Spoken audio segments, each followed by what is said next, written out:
Hello and welcome everybody to the stream. My name is Kismet. We're gonna get into it. Holy mackerel! One, is it cold? Two, I just had a massive coughing attack. And I love how right when I started my stream, everything started going off the rails. As always. Welcome everybody. We're gonna have some fun today. We're gonna be giving away some loot. We're going to be playing, of course, some amazing Astroneer. One of my favorite games. Super fun. We're gonna keep on rocking on all the cool stuff that we have going in there. We might be moving our base today. That'd be kind of fun. And try to find a nice flat location and really kind of get it all built out. Also going to be doing a bunch of Stream Raiders as well. So if you're ready for all that mega fun up here in the stream, then I'm ready for it. I see you guys still trying to open up your eyes, still trying to wake up and say hello in the chat. Feel free to say hi in the chat, but I'm just going to get right into it. I've had this really bad allergies. I finally figured out what this is, allergies. That's really attacking me big time. So I got my stuff going over there. I got the tissues handy for when my nose runs. I've got the water handy. I've taken allergy medicine. So we'll see how this one goes, right? Problem with allergy medicine is it makes you drowsy. It makes it hard to function as a human being most of the time. But we will do what we got to do, right? In fact, let's go do it right now. Let's get some Stream Raiders started. Let's get into some Astroneer. Let's give some loot out. Let's do it.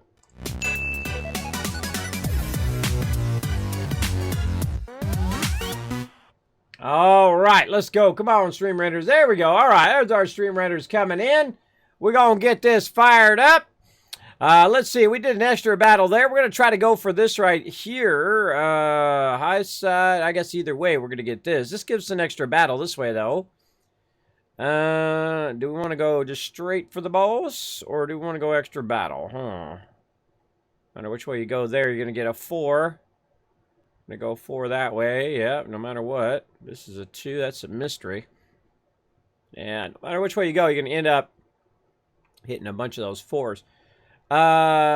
Let's see. I kind of feel like low side's going to get us 1 extra battle. And then we can try to go for that boss. That sounds like the plan. So let's get it going on. Let's fire it up here. Right there. Oh, this is a tough one, too. This is a tough one to start.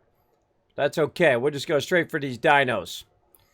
Hang out very heavy on the right here. Gather up right there, everybody. We're going to go straight for those dinos, try to wipe them out.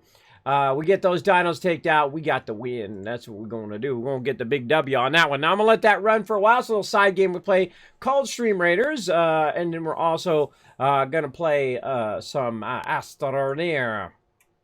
All right. So where did we leave off last time? Did I leave myself a note? I hope I did. Let's see. I did not leave myself a note. Yeah.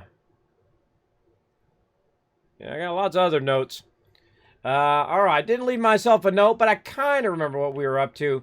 Now, we're on our mega server here, so you're welcome to come join me today. I don't know if you guys have off for the holidays. I hope you do. I hope you get to relax and take it easy a little bit. I was resting up yesterday, though I was still working, as you can see. If you didn't see it, I did a 4K test of my system to see if I was able to record, and I tried to record in a whole bunch of different ways so I could actually record as well as another little side thing, so I could run battles and record footage for videos at the same time. I got that working, and I also got it working where it can record 4K footage as well. So I recorded some 4K No Man's Sky. I'm going to do a little bit of Astroneer at some point too, so you guys can see what it looks like on my end. Like on my end right now, this looks amazing. It looks so sharp. It's so clear. The anti-aliasing and the textures and everything is just like super sharp, right? It looks beautiful. So I went and captured some of that footage of me just running around in No Man's Sky and posted that up on my YouTube. You can check it out also on the Discord, the Twitter, and all of that. Let me throw that in the chat for you so you can find that nice and easy. There you go. And get that going on. Now, we have a whole bunch of stuff going over here in our main base. And I kind of feel like we want to move our base to the center of the world. Now, finding that center is a fairly tough job. But we're going to go ahead and see what we can do here. Let's go ahead and run out ourselves some quartz. Probably a good idea if I turn everything back on. There we go. You can see I'm all dressed up for the holiday. We unlocked the holiday stuff, which was a lot of fun. We got the bling bling. We got the present on the head there. And then we were letting the other stuff run. Let's actually go look at that first. And we really got in a rhythm over here. We were launching one and then picking another one up and launching another one and so on and so forth. It was a lot of fun. Let's see. We're about 2,100 to the goal. Right, so we got to get 2,100 more. I think we can do that. And we'll get our bobblehead. We'll work on that in a bit. But I kind of feel like moving our base. So we're going to work a bit on December update as well as our base. Okay, and then we got that, and we're going to go ahead and make ourselves over here. We're going to make ourselves a beacon. And then we're also going to make ourselves a landing pad. So we've got to go over here. Say, oh, landing pad. Oh, actually, they moved the landing pad to the large printer. There we go. All right, let's make ourselves a landing pad. Now, we've got to find where the center is. And then we're going to put a landing pad there. And I think I'm going to try to find one that doesn't already have a bubble around it. And we'll land real close to it and run over there. Basically, what I want to do is I want to align myself with the center of this planet. Now, the reason why I want to do that is it just makes it easier when I'm going back and forth. Though this, we've actually been very lucky, and now they have the ability to speed up and slow down in the game, which is really nice. But one of the things that I do like to do is to move my base now at some point, because what you can do is you can set up extractors by your base on nodes that have been not interrupted, right? So ones you haven't taken out, right? If you already take out a node, then that node is then 90% destroyed, or maybe 100% destroyed, and then you can't extract resources nearby your base, which is what you really want to do. You want to, at some point, move your base so that you have pure, pristine nodes that have not been gone in and taken out. And then you can put your extractors there, and then it's extracting tons and tons of resources for you all the time, which is great. And that's what I like to do. And that's really a recent thing because they've added the ability to use those large extractors. And I feel like it's kind of a fun thing to do as well. So it moves me more toward the monoliths, which I definitely like to do. I got way too much stuff on me here. Hold on.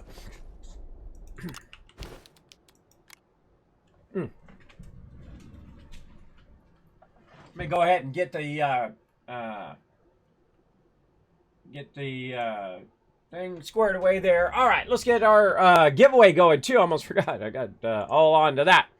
Let's get our giveaway going. Now, you don't know me. My name is Kismet. They call me Kiz Kringle this time of year because I give away stuff every single stream all December long. We still got a little bit more to go till December 24th. Hope you're having a great holiday. Hope you have the whole week off. All right, then we can chill out and have a good time.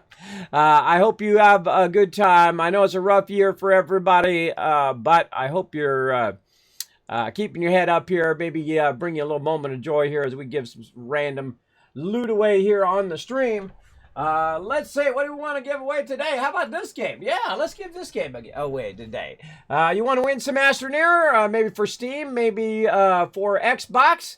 Let's get it going on. Let's see. I got to press some buttons and flip some switches, as always.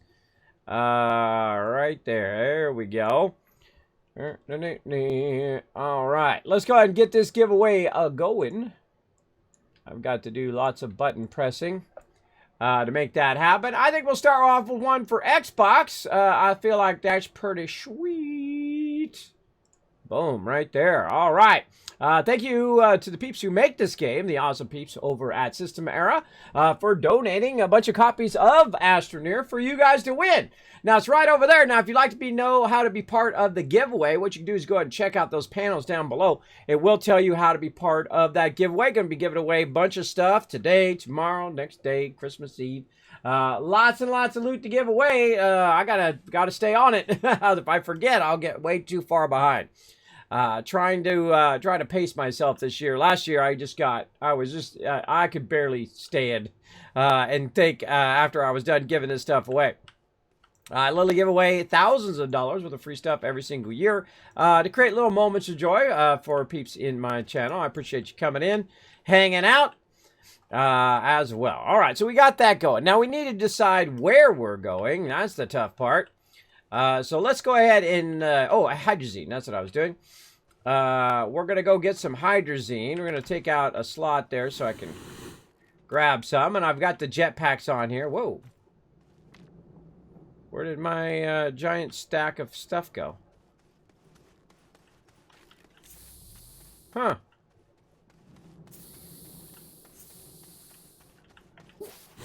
Weird. Where did my giant stack of... Oh, it's over here. I never put it over there. All right. Whatever. Do whatever I got to do, right? Grab it. Normally, this belongs right over here. All right. There we go. And then we'll go ahead and grab some of this hydrazine for our ship. Just to make sure when we go take off, we can come back again. Though, if you do get stuck out there, I have tested it on every planet. You can actually make enough to make yourself at least a basic booster and get your way back if you do get stuck on other planets. But we're not going to another planet. We're just going to this one. We're going to go up. We're going to get into central orbit is what I like to call it. See, there's the central orbit. So we're not too far off the center. But we want to go ahead and actually just orbit this planet because I hit the one that told it to go. Whoa, hold on. Decrease speed. Now look at, there's one right there, very close to our base. And it already has a landing thing there. But let's go ahead and keep going. Now we're going to increase the speed now with W and S. We go a bit faster. Now I'm just kind of looking. That one's not bad, not bad. It's in a good kind of green area. Maybe that one. Let's just go for a little ride around the thing. That one's not bad either. Got a bubble nearby. This is where we are. Right there. Yeah, I'm kind of, that's actually that's not a bad one. It's just got another one right next to it. Now, one of the easiest ways to do that, because look at that one. That one's like literally right there. It's on top of the thing. So if you don't have a landing pad, that's a great one to use. But me, I feel like I'm going to go ahead and pick one of these ones over here. And you're like, well, Kismet, how are you going to get there, bro, if it's like that? Well, I can go ahead and drive there. I can find a way to put a beacon down.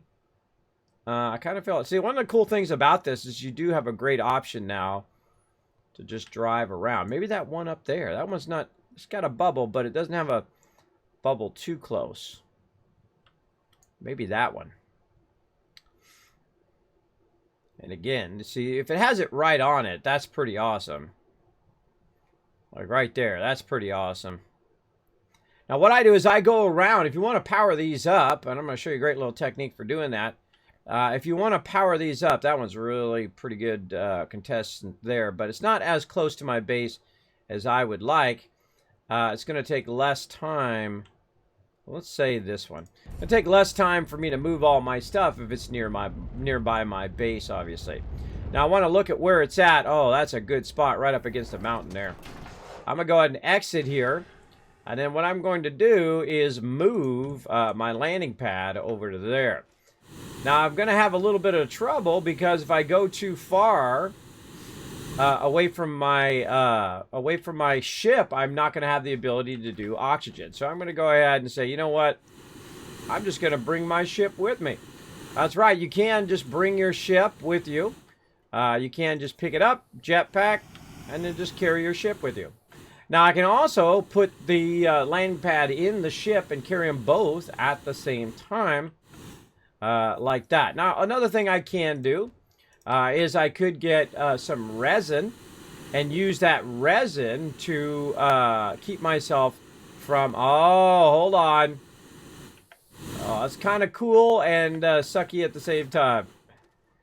See how we've got cliffs here? Cliffs of insanity? Yeah, it's that's not good. Though we could fix that. Oh, look, I've come through here. Look, you can see I've come through the mountain. You can see I've already cut my way through there.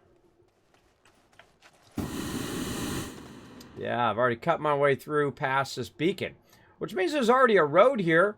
Not a big fan of the fall off, though I do see some resources nearby. We've got some compound there. I saw some resin back this way. Again, you got to always be by some sort of oxygen source.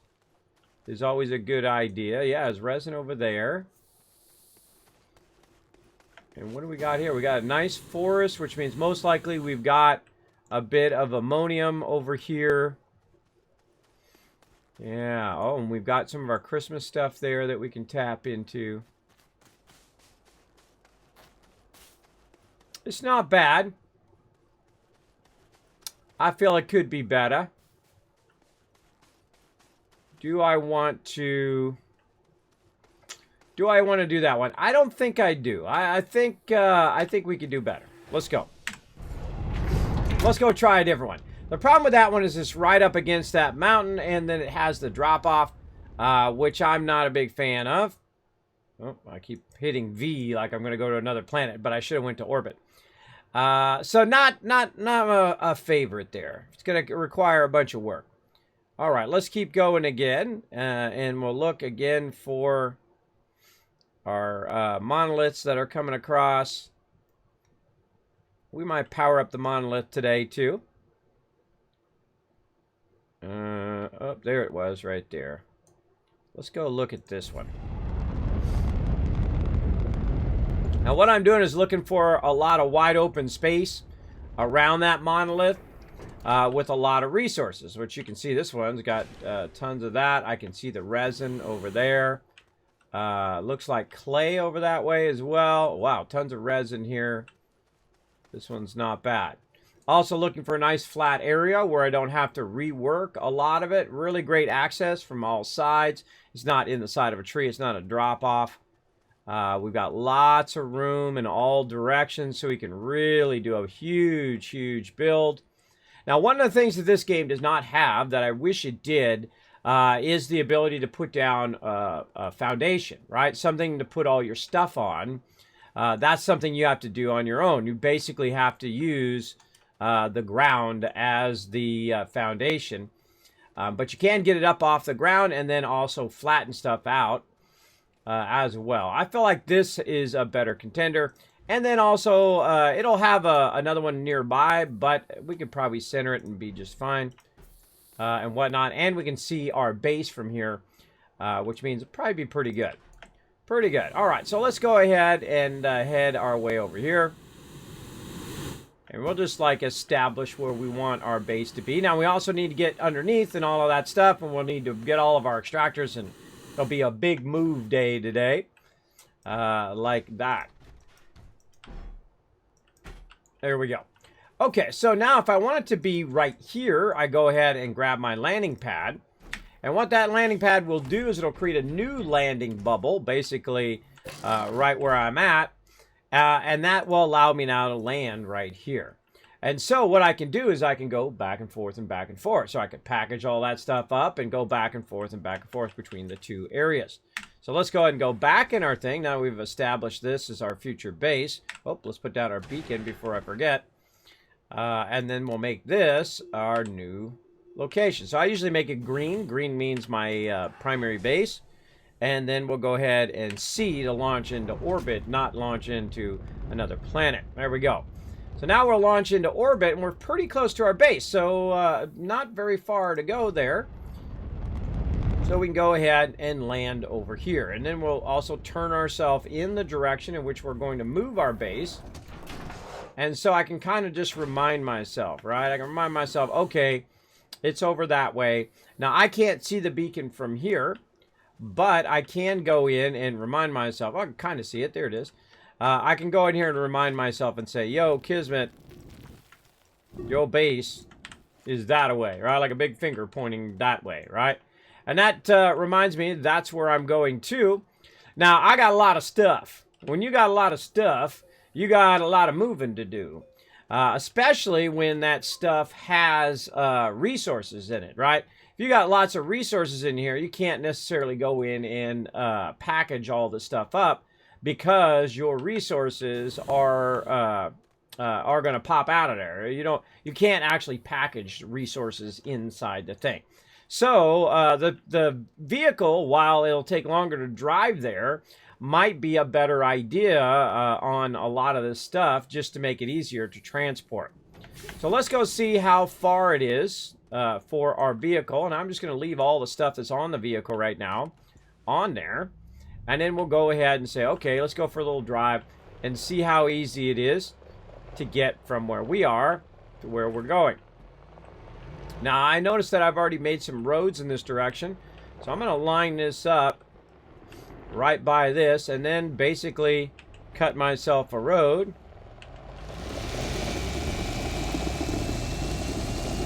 In this direction. And I'm going to widen that road out, even though there's already a little bit already there, just to kind of get myself in the groove. I'll make it a little bit lower as well. Watch out for this stuff. See, it'll get in your way. It'll start to turn your character. Now, I don't want to take too much out. I just want to take enough out and flatten it enough to where it's just literally straight to it. Go down just a little bit, up just a little. I'd say that. And there we go. Easy peasy, right? I can see it nice and easy from where I'm at. The whole drop off right there. Those are natural occurring. And there we go. So I can just drive over here and bring a bunch of stuff. That shouldn't take too long. Now, one of the problems in this game, though, is the fact that there's no true flat. I mean, there's a tool that allows you to make it flat. But when you're shaping, the world is circular. So, oh, God, my eye. Ow. Ow. The world is round, so as you're shaping outward, the world is going to curve down, and so it's going to not be flat anyway. You have to choose what's flat. Now, there is a tool that allows me to set it to what's known as true flat, but we'll go make one of those here in a second. First thing we want to do is just start moving our resources out here of what we've got already, right? So we'll go ahead and put our canisters down. We'll just start making a big old mess right over here. Take all this stuff off of here. We don't need the auto arms. We don't need that. We could use our vehicle stuff here. We could use the power, which is going to power our vehicle here. We'll put our beacon on there. Maybe put our power up there. And now we got the ability just to drive back and forth, back and forth. Now, if you got some buddies to help you, you guys are welcome to come in and lend a hand today. As well, you can get on the server. It is up 24/7, 7 days a week. All right, and back we go again.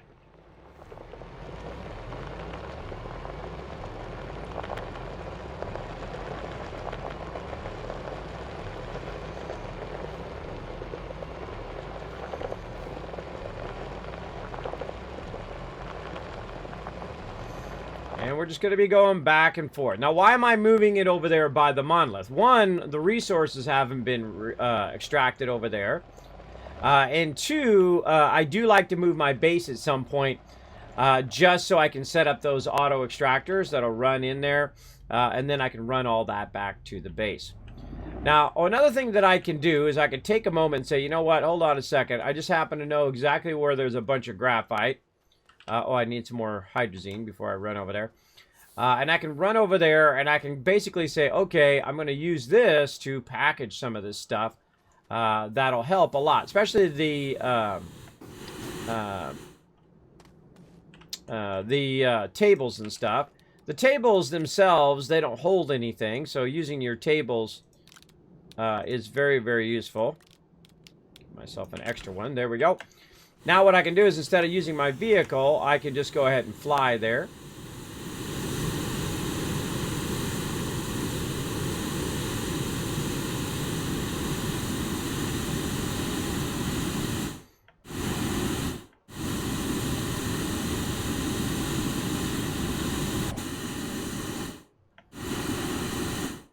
All right, there we go. give this a little nudge. Get that back up and working. There we go. Now, I left an extra one here so I can come back and grab it. That's about 143 right there. Set that to enable input. You always want to watch it before you leave to make sure that it is working. Now, I've got to watch out for my oxygen, though, because my oxygen is going down. There's no oxygenator here. But we should be fine.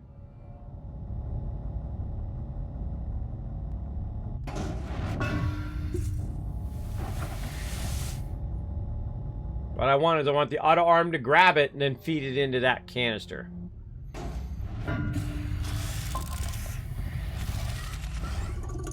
There we go. All right, that's good. Now we got to get back before we run out of air.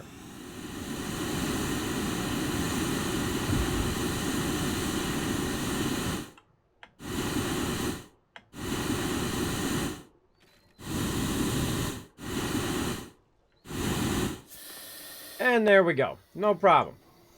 Okay, so that is going to be our resource canister we're going to use to package a bunch of this. So what would I package up first if I had the ability to package anything? I would do the stuff that doesn't have any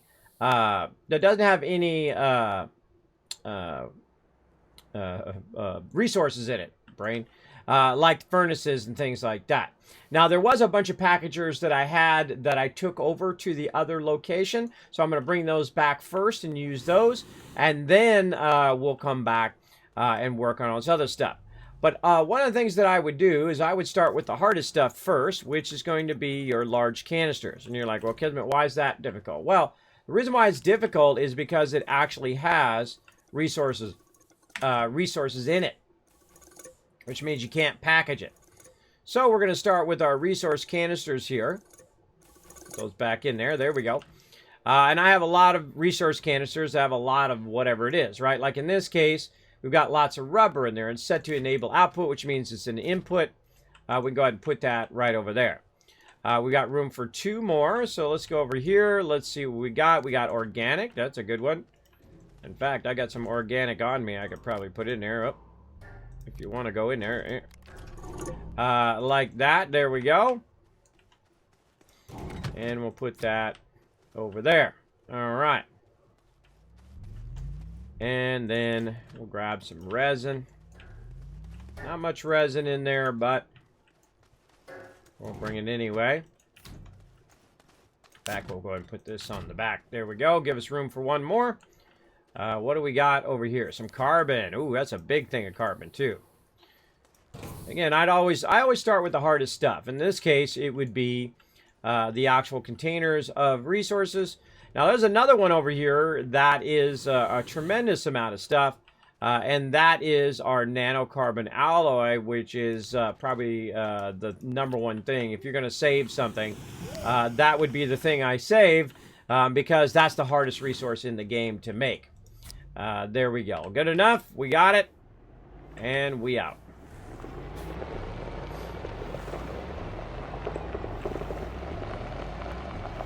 Now, another thing that you can do, say I wanted to send a message to everybody else, hey, where did the base go? I can go in and put a bunch of tethers in. Game's taking a little bit to load as I go. I can put a bunch of tethers in that say, hey, look, I moved the base over this way, right? And I will pick up the green thing from over there. Now, right here, here's something I would do. I would probably just shape this in. Oh, I don't have my canister. If I have my canister, I could shape that in and flatten that out. But I don't want to take out the resources for right now. And I haven't really decided exactly where my base is going to be. I know it's going to be off the side of this monolith here. But I'm still kind of thinking about it as we're kind of going back and forth. Now, again, remember that we did have a bunch of these. Right there. We'll go ahead and bring those back with us. Had I thought of that ahead of time, I would have probably left them there instead. Alright, lots of this. Alright. Back and forth, back and forth. Now, this is faster than actually using your ship, Because you use your ship, you can't carry as much from one place to another. Did I get the one behind it? Nope. You can't carry as much from place to place. Though I can use this thing that I have here also as an extension. I can package up a bunch of stuff and bring it back along with it as well, which is great.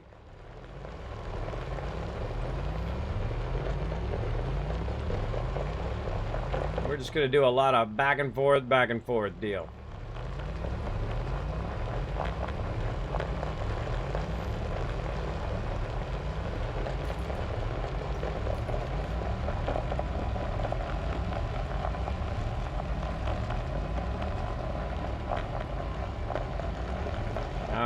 Pull that right in there. Okay, so we did a little bit of the tough stuff, and we'll pull this one off of here. Put it right over there. And we're off and running. Now, I would go ahead and start with something real easy, like your forges. Your forges are fairly easy to package because they don't have any resources in them. Now, I can put it up here, but another thing I can do is I can say, you know what, let's just take all these packagers off of here. Like this, and we're just going to set them over here for now. There we go. Now, all the rest of this stuff we can go ahead and take with us, right? Probably want to put our canister on there too, in case we want to fix that. But we can go ahead and take a bunch of stuff with us now on this thing. So we want to take these RTGs. We can put those on there. We want to grab this. These are vehicles and whatnot. We can stack a bunch of stuff on there. And we could probably consolidate some of this as well by putting this up in here. Hey, MZRT, what's up? Just curious, why are you using 2 of the jetpacks instead of 1? Goes faster. Goes faster, lifts higher, that kind of stuff. You can use just 1 if you want. Works well as well. But if you have 2 jetpacks, it has a tendency to lift you off faster and then go from place to place faster. That's why I typically use 2, only when I'm in the base. When I get out of the base and I'm underground, I'm wandering around, I'll go down to 1, so I'll have the other one as my generator, so I can turn that generator on and off. That's a very useful function when you're flying around everywhere. All right, we got lots of these ones here that we can package up as well. All right, now this large container right here is empty, so we don't need to really have it as a full-size large container. So we'll go ahead and just make it small like that. And then the same thing now with this one I'm on right here. There we go. I go ahead and just package that now up. So there we go. So we've got that squared away. We go ahead and just stack that up there. Other great ideas to package up your chemistry labs. Those are easy to package. So we can go in, package those babies up like this. And like that. There we go. And so on and so forth. You get the idea. And really great to kind of clean up your base too. Because you got all your stuff kind of packaged up. You got it turned back into its original thing, whatever it was. And it starts to tidy up your base. And then it also allows you to reevaluate how you're going to do your base later on. Now, one of the things I want to do before I get too far into doing all of that and packaging that up, luckily we made crazy tons of packagers last time, is to think about how I'm going to do my other base before I get too far into doing this. And we'll do that battle here in just a second, is to go in and say, okay, where is my zinc? All right, there's aluminum, there's iron, there's some zinc right there. Let's run some of that out. Let's grab it, put it in our backpack here for a second. And there's a option for you to go in and make some tools for your actual shaper. And in there, one of them is the alignment mod. And so we're going to go ahead and try to make an alignment mod right down here. I don't know why he's moving while I'm doing it. He's moving while I'm doing that left and right action. So we're going to go ahead and find the alignment mod. There we go. Very rarely do I ever use the alignment mod. But what the alignment mod does is we can go in and we can take out, say, our wide mod. And then we'll go ahead and say alignment. Or we can take our boost mod out, or even our drill, right? Because we're not really drilling. We're just going to flatten. And we're going to run over here.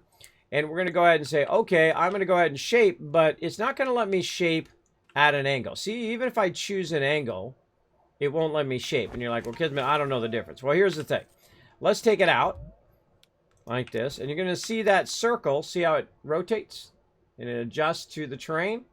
This is called voxel shaping, by the way. It's awesome. So I can go in and I can shape it out however, right? Just like willy-nilly shaping that, right? Or I can hold down control and I can control the angle. I can control the flatness of it. And I can really adjust it. But if I put that alignment mod in there, it's going to align itself to what's known as perfect flatness, right? So it's either going to go straight down. You can make a nice quick hole like that. Or you hold down Option and you can go ahead and bring it up, or Alt in this case, and bring it up. So it's going to basically align itself to that ground like that. Now, if I go in and hold down Control, I can do the same thing. I can flatten it, except for it's not going to match any angle. It's going to be perfectly flat to what it considers to be world flat, right? So I can go ahead and hold down Control, and it's going to say, look, this is flat, right? And no matter where I start, it's going to say that this is always flatness, right? So that's a good thing when you're trying to create an absolute flat area, which doesn't have any bearing based on the rest of the world, right? The rest of what's going on. Let me get over here and get some oxygen. So basically, it's going to be its own flatness, and the curvature of the world or whatever else, it doesn't matter. It's just going to say, no, this is what I want. And so that's what I want to start with if I'm going to do a nice, perfectly flat base, and I'm going to do a big, huge, mega base, and then bring all this stuff over there to get that going. So we're going to get into that here in just a moment. Now, I'm going to go back over there, so I might as well load this up with a whole bunch of stuff and whatnot. And our big goal here is to move all this stuff and set it up way better than it was before, right? Always should be improving or iterating on your base and objects and whatnot as you go along. Now, we're going to have a whole bunch of this little random stuff laying on the ground, and such is the way it goes. And we're going to come back. We're going to clean up all these tethers and whatnot. And we might tether our way from here all the way over there. In fact, that's probably a good idea to start with that, is to go ahead and get all this stuff, look for some tethers laying around, and get that going. I'm going to go ahead and take some of the stuff off my backpack because it's filling it up. So let's go ahead and get some tethers together here. There we go. We're going to get some tethers there. We probably have some laying around as well. So what we want to do is we want to tether not from all of this stuff. We want to tether from our primary base. The reason why is if I die, I'm going to appear here in this base. And so I'm going to have to go from here to the new base, and I'm not going to be able to make it because I won't have enough oxygen, because I won't have anything to get me from here to there. Now, I'll probably leave some vehicles over here so people can use the vehicles. But the smartest thing to do is just to tether your way over there. Now, I'm going to go ahead and use the base as the primary tether, and I'm going to bring it out away from the tables. That's going to allow me to better kind of center it here. Oh, and there's some tethers right there. How convenient. We're going to go ahead and start to work a bit through the center of the base. We're going to collapse this pad down, move that out the way, and we're just going to kind of try to find a nice little center. Let's say something like this. And we'll redo all this stuff later on, only better. So that should be your goal. Should do it again, but better. Get over there. All right, let's say that, and then we decided our road's going to be right here. So we'll go ahead and tether through the center. And we'll make ourselves a nice little reminder of where we're going.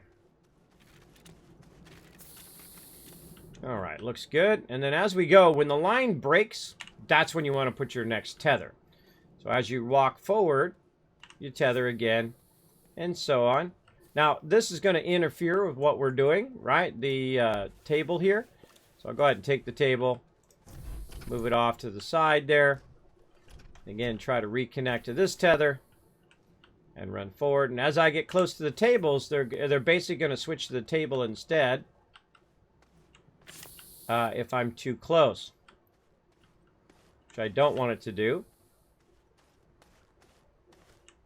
I want to just go ahead and leave myself a little trail from one place to another. Now, normally I don't use tethers. Tethers, I feel, is like a beginning, a starter kind of mechanic. Oh, a little too far on that one. And I love the holiday lights, by the way. They're pretty awesome. And it's kind of like a starter mechanic. So you start with that, and then you learn how to make your own auctionators. You learn how to make your own little auction packs in your backpack and things like that.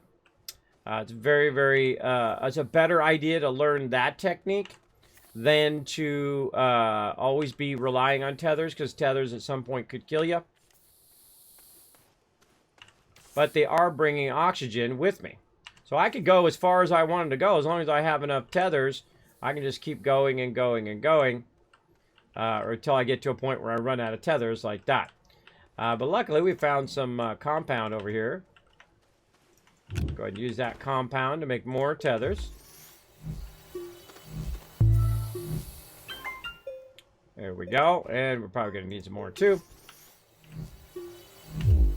And again, why am I running the tethers? I'm running the tethers to make a road.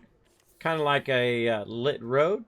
For anybody else who comes on the server, it's like, where the heck did the base go? The base went over this way.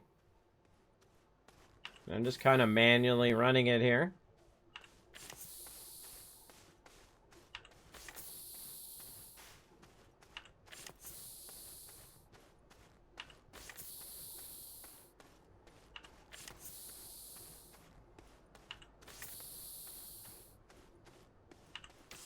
All right. Oh, that last one.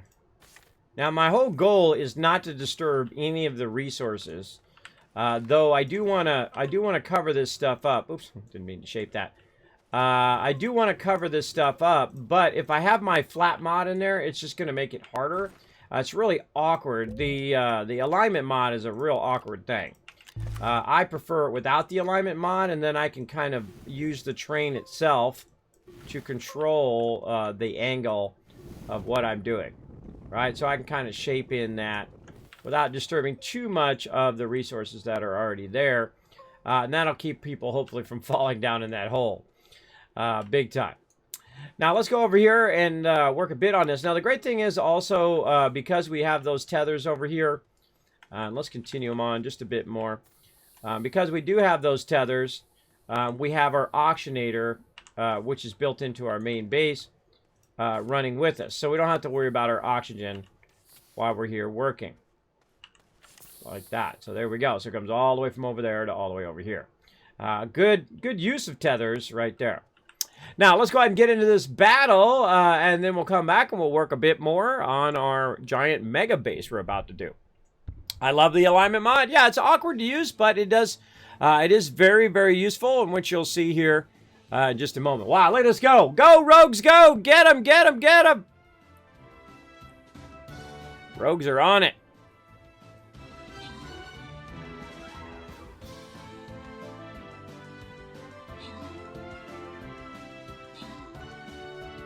Are we going to get them before they pop out?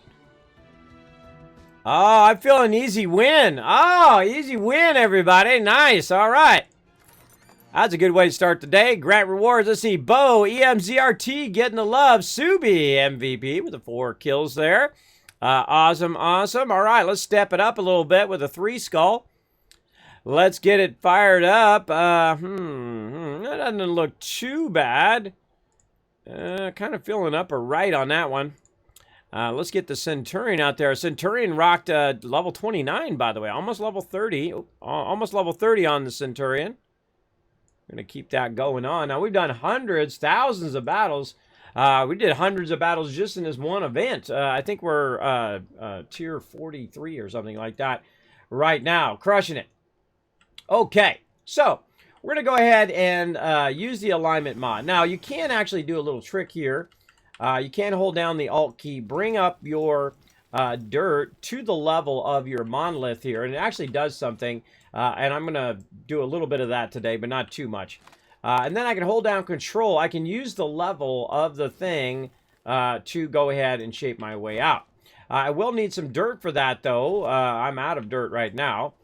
So I can go ahead and say go over here. And I like to take the dirt out underground so I don't disturb the surface level. I don't make big giant holes on the surface level. So I'm going to take a little bit of that down from there. And then come back here. And if I hold down control, I can go ahead. This is without the alignment mod. The alignment mod, you can see, is in my backpack there. Now, as you can also see, I ran out of power. So I can also tap into this to bring the power to me from my other base and power me up as well. I can also use my generator to get that going, as you can see. But as you can see, you go ahead and flatten that off of this thing here. Now, here's the thing. This thing is not always flat, like really flat, right? It is sometimes the actual thing is sitting in the world at a kind of cattywampus angle. Though I do love to build my base off the angle of this. But that's what it says flat is. Now let's go ahead and use the alignment mod instead. We're going to go ahead and bring it up over here. And we're going to flatten that out over here. Take a little bit of that out. There we go. Flatten that out just a little bit. And now we're going to use the alignment mod to tell us, hey, what do you think flat is, right? From right here. Oh, my bad. Got to hold down control. Let's go ahead and bring it back up. Hold down control, flatten it out. And then I have to hold down control on there to shape that out. Now, one of the most annoying things now is to try to get dirt while you have the alignment mod on and whatnot. So I go ahead and just go straight down. Now I just made a hole in the ground. If I fall down in there, I might be in trouble. Again, I feel like it's real awkward to use the alignment mod like this. All right, so now we've told it control. And now that alignment mod is going to do what it thinks is the right alignment based on where we started. And then it will continue to do that alignment no matter how far you want to go. Now, what will happen again is that it'll be going flat like this, and then the world will curve out from underneath it. And so we can choose. Do we want to do it at the ground level and just flatten the ground level out? Do we want to do it at the level up here? Now, the more you bring your base up, the more ramps and ability to, if you want to bring your vehicles in and stuff like that, that you have to add to it. And the further you go out, the higher that's going to get as the world curves out. And it can be quite annoying to do that. You can also just choose a level, say down here, and you're like, okay, I'm just going to do it at ground level. Hold down control. I'm just going to choose right here. And you're going to see that, notice how it goes up right there, right? Because it's based on what it's taking out. Now, another great thing you can do is say you got a hole like this, is you can go down there and you can get it going on. Oh, I'm suffocating.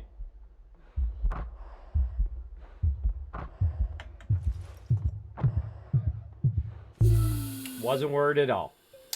What you can do is you go down in that hole and you can shape stuff out as well. Now, if you are going to start a big project like this, one of the things I suggest is if you have the large canisters, is to have a bunch of those canisters in your backpack. So for me to really get in there and do a lot of the shaping and flattening out the world. Now, it'd be better if we had a way of just putting some foundations down, kind of like those plates you had when you played Legos, right? You put those plates down and then you build the stuff on the plates. I feel like that would be the biggest addition that I would add to this game, is the ability for you to put some plates down, some flat foundation plates, and then allow you to build all your stuff on top of it. If it would snap to it too, it would be even more awesome. But then you could build actual bases and have it up above the resources, which is what I really want it to be. I want it to be up above the actual resource so I can take the resources and run them up. Now, right out here, you can see I've got, again, some compound that I want to tap into. Over here, I've got some resin, which I want to tap into. This is already going down into the next level. If I want to reuse that or make my own, which I'll most likely make my own. Over here, I've probably got some more resources. Yeah, so there's some off to the side there. There's some there. I don't want to disturb them. I don't want to mess with them, because if I mess with them, then it's going to extract less. The auto extractor is going to extract less. It'd be nice to go in here and cut all these trees down so I can see where my other resources are. There's some ammonium right there. That's nice. I can extract a little bit of that. Tons of resin over there. I can extract that. And I can just have all of those extractors running back to my primary base. And that means that I don't have to worry about that. I just got to go over there and nudge it every now and again to extract those resources, which is nice. Or I can just go collect a ton of dirt, which is fun, but after a while, just collecting dirt all the time isn't too sexy. Also, I noticed that the sun happens to shine a lot on this side. So if I wanted to use solar, I probably don't want to pick the side that's in shadow, right? I probably want to pick the side that is in sunlight. Also, if you notice, this area over here on this side has a lot less resources. So if I went this way, I would be covering up a lot less resources in this particular direction. But you can already see that this is kind of tilted a bit like that versus the terrain. So if I do start to shape this out over this way, if I had some dirt, go ahead and shape this back out again.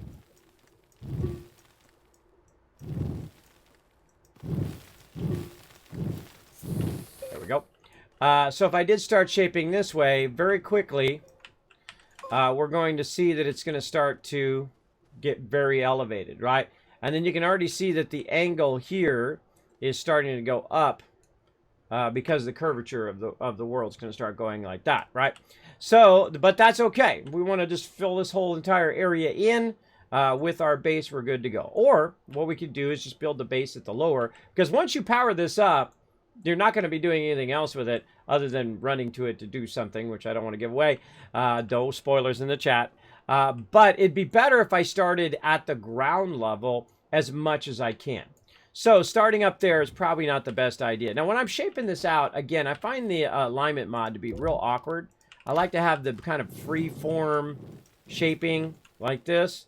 And if I want to do it flat, I can just hold down Control and then flatten that out like that, and so on. So I prefer the free form shaping to the alignment mod most of the time. And we can shape that back out of there, get that dirt back, reuse it. You get the general idea. Now, when we start on this part over here, we need to set the precedent of what is flat, right? What is flat? Where's my base going to start?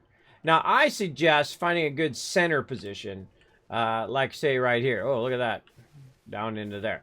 A good center position where you're going to start and finish your base.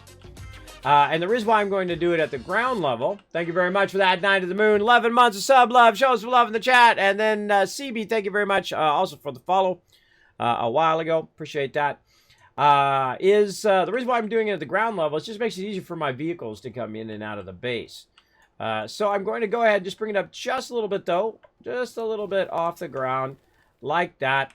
And then we're going to go ahead and put our alignment mod in there, and we're going to see how it goes, right? We're going to start right there, and we're going to say, okay, this is going to be the start of our base, right? That's going to be flatness, right? That's going to be our base in all directions in which we run it. So let's go ahead and run back over here, like this, and think about, okay, now if I really want to make that my area, right, that's going to be shaped out, I need to have a lot of dirt, right, to make that happen. So let's go ahead and head back. Now, one of the cool things is I have the jetpack, so I can actually go a bit faster. I have both jetpacks on me. When you have both jetpacks, you actually travel quicker from A to Z.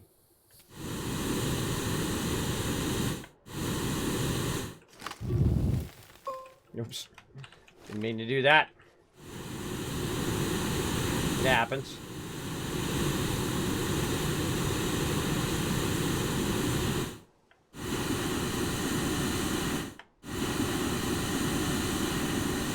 So I don't even need the vehicle. I can just go ahead and use my jetpack as long as I don't run out of hydrazine, which will happen eventually. Absolutely. So that is compound in there. So let's put some more compound in there. So you're going to have a lot of resources laying around when you're doing this kind of big moving like this. So good to keep that in mind. And when we see stuff running out like that, we want to, oh, hold on a second. Let's run that back in. This is empty, so that can be packaged. This is empty, package. And this is our tungsten carbonide. So we'll keep that. Tungsten carbonide right over there. Now, on my vehicle is my soil dispenser there. As well, over here where my centrifuges are also a bunch of soil dispensers, right? And it doesn't look like there's much left on there, but you know what? Let's just bring the whole thing with us. And if we need more soil, we can just go ahead and use our vehicle to collect that soil and bring it with us as well. So let's get this over here. And we'll go ahead and actually just take this off. I'm sure we're going to use that canister to fill up a lot more compound that's probably just laying around here. I've also got these little wind generators. We can just pick those up, put it in the backpack. A lot of the stuff we can just pick up, get that going. But what I really need is I just need the soil canister with soil in it. Out of the way, resources! Haha, take that. And now we've got a nice little road thing that shows us how to get from A to Z. Another thing I can do is actually move an auctionator over here. Though I rarely ever build auctionators in the game anymore. I use the first one that it comes with. And then I use vehicles most of the time for my oxygen. Alright, again, we've got this kind of in the way, right? Now, when I'm coming through now, I can go ahead and control it via my thing I'm using here. Maybe kind of make that a little nicer. Well, you know what? Maybe I don't care about this resource on this side. I'm just going to go ahead and take that out and build myself a nice, perfect road right up to right there. That's nice. All right. And I'm using the paver there along with the canister dispenser here. Now I go ahead and put this right here. And then we're going to go ahead and work on our base. Now, one of the problems with our base is because that it is at an angle from the world, is that it will actually start going down into the world, and then the other side will go way up. So I'd set this to output. I'd get yourself a canister, which there's some over here. See a bunch of them up here, but as always, my backpack is full, so we'll just take all this junk off of here. Like that. There we go. And then we'll grab these canisters off of there. And I see we got an empty one right there. And we'll just grab any more canisters. Nope. That's about it. Now I can make more canisters. I got plenty of resources. But what I'm going to do is I'm going to keep putting my canisters in here. And what that does is it feeds it into the actual fluid canister. But if I want to fill the fluid canister, I can hit F. And then we'll do the opposite. It'll actually fill those in. So if I say I want to fill this one up, fill that one up, boom, it actually emptied it and then filled it. If I put it on the front, it'll actually just fill it. Okay, so now we're back to our thing here. We've got plenty of dirt right there. Hold down control. And as you see, the further I go this way, the more it's going to consider what it thinks is flat versus what the world thinks. Now, if I do this just right, it's going to slightly rise in such a way that when I reach over here, I'm going to be pretty close to it. But again, notice what it thinks is flat. Also, notice the tilt angle. What it thinks is flat versus what the world thinks is flat, right? Now, this is what's called world flat, right? So we're going to go ahead and just keep shaping this out, and we're going to basically fill this whole entire area in to kind of flatten it out and then generate our base from that. Now again, this is now empty, and I can just refill these like that. Now I could use my vehicle and attempt to do this with my vehicle. I highly recommend not doing that because that's not going to work out well. it's going to be 1,000 times more difficult. But hey, it's your game. You do whatever you want. Now notice what it's doing there. That's doing that kind of flipping straight up and down. Sometimes it does do that. You have to kind of get it started, and it should be fine. And we're just going to go ahead and shape out this way. Now what I'm doing is I'm creating a foundation for my base. I'm actually using the ground as the foundation as opposed to having separate pieces for foundations. I highly recommend putting in for having us have foundations, because this is very difficult. This is a more advanced style of gameplay here too. You got to kind of understand how that shaper works and whatnot. Uh-oh. Look at that. Look what happened. See our tethers there? They're broken. So we're going to die. No, we're not. No, we're not, because I have my vehicle, number one, and number two, I've got those tethers there.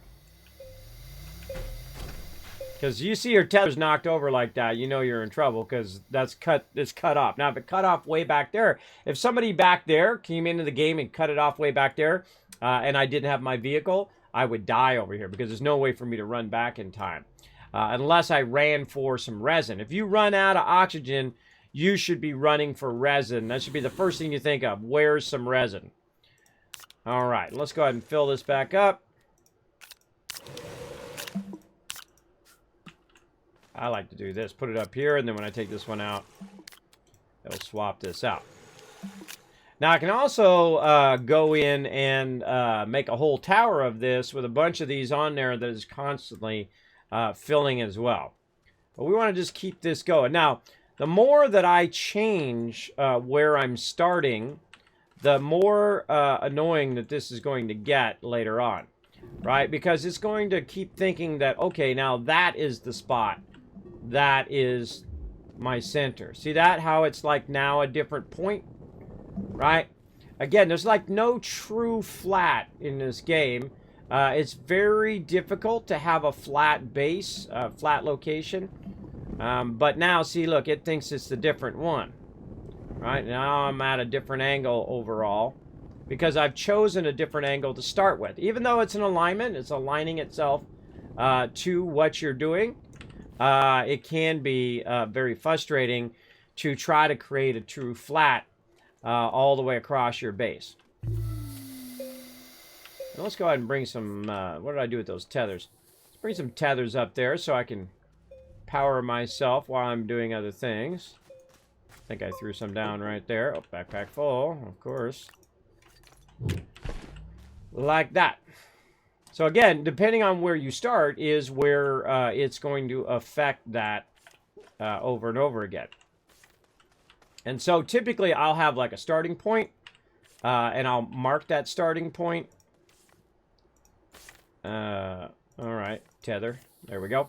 I'll mark that starting point by using this thing as the starting point, right? And then if I hold down control, it's there. But every time I come back and adjust it, if I don't hold down control and stay with the control down, it's going to basically change the level at which I'm doing it. Now, if you notice that I'm still going, even though I have no power, right? I'm still going, I'm still going. And you can come back later. What you do is you kind of fill in everything first, and then you come back. If you want it to be flat all the way across, you have to come back and kind of, you know, flatten it out again.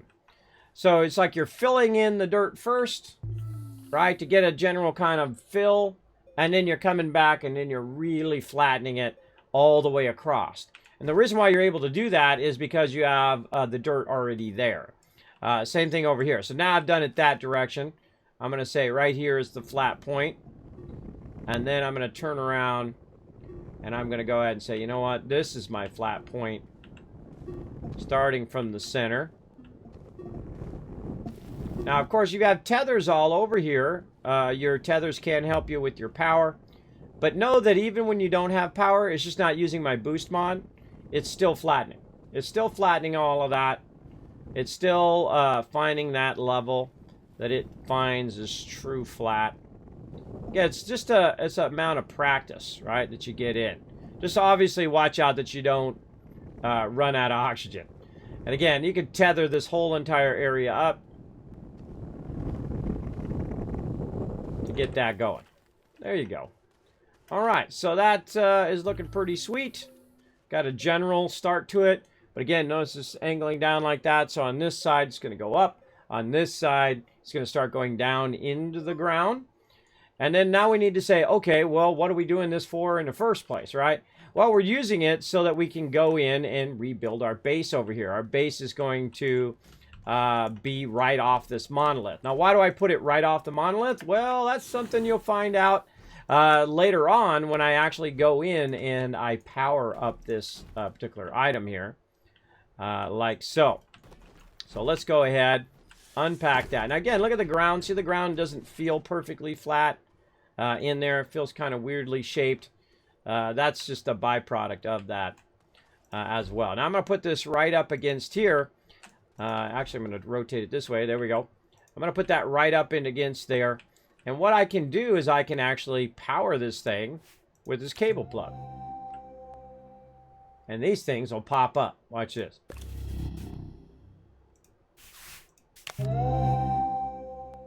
What does that do? Well, find out in a second. Now, over here, I've also got some other power that's on our one of these stands here. I think it's this one.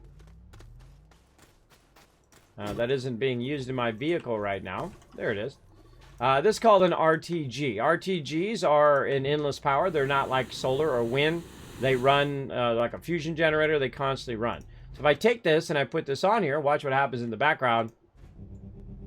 Ah, okay. So now we see some lines there, kind of like when you're watching your radio and you're watching the different frequencies go up and down, right? Now, one of the problems is it's not all the way to the top, right? It needs to go all the way to the top for it to work. Now, I just happen to have another RTG. In fact, I got stacks and stacks of RTGs over here that I could use. I could unlock all of those, but I'm just going to go ahead and grab my vehicle. Now, I could also drive my vehicle over here, which you'll see us do on the other ones. We'll actually physically drive our vehicle up there and run around and power these all up. But on this one, we're going to go ahead and just put another RTG there. And now they're going down.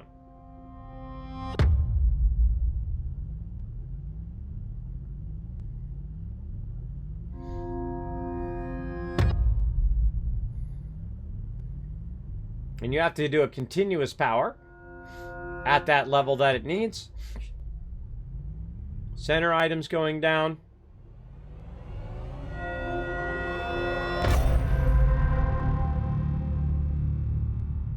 And there we go. We've powered it up.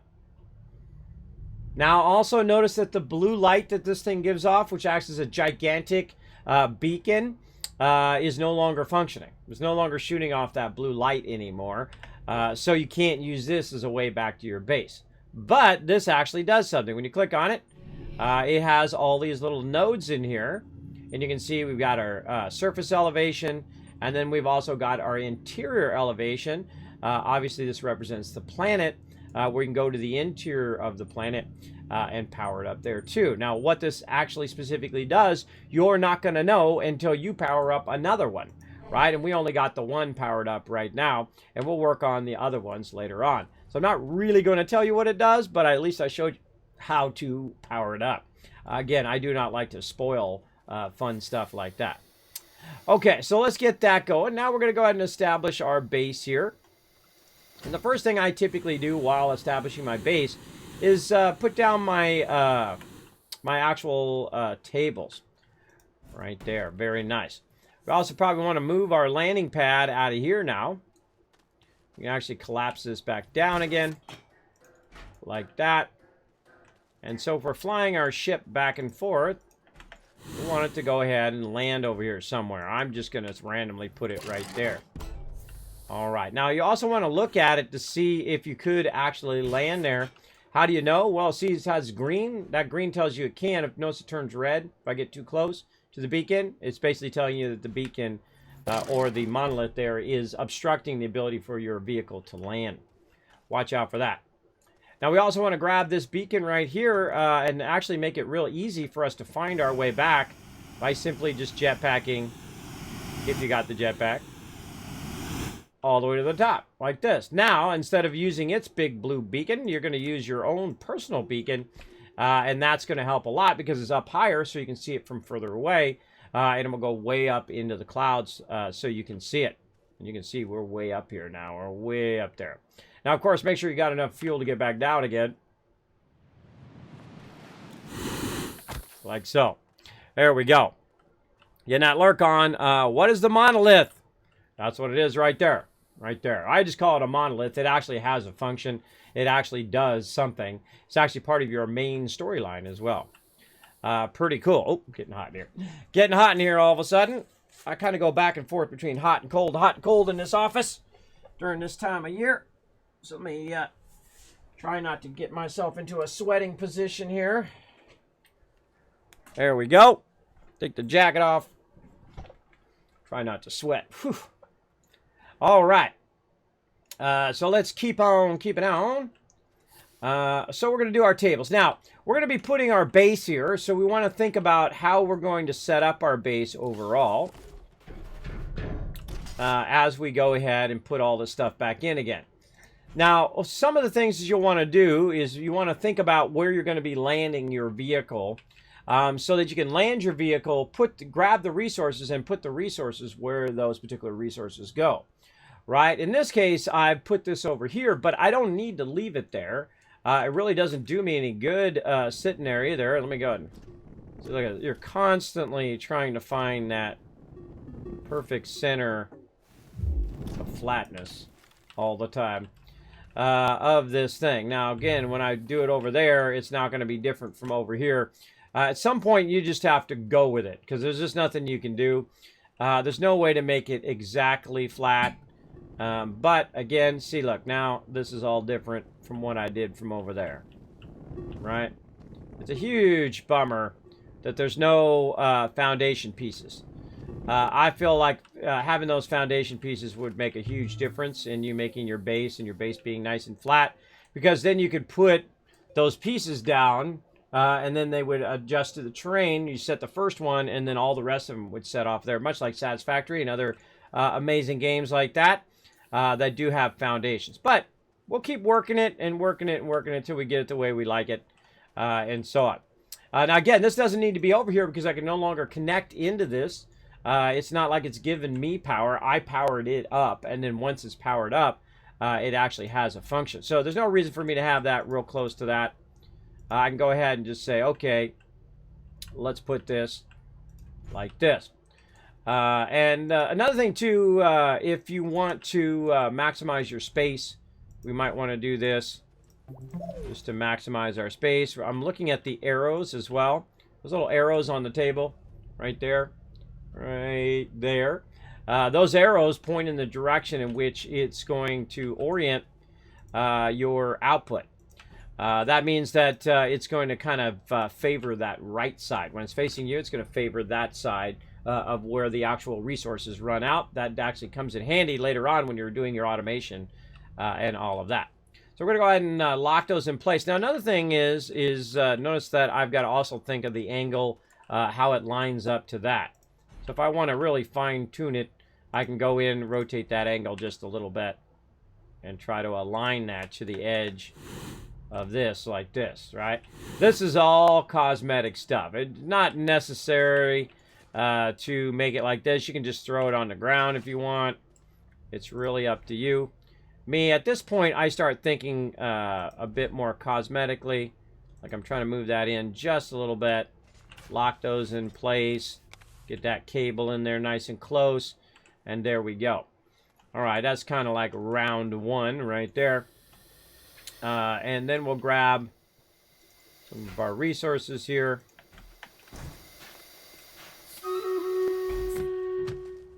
Just kind of stack them over there. That's just going to be a place to hold all of our stuff while we're working.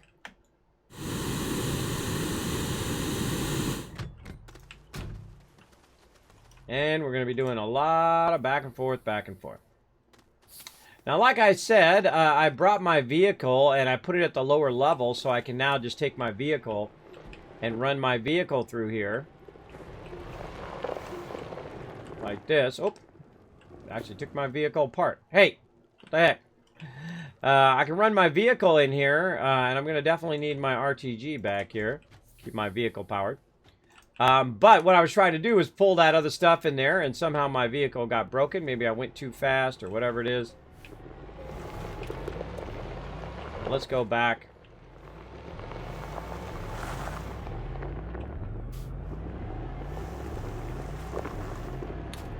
Just turn it around the other way.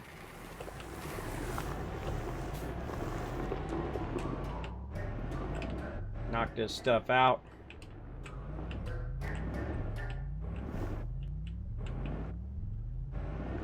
Like, when I do that, the vehicle should turn its way out the other direction, but it doesn't always do it, which is very frustrating when you're trying to back up, and you're trying to put the thing in there.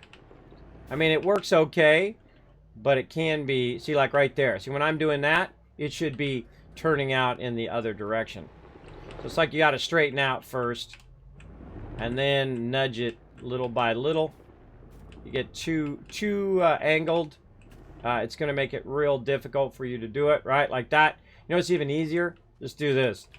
If you're having trouble backing up, and I still do, even after all this time, I've done it like a million times, I will take this out and just physically drive this one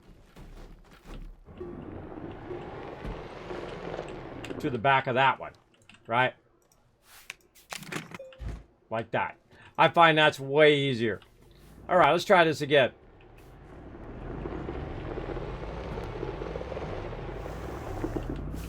All right. And we'll put some of our resources over here. And so now we've kind of set a precedent of where we can drive. We can drive our way through. And you can see that this is totally not large enough. It definitely needs to be a lot larger. And so on. So we're going to need to keep going. Now again, I'm going to go right here using the alignment mod still on there. Holding out control. And I'm going to use this as the center of everything that I do. And we're just going to shape our way out. Now one of the problems I'm going to continue to have is running out of power. By the way, the faster you go, the harder it is. You want to slow down at this point. As long as I got oxygen, I'm okay. I'm just going to keep just filling the area first. I'm not really worried about the total flatness of it. I'm really just worried about having enough room to drive right now. There we go. All right, very nice. Looks good. Using that alignment mod. And here we go. And we'll go and put this back onto the road, and then we'll just clean up.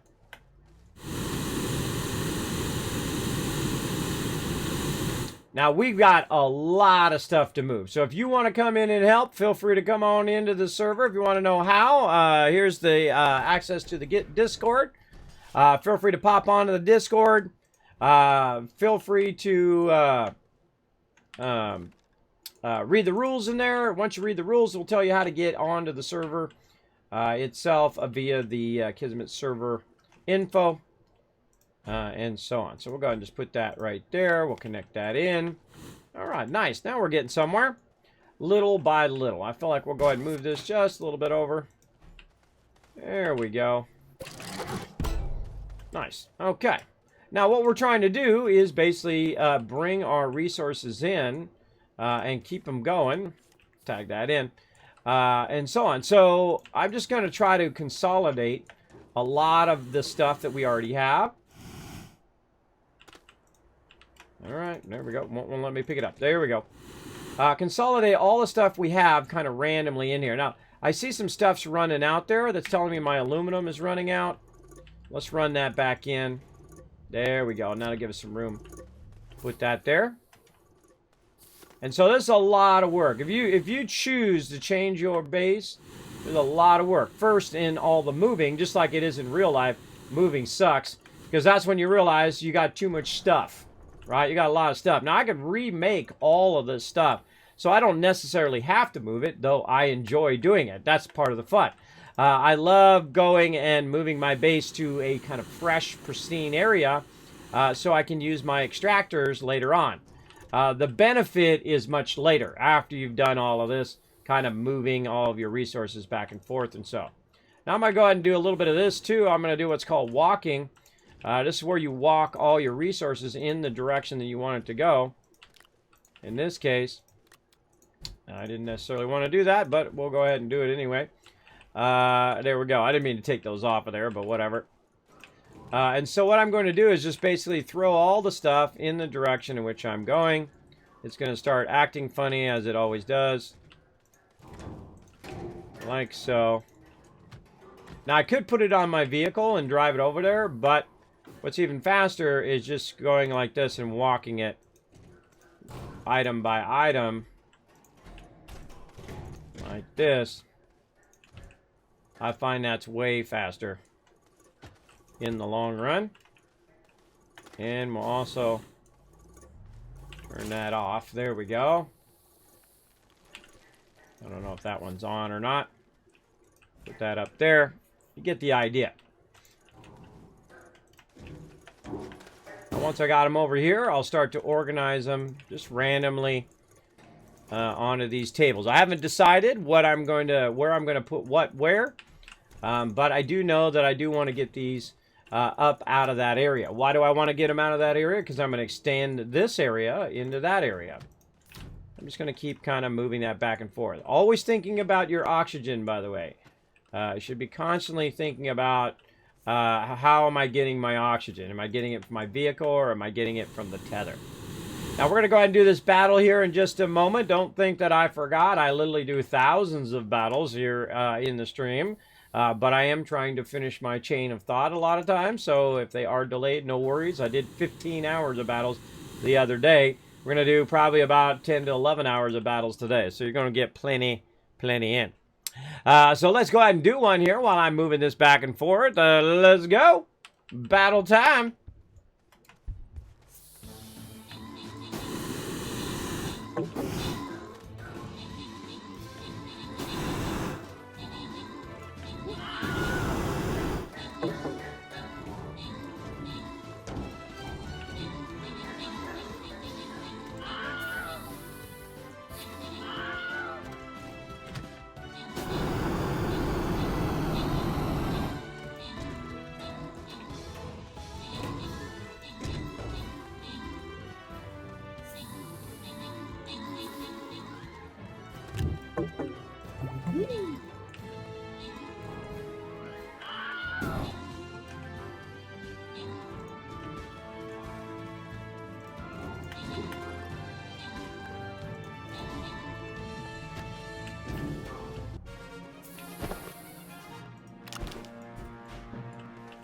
All right. Open the captain's chest. Grad server rewards. Keyblade Knight. Subi getting some love. EMZRT coming in. 25 assists. Way to crush it. Oh, now you want to join us for this one, everybody. If you want to do the blue one, which is a chance of getting yourself a skin, you definitely want to join us for this one. I feel like I'm going rogue on this one. Going rogue left, bottom left. Right there. All right. I think we got this. We'll go ahead and go rogue on that one. Try to get them from afar. All right, now while you were watching that, I was over here cleaning this up. As you can see, I've kind of moved it all over here. We're going to go ahead and put these up in there like so. And then it's just a whole lot of back and forth, back and forth. So let's get to it. A lot of packaging up and so on. Let's go.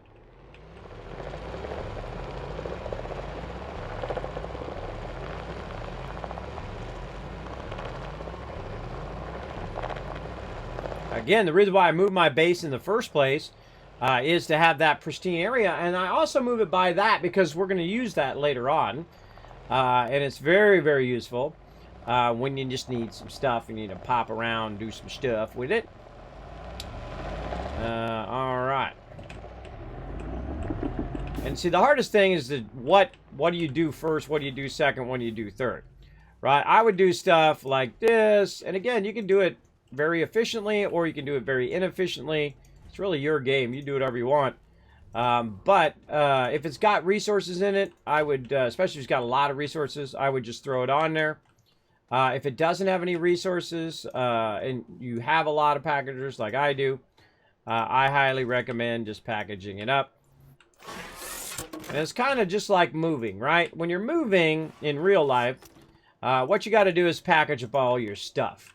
Now, I prefer to get rid of as much stuff as possible that I don't need first, and then move. Because if you don't, what happens is you end up with a ton of stuff that you moved for no reason, and you end up just selling it or getting rid of it anyway. So I highly recommend, if you're thinking about moving, downsize all your stuff you haven't used in the last 5 years anyway. A lot of people have that problem. I have that problem myself. My wife is a bit of a pack rat. She will save stuff from 15 years ago that we haven't touched or used ever. But you know, you got to also have enough time in life to go through all that stuff, right? You might not have enough time because you're dealing with your kids. You're trying to, you know, you got a job. You're trying to take care of all that stuff. That's also another factor that can make it difficult. Did you notice it took all that stuff off of there when I packaged that? Now, if you don't see the green light, then it's not going to package it. But once it does package, you'll see that it just puts all those resources on the ground. Now, if you want to get tricky, you can actually take these tables and actually put them on top of there and try to drive it. It's really awkward when you do. There's some titanium right there. Let's get that going. Now, any extra resources laying around, I'll come back later and try to work those.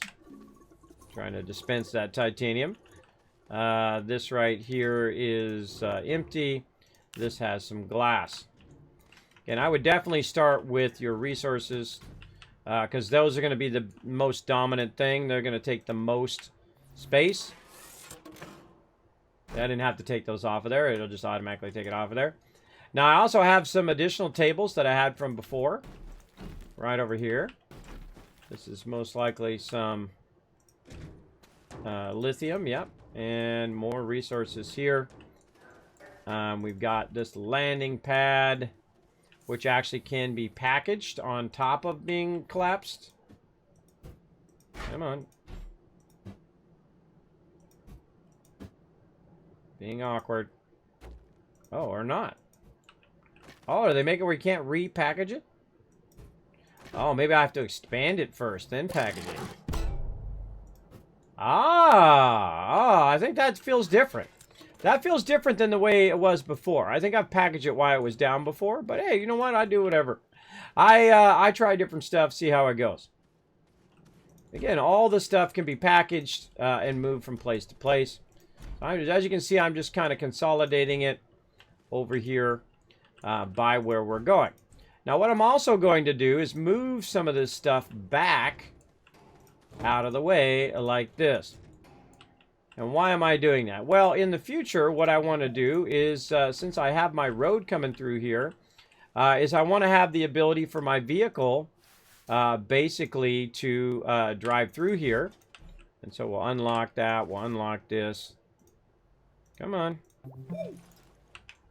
All right, it's unlocked, but it didn't want to let me pick it up because I shaped under it, most likely. So I got to shape out a little bit. And then it'll let me pick it up. There we go. Shape that back in. All right. And then we're going to go ahead again, put all this stuff kind of on the right side of our tethers. And the reason why we're going to do that is just to give us lots of room here to drive our vehicle in, load it up, and then drive it right back out again. And so we're kind of setting a precedent here that we can just pick up. And we'll put that over there. There we go. Now we got room to just drive in here.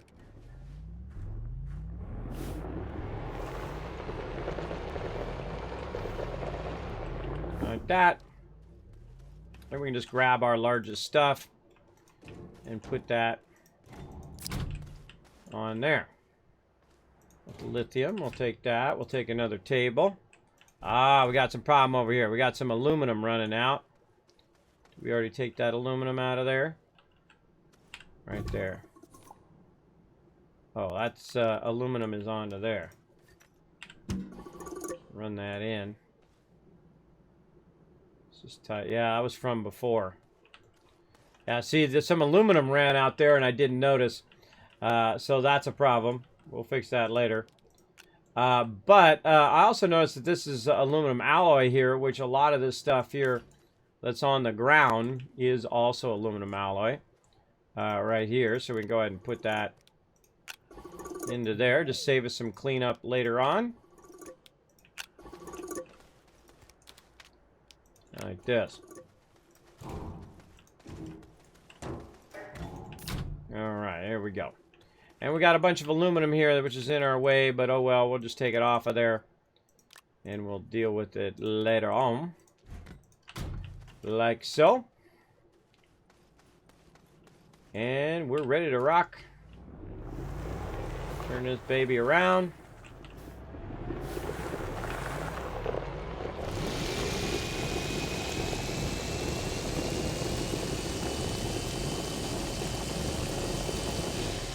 I just kind of shape myself out a kind of angle there so I can head back.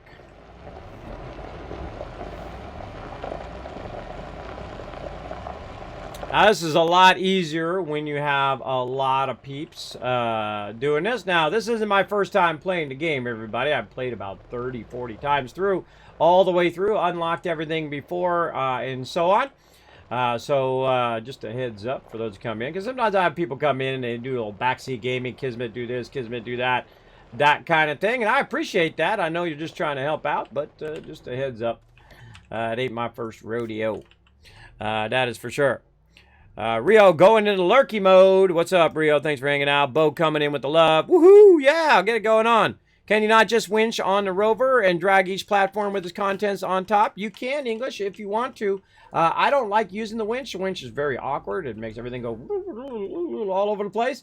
But you could totally do that if you wanted to. I have done that before. I typically don't use the winch very often. Why am I doing it from down here? I forgot. I could just roll it right up into here like this. That's going to be way better.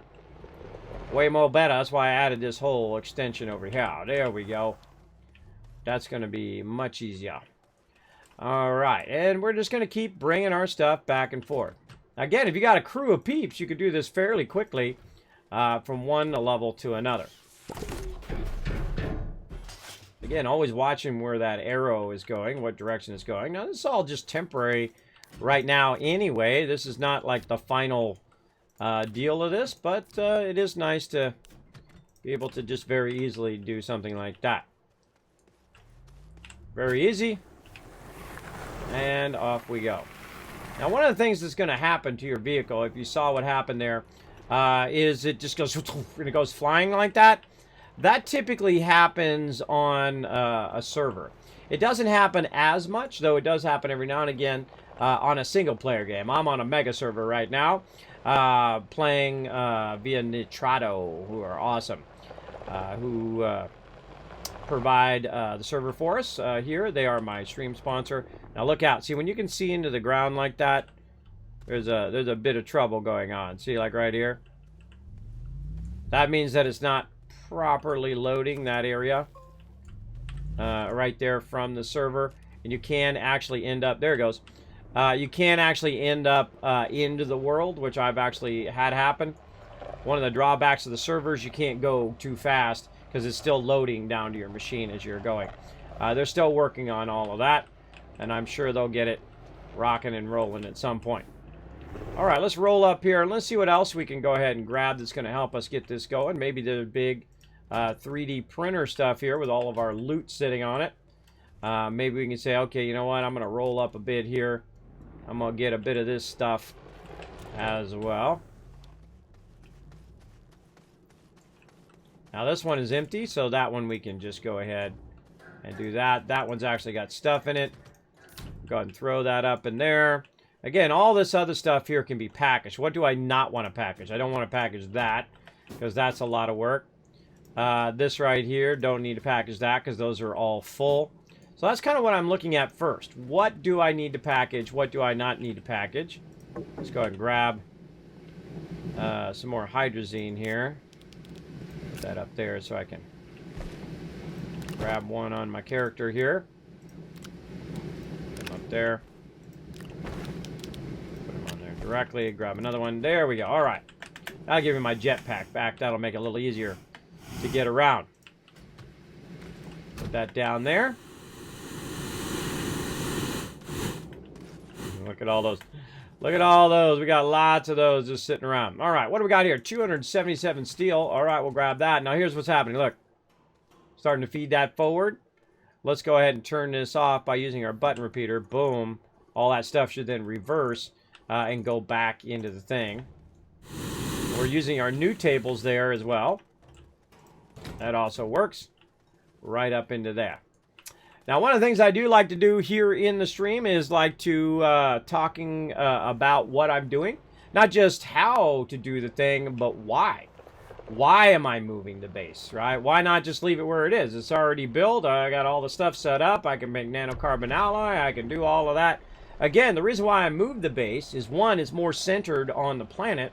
And two, it is over by one of these giant monoliths, which we'll use later on. Ethan, thank you so much coming in, showing the love. Show him some love in the chat, everybody. It's a brand new sub. I want to see some serious brand new sub love in the chat. Making a road system is the way to go. Makes travel so much faster. True, true.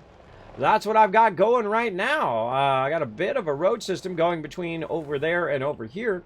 One of the things I typically do in my playthroughs is I will make a road that goes all the way around the entire planet. Been doing that for years.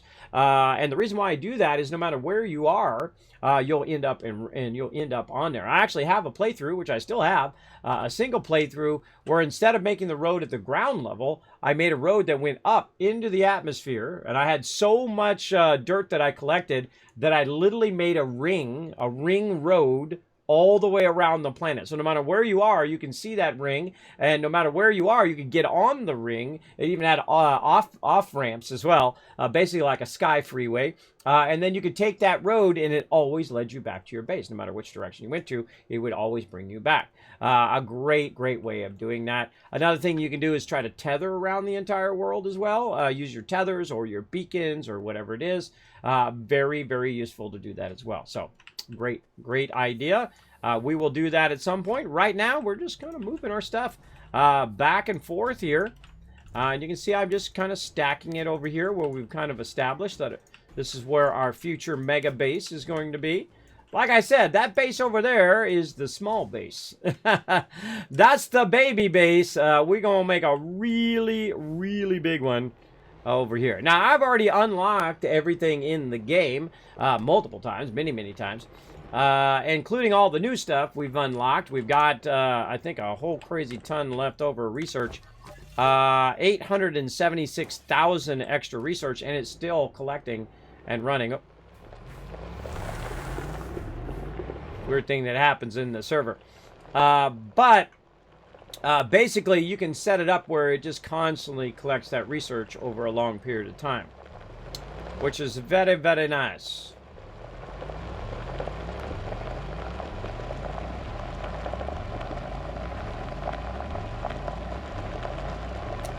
All right, and we're running back.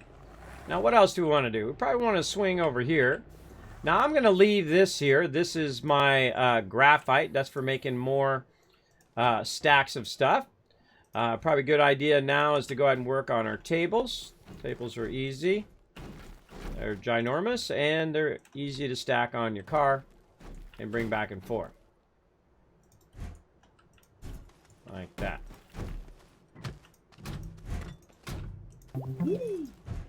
Again, we could use our vehicle, our ship over there. We have multiple of them, actually, as a matter of fact. But I'm not going to bother. I'm also going to take up all the landing pads, so you actually can't land here anymore, so someone doesn't accidentally land here. And you're like, well, Kismet, how are you going to take this landing pad out or make it where people can't do that? Well, this right here is blocked. So if you have it blocked, no one can land there anyway. So they're not going to land on that pad thinking that is my primary base.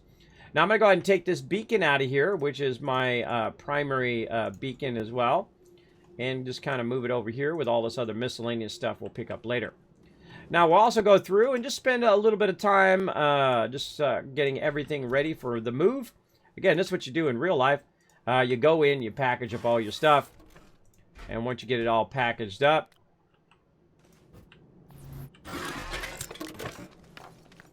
then you're ready to move.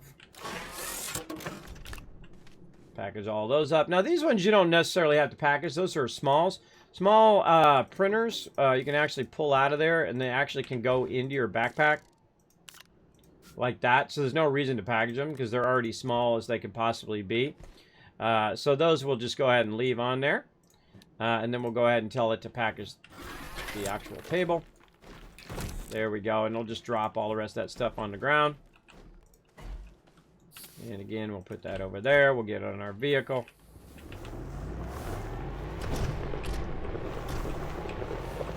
Get that way on in there. There we go.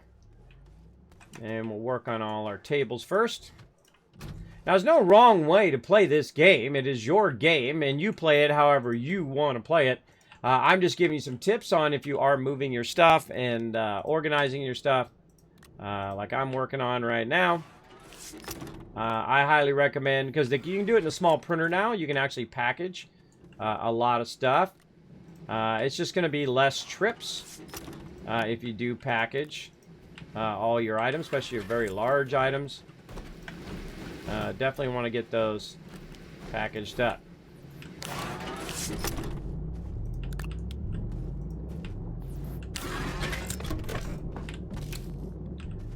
There we go. And then we'll go ahead and do our tables.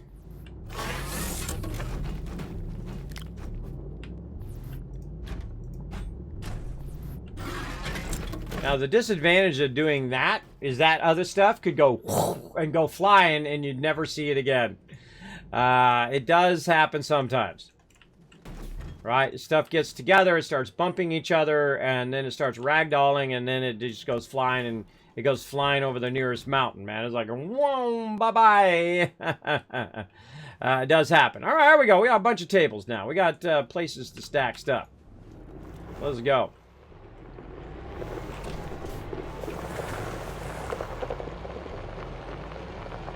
And you can see we're doing some stuff via the holiday event there.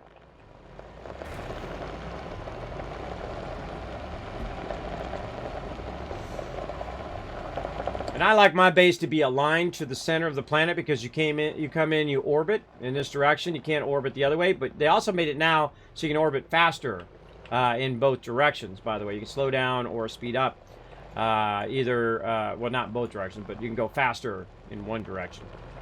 You know what I mean. All right, let's roll on up in here. Let's cut a little short on this one.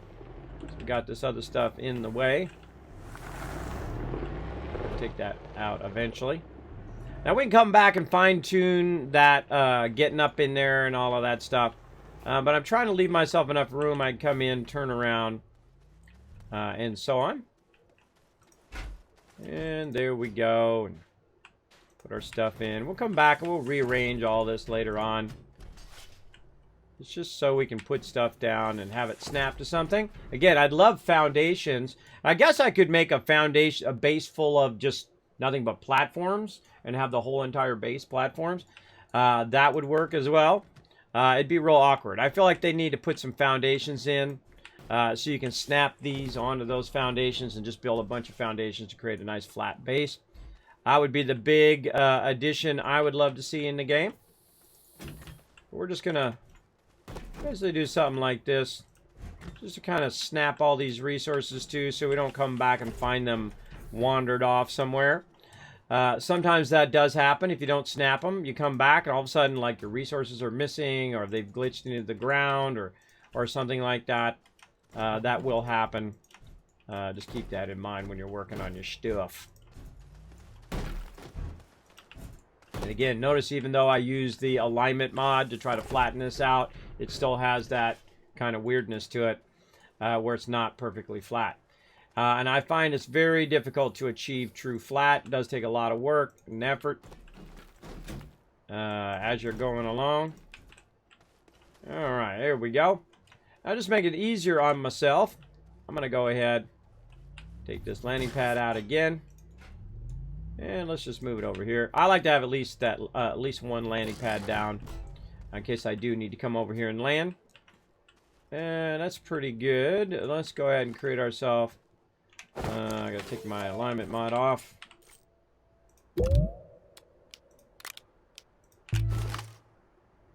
Yeah, a little bit better of a ramp. Take out this rock. Notice also that it knocked out one of my tethers from my driving. There we go. Now I got a big hole right there, but that's okay. I can just go in and just say, yep, fill that back in. See what happened? It actually has my tether under there. Now, if I try to go back in there and get that tether, it's no longer there. It's actually pushed it through the bottom of the world into the next level down below because I filled it in so close. Sometimes that does happen, but that's okay. We can try to bridge our tethers just like that, and I'm going to fill all this in anyway. No worries. No worries in the long run. All right, let's go ahead and take this out. Let's get the compound off of there. All right, back and forth we go.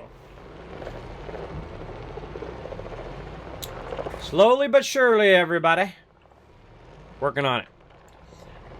Yep, I've done that in a previous save. Yeah, it's pretty fun. Pretty fun. I did that, God, I don't know, about a year ago or so. It was a lot of fun. I was like, man, I wonder if you can make a ring around the planet. And you can. Very fun. Very, very fun. I've been playing this game since it released, 1.0.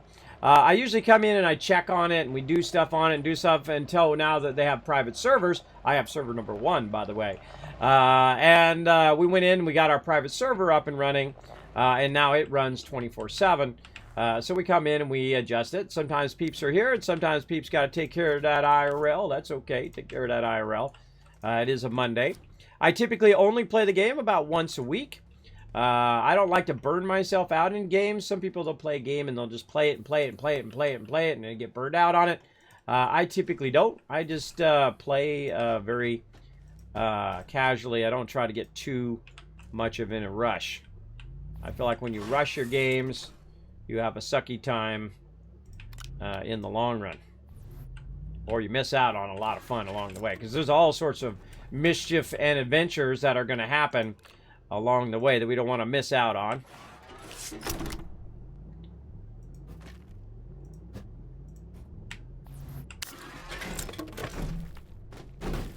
That's actually working fairly well. Normally that stuff goes flying. There we go. Look at all this over here. You're like, Kismet, how are you going to clean up all this mess? I'm going to have it do it for me. It's actually going to take care of all that for me later on. But right now, I'm just going to go ahead and keep packaging up these tables. Little by little. Package this up. These are actually sound like they're running.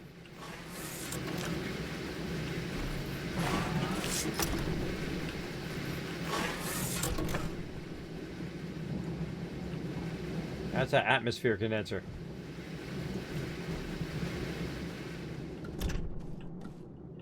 It's running while it's packaged. Yeah, those atmosphere condensers are running while it's still packaged. That's too funny. All right, it's got graphene in that one. Let's keep going here. Let's work with this. Now, remember, they did add the ability to make packagers in the small printer now. So very nice. Helps you a lot on doing this. Now, over here, we've got these right here, which are research chambers. It'd be cool if you could put them into those, but you need the large one. So most likely what we'll do is we'll just package those, but probably not unpackage them. I'll probably take them to another planet if I happen to need some later on. But we're already generating a ton of, or already have generated a ton of resources. And we're not going to reset the server anytime soon. So we're going to just keep this stuff ready to rock for later on.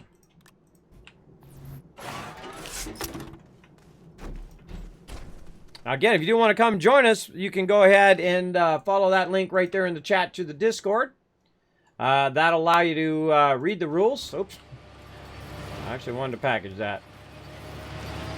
How do you package that? I guess you got to take it off of the thing. You got to take it off of the thing to package it. Yeah. There we go. All right. Any more left? Nope. None on there. Let's go grab some more. So it seems like a daunting, massive undertaking when you first start this kind of stuff. And then you realize it's just a matter of time, right? It's just a matter of time and effort that you put into it is going to make that result happen in the end. And that's the way with anything. When you're working on large projects, and I've done hundreds of thousands of projects in graphic design, and they seem daunting, you know, especially when they're, you know, $500,000 or $1 million projects, these really massive projects that have like, you know, 53 different parts to it. You always start, okay, what's the first thing I need to work on, right? The first thing when you're moving is usually packing up all your stuff and deciding what you want to keep and what you don't want to keep, right? That's always the first step I suggest anytime you're moving is to make getting rid of stuff your highest priority, because you don't want to move stuff that you're never going to use. And that happens a lot. I can tell you, my wife is like a huge pack rat. I got stuff in boxes that I haven't seen in 16 years, still sitting in the garage from when I moved the last time, when I moved from California here to Tennessee. Now, why did I move to Tennessee? Well, my wife is from Tennessee, and they actually have really fantastic schools here in Tennessee for my kids. I grew up in the type of school where you try not to get stabbed or shot every day. Yeah, I would prefer my kids not have to go to that school. That is for sure. Yeah, I much prefer them going to schools where the actual teachers like being there. My teachers were the type, but not all of them. Some of them were exceptionally good. But most of them in my day was just a bunch of, they just give you assignments and then they sleep the entire stream. Or sleep the entire class. So that's not good. That's not the type of teachers you want. You want the type of teachers that are, all right, let's try something. Let's get it going on. Come on, everybody.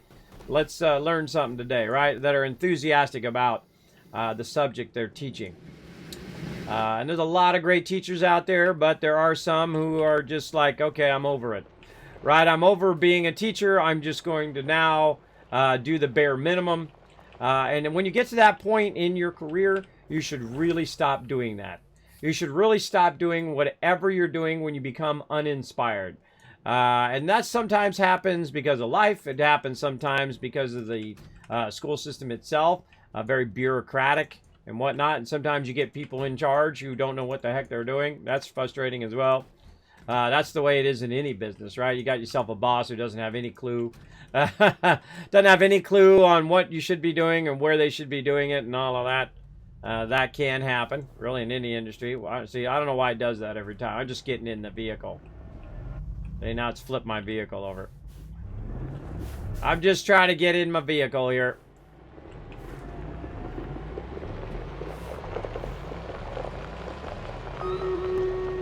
That's a server thing right there. All right, heading back.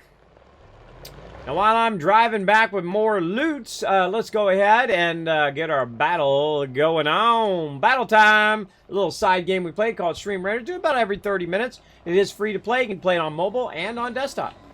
Very, very fun.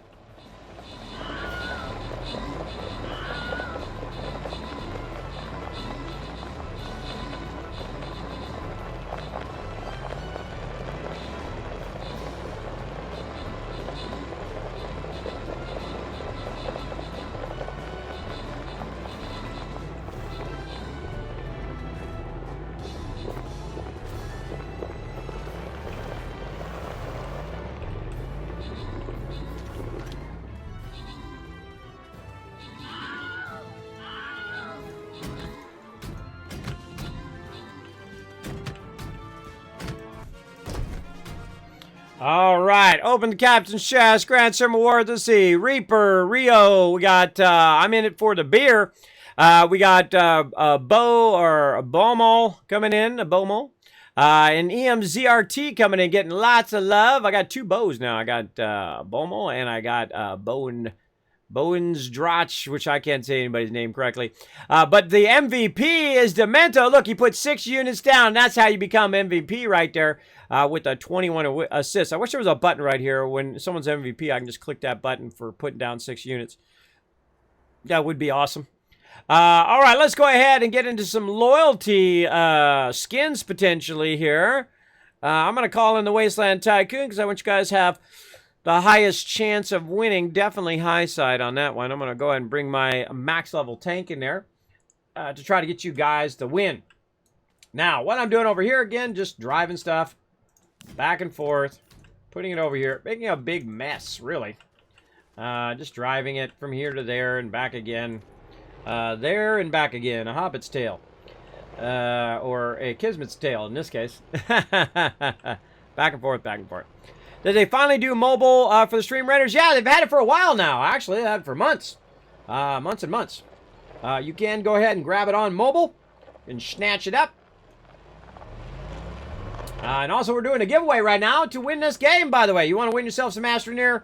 You can win it for yourself or for a friend. You're welcome to go ahead and be part of the giveaway. I think on the next ride back, we'll have Saltbot come up. How are we doing on time here? Oh, actually, time for a break, too. Let's get up in here. Let's go ahead and grab all the big stuff. And then I think on the way back here, we'll have Saltbot come up. Tell you a bit on how to be part of those giveaways. Now, if you already know, you can go ahead and dive right in. Go ahead and put in your tickets for the giveaway. But if you don't know, you can also scroll down underneath the stream. And underneath the stream, it will tell you a bit about KizCaps and how to use your KizCaps. Always a good idea whenever you have a question is to scroll down in someone's stream into their panels and see if the question might already be answered down there. But I don't mind answering them. I've answered the same question thousands of times and it doesn't bother me at all. At all. Probably the number one question I get all the time is, Kismet, where does your name come from? Kismet is a Turkish word and it means fate or destiny. I got it from when I was a kid. I walked around and was talking to my friend. I said, hey, we should go do such and such and such and such. And a good friend of mine came over and said, just like almost word for word, exactly what I just said. And everyone went, whoa, that's weird. That's like Kismet. You already know what he was going to say. And I said, nope. It just happens to me that way. It just happens. Every now and again, I will answer a question in chat before I even look at it. I know, pretty wild, right? And that's why they call me Kismet. Because I've had that name probably since before most of you were born. A long, long time. In fact, more people sleep the entire stream. Yeah, I'm thinking I'm just going to sleep. I'm playing some League of Legends. I see that all the time. People are like, I love League of Legends. And they're just like snoozing. They're snoozing the whole time. You got to be active. You got to be excited. You got to want to play that game. If you're just playing it to play it, I guess after about 20 hours, though, I guess that would have an effect on you, too. You're playing way too long. But I like playing games that I enjoy playing. I don't play games I don't like, I don't enjoy. It's not that I have anything against League of Legends. I actually enjoyed playing that. I played it a bunch. But I just don't want to spend the time to be good at it, and I feel like I'm dragging my team down when I'm playing it. So I don't bother playing that one because it's also very repetitive. It's extremely repetitive in the way that it works. I feel like sometimes I prefer more of a team play where everybody's working together for the common good of everybody versus just, your team versus another team, which can, get a bit stale after a while. That's why they're constantly coming out with different battle royales with different takes on the genre and whatnot, because after a while, you're literally just doing the Quake mentality. And the difference between Quake and a game like Unreal Tournament and Duke Nukem, the old school games, is Quake plays like this. You spawn, you grab a bunch of stuff, you shoot somebody, they die or you die. If you die, you spawn, you grab your stuff, you shoot somebody, they die or you die, then you spawn, you grab some stuff, and then you're in that repeating cycle, which is just like PUBG, just like those kind of same games are all based on that Quake cycle. Now, when you're playing something like Duke Nukem or you're playing something like Unreal or other games, which is kind of also a bit like PUBG and other games like that, You can take a hit, right? You're not insta-gibbed, right? You're not insta-dead from a single hit. In Quake, you get hit, you're most likely going to be dead 99% of the time. You're mostly instant dead. Now, same thing in PUBG can happen all the time. You're driving around, someone snipe you out of nowhere. You don't even know where that guy is. You don't even know where you got sniped from. You got sniped from clear across the zone out of nowhere. And it's not like a battle, right? It's more like if they get the drop on you, you're dead. That's what it is. That's the Quake style. Where like you're playing like Duke Nukem or you're playing Unreal or the older style games where you can take a hit and then you can heal, you can hide, you can do all sorts of stuff, and you come back from that first initial hit. Any game where I insta-die and I'm just in that insta-death loop all the time, I find that get very old very, very quickly. That's why I don't like to insta-die. I prefer to get in. Now, I'm a big fan of Quake. I love Quake. I've played a lot of it when it first came out. In fact, I own 16 copies of Quake, the original Quake. I bought for my office so we could play Quake after hours, which is a lot of fun. Good 16-person battle. And I played lots of that. I played lots of first-person shooters and whatnot. But I feel like the thing I enjoy the most is always a game like this, like Astroneer, where everybody can get in, we can all work together, we can build up the base, we can do all that stuff. And this base was built by multiple people, not just me. It was a lot of people working together, gathering resources and whatnot, not just me. Though I could do it myself, but it's more fun to do stuff in a group, I find. That's just kind of where I am right now, right? That's just me as a gamer. And I feel like when my enjoyment comes at the expense of someone else's enjoyment, I absolutely don't like that. That's why you won't find me ganking people, or I don't like doing PvP if it's, 50 versus 2.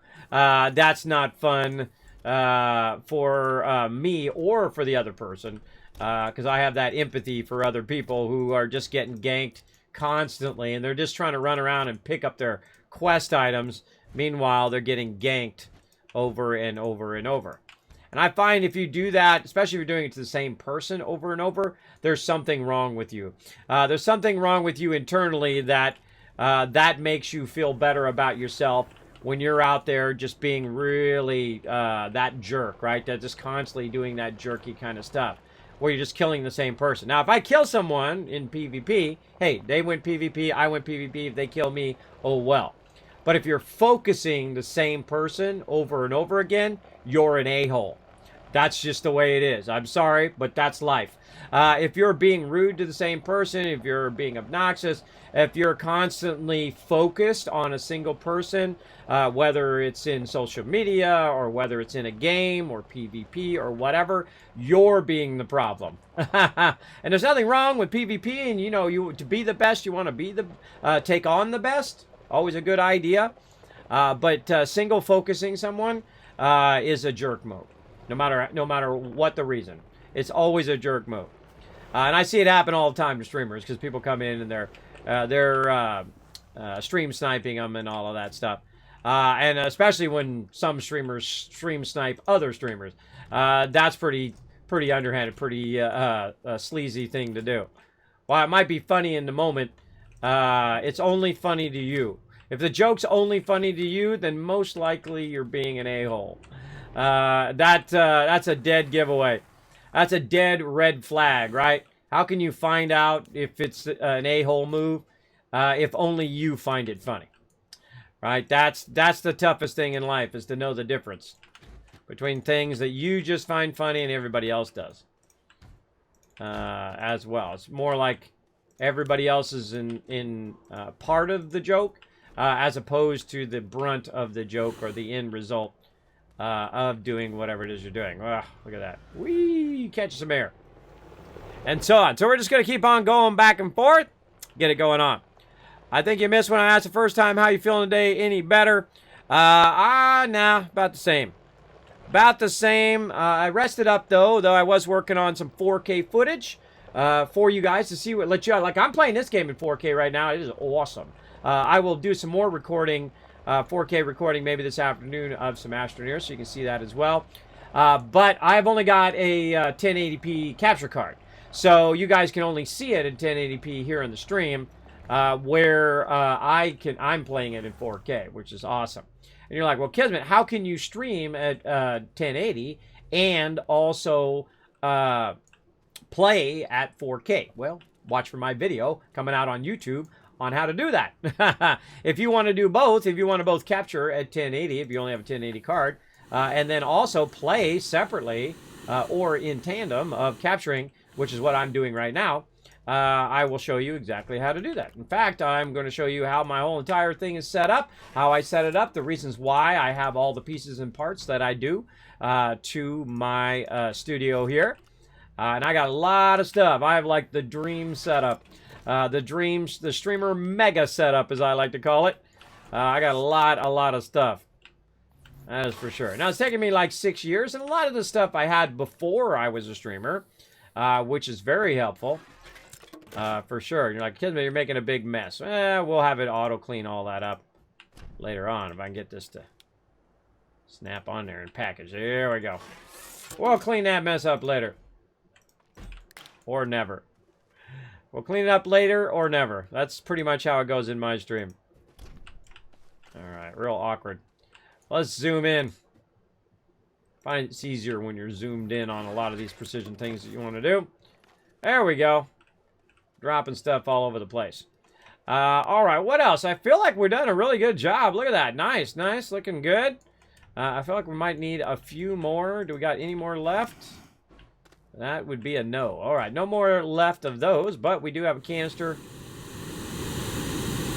that we can take with us over here. And we just go ahead and make our own.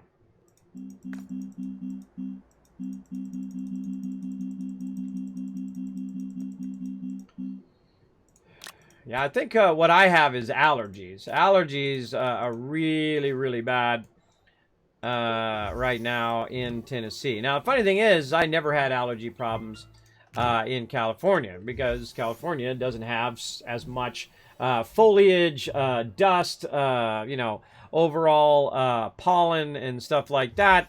A much better place to live if you have allergies. Here in Tennessee, this is like the allergy capital of the world. I tell you, every allergy you could possibly have, you will find it here in Tennessee, usually. The drawback of living in a very lush and beautiful state. One of the nice things, though, is it is very lush. You do have a lot of trees, and it's definitely beautiful in the fall as well. And if you like seasons, well, we got plenty of seasons here. If you don't like the weather, just wait about 5 minutes, and it'll be something else. There you go. Take that out. There we go. We'll just take out all of our branches here. All right, clean that up a bit. We'll probably make some more here. All right, what a big old mess. Now, let's see. We've got a bunch of stuff over here we could probably get stacked and ready to rock. Oh, something's running out over there. What is it? Zinc. Oh, that was zinc. Right there. Run that back in. Oh. In you go, zinc. There we go. Run that back in again so that doesn't end up on the ground. Take all of our other random resources here. Get it going. Now, just like in real life, whenever you're organizing something, it always takes a while to get that going on.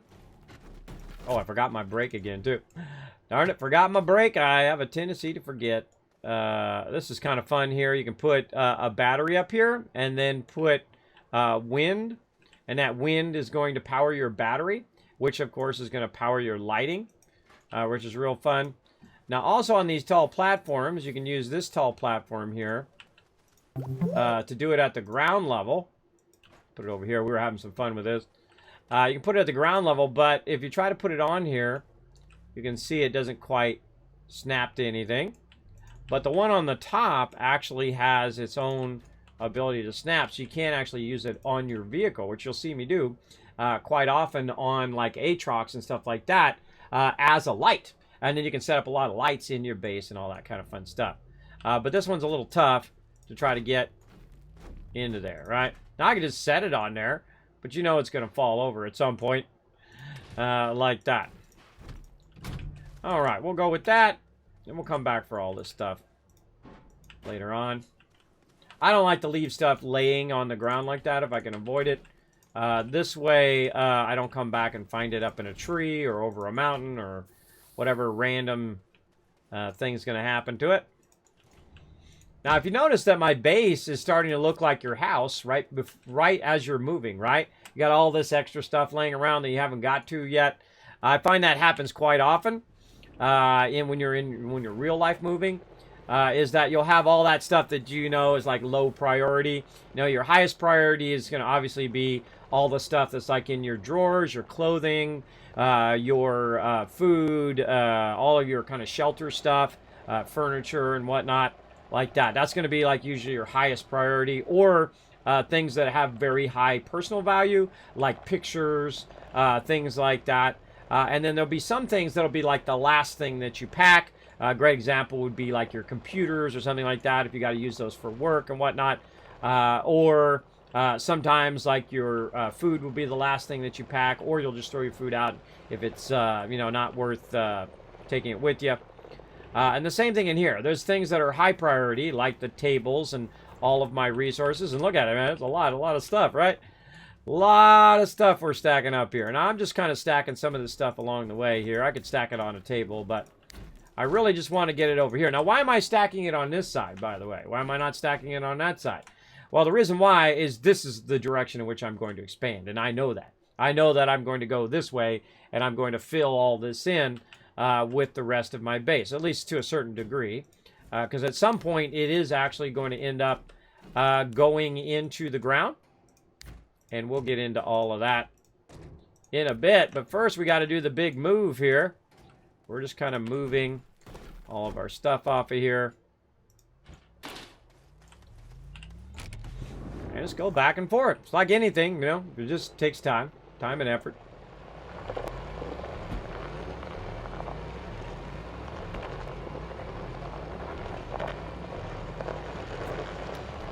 Yeah.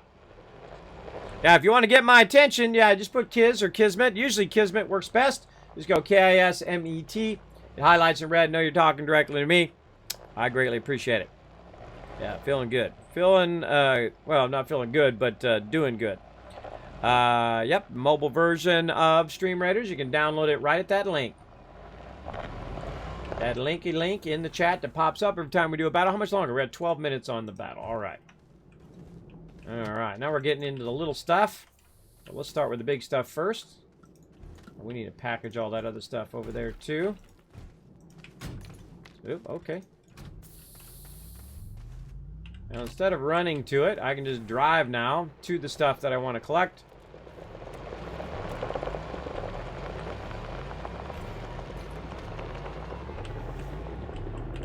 Like so. Now, the funny thing is, if you got a bunch of buddies you're playing with and they log in, they're going to be like, whoa, where'd the base go? And that's why I made that tether line, is so that peeps would know that they can just run along that tether line and they'll find it eventually that way. And I would take all this other stuff out, too. I would take the small battery out, put that onto us. I'm surprised I actually don't have one. And all that other stuff that you'll want to micromanage at some point. Again, you notice I'm kind of prioritizing the large stuff. And that's the stuff you want to move because you feel like you're getting some momentum going on when you're doing the large stuff. And that's actually, my beacon's actually letting that do that. I find you can usually put it on top of your beacon. But I always start with the large stuff because then it builds momentum. Whenever you're trying to do anything in life, you're trying to build that momentum. Maybe it's like, you know, you want to lose weight, or maybe you want to get a project done, or you're like, I got to get around to doing that thing. Having that momentum or that motivation to do it is the hardest thing of anything that you do in life. Is finding that motivation, that creativity, that inspiration. Those are the toughest things to do. And to keep that motivation and inspiration going, if you work on all the little stuff, you're going to get burned out quicker than if you do the big stuff. Because then the big stuff, you're like, okay, oh, now I got it going on. I got this going. I got that going. That's why I always do the hardest stuff first, typically. Like if I'm working on a project, I will go and do that hardest stuff first. Like if you got a to-do list that you got stuff to do, always put the hardest thing at the top. At least one really difficult thing to get your day started. Because once you get that difficult thing done, it's going to then motivate you to get all those little things done. Right? Because you got it out of the way. You've been putting it off for too long. You're like, okay, I got it going on. I'm going to get it done. Today's the day. And then you get it done. You're like, oh, I got that done. All right, what else can I get done today? Right? Now, if you wait to do it till, say, the afternoon, what's going to happen is by the time you do all that little stuff and it's afternoon, you're not going to feel like doing that big thing because it's going to be a lot of time and effort. And you're like, well, I'm too worn out. I'll do it tomorrow. And then tomorrow never comes along because you keep pushing it back and pushing it back. So always challenge yourself with the toughest thing, at least one tough thing at the beginning of your day. Sprinkle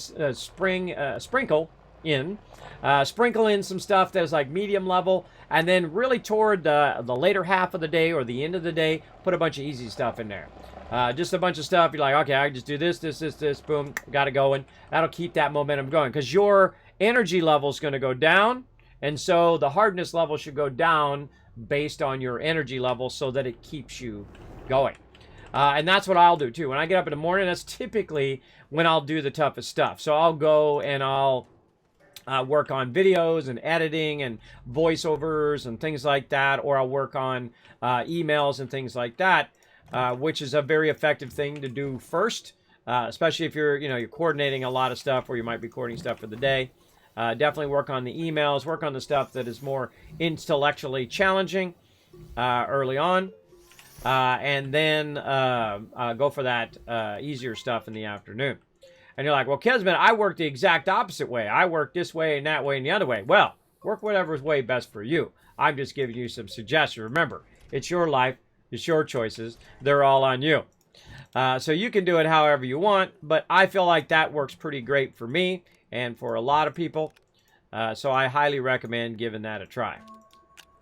All right, now I'm going to clean this up a little bit. I'm putting this stuff up in here. I know this has been triggering a bunch of you. And we'll have this auto clean itself up later on. But for right now, we're just going to go ahead and clean a bit of this up. That's why I left these here, just to do this. Now, I could use the auto arm to pick this up, but it actually takes longer for the auto arm to pick it up and put it on here than for me just to do it like this. As you can see, it goes very, very fast. All right, nice. Got that cleaned up. Got this cleaned up over there. That is actually a whole bunch of titanium right there. Very nice. Put that up there. We'll go ahead and start putting these up here as well. Now, I could use my larger things that I put on there to grab a lot more. And this one's empty. Let's go ahead and package that one. But I don't usually use it all that much. We might grab it on our way back. But then I'd have to take the items that are on there right now off of there and do it. It's really up to what you feel like doing. And we'll stack that up in there. So now what I'm going to start to do, now that you saw I just cleaned that whole side. And the reason why I did that is to kind of create a sweep. Right? So you're kind of now it's like you're sweeping the area. You're going in and you're going, okay, I'm going to grab whatever is from this point to this point. And I'm going to pick that up. Another great way of motivating yourself to clean is to clean in a certain direction or to pick up stuff in a certain direction. So that's what we're going to do. We're just going to go ahead and start working on all the little small stuff. And put this over here. Do I got another one? Nope. Let's go over here and get some more. Again, I could use my small printer. Also, be aware that you might suffocate. Watch out for that as well. Easy. Put that up there. This up here. Turn this over. That actually has a packager on it. That obviously was where I was packaging them up. I was making a bunch of packagers, and then that was taking it and stacking it for me automatically. Which is very nice. Now we go ahead and actually do that right here. And then we're going to have this kind of auto stack for us. Now what we can do is use the actual power of our vehicle, and we can stack that right in there.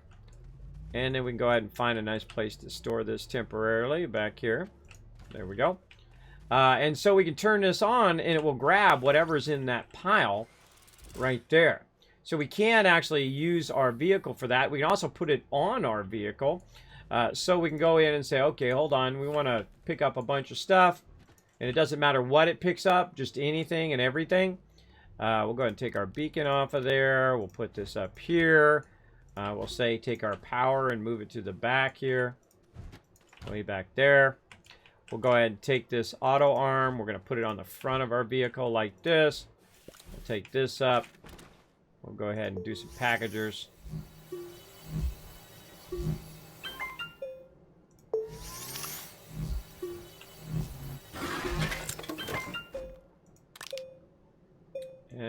What else can we package over here? Maybe that canister. All right.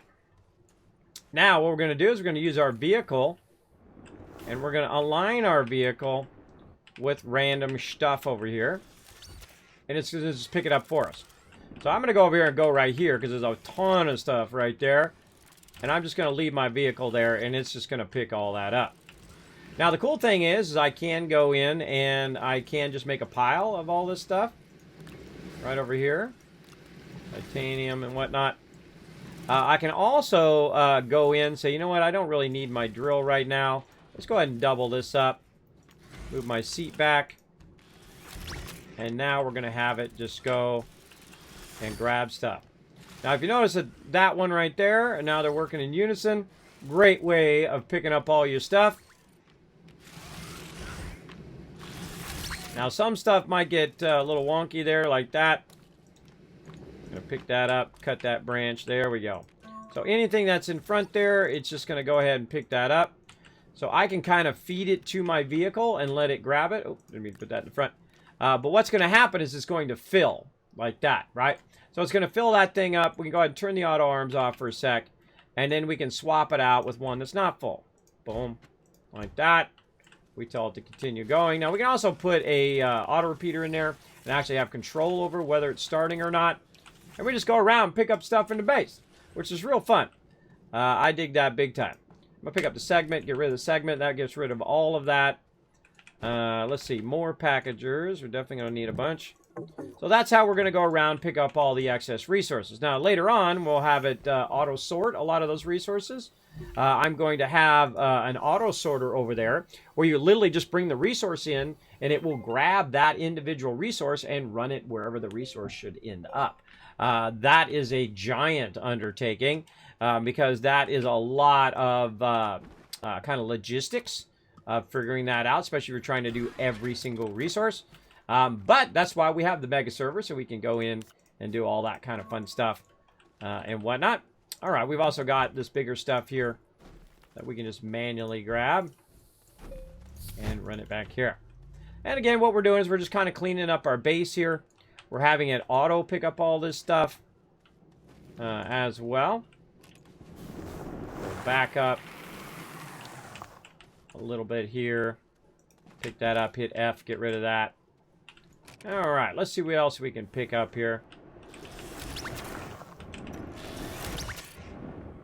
All right, now it's full again. How can I tell? Well, it stopped. All right, let's go ahead and do that. Let's do this. Let's run back here. Let's get this one. It was a lot of fun swapping this stuff out, doing this kind of thing. Now it needs to be behind the arms. One side's the collecting and one side's the output.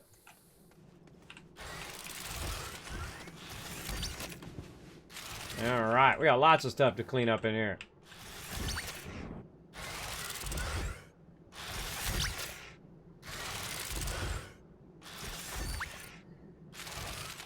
Nanocarbon alloy just laying around.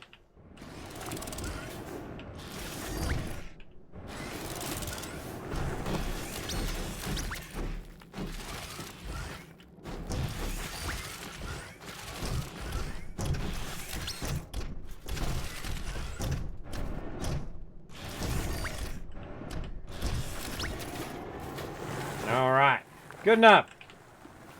We're out. Cleaning up, nice and tidy.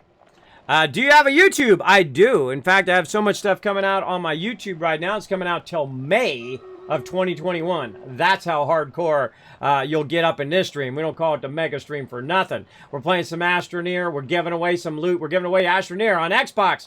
You can get it for yourself or for a friend. It's up for you. It's your caps. Use them when they need them. I was going to take a break about 30 minutes ago. We're going to go ahead and do this battle first. And then we'll go ahead and take ourselves a little bit of a break. We'll also come over here and try to get myself up over this thing. There we go. We'll also come over here and turn these off before I forget. And then we'll swap out one of these ones that are already a lot less stuff on them. Again, we'll organize all this stuff. And now you can see we have a lot of stuff from before that we'd already brought over here. And we're just stacking it over here, just kind of cleaning it up. And I've got lots of tables I could stack this all in, but I don't want them to go too far out. And I don't want to have to undo a lot of stuff that I've already done. So we'll go ahead and put that up there. Let's go ahead and find some more. I thought I saw a bunch more over here. I do see them right here. Now this is a great way of doing this. You put that right there.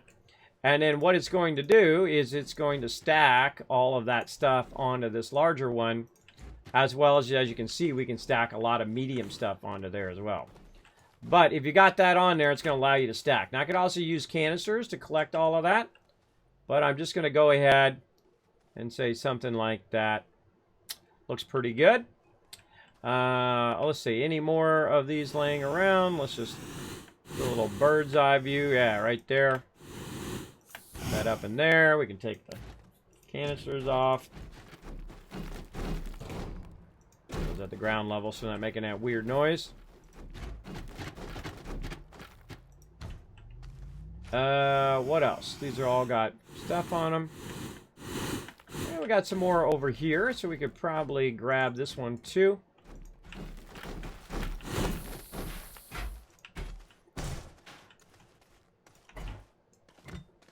Like that. And then what I would do on this one is I would consolidate these all onto the same one. Like this. Now this was for my 3D printer. But this is going to help us clean that up by putting all those onto there. And if it has any free splots, there's one on the left, it's going to also let us just put those resources right into there. So any of the ones that we have on the ground that we don't really want to pick up, we can go ahead and get that going. Also, this is going to allow us to stack any of those medium items that we've packaged. Will end up onto there. All right, nice. Now it's probably a good time for a little break. Let's go ahead and just chill out right here. You guys can enjoy the massive amount of stuff, and we powered up the monolith today as well. So let's go ahead and do our battle to battle, everybody. Here we go. Good advice, Kismet. Yeah, it is. That's a lot of stuff. It is a lot of stuff. Yes, we're tearing down our main base and get it going on. I'm new to the game. What are those segment pins? Those segments are called button repeater. Now, button repeater is great because you can turn things on and off. You can control what's on, what's off. You can also turn your canisters and all sorts of stuff on and off. You'll see when I go back in and set back up my automation, including all the sorting and all that stuff, that I can go ahead and I can turn it off. It turns the converter off. It turns the arms off. It turns everything off by those button repeaters. There's a lot of logic systems that they added to the game, including a lot of conveyor style. Not necessarily the conveyors themselves, but a lot of automation style objects in here where you can automate a lot of it. Like you saw me automate a bit of cleaning up the resources off the ground. That is basically what you can do with all your resources and with all your construction and whatnot.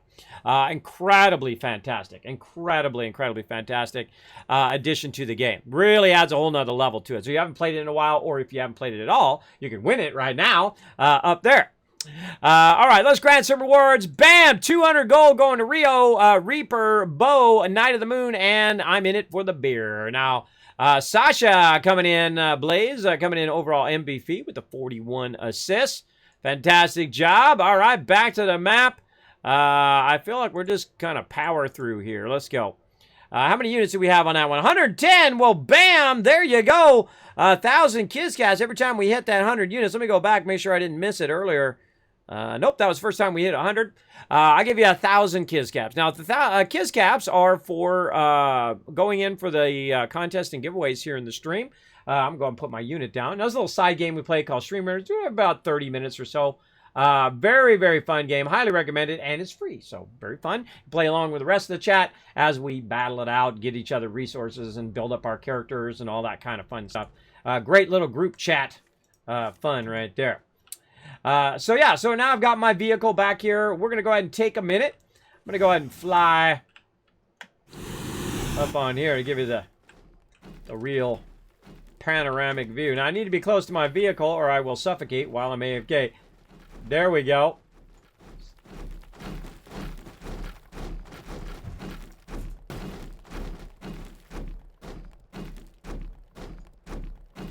Doing that weird thing. Doing that weird thing when I stand on it. All right, we'll do that instead. Otherwise, you got to listen to that noise the whole time. Okay, here's what I'm going to do. I'm going to go AFK for a second just to get up, walk around, stretch my legs. Saltpot's going to come up, tell you how to be part of the giveaway. Then you can go ahead and join us for the giveaway. And then I'll be doing a giveaway here in just a bit. And we'll do that. All right. Now, I'm the only one on Twitch that actually has a Stealth Boy, kind of a combination between Stealth Boy and Predator. Here we go.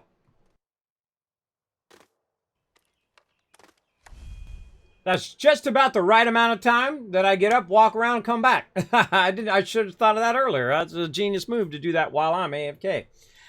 There we go. I'm back, everybody. Let's get to it. And there we go. So feel free to be part of that giveaway. Now, again, if you want to use all of your caps, if you got enough, you got like 100,000 caps, you can go exclamation ticket space max as well if you haven't done it already. If you've already put in some tickets and then you try to do it, it won't do it. It'll say, hey, you already have some tickets in there. But if you haven't done it, you can use that awesome function as well. Let's go, everybody. All right, we got to clean up this mess. Now, one of the cool things we could do also is we could go and we can clean up the entire world this way, where we can go in and just basically just drive around, pick up all the loose stuff that we might have left from before as well. But I'm not going to do that right now. I want to just move my base and then start building. So we got kind of like stage 1, right, which is the packaging, then stage 2, which is the actual moving part, and then like stage 3, which is the rebuilding part, which we'll get into. Now we're going to be rolling up on here, so it's a good time to take a moment to pop out, get our auto arms going, like so, and let's go ahead and clean this place up.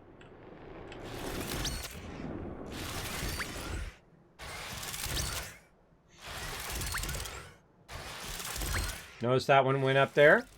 See? Actually feeding behind there. I don't know about you, but I think that's like the coolest thing. It doing all the work for you, right? It's like you're coming in with like a big vacuum or something. Cleaning all this up. Picking up all this various stuff just laying around on the ground. And you can do this very early game, too.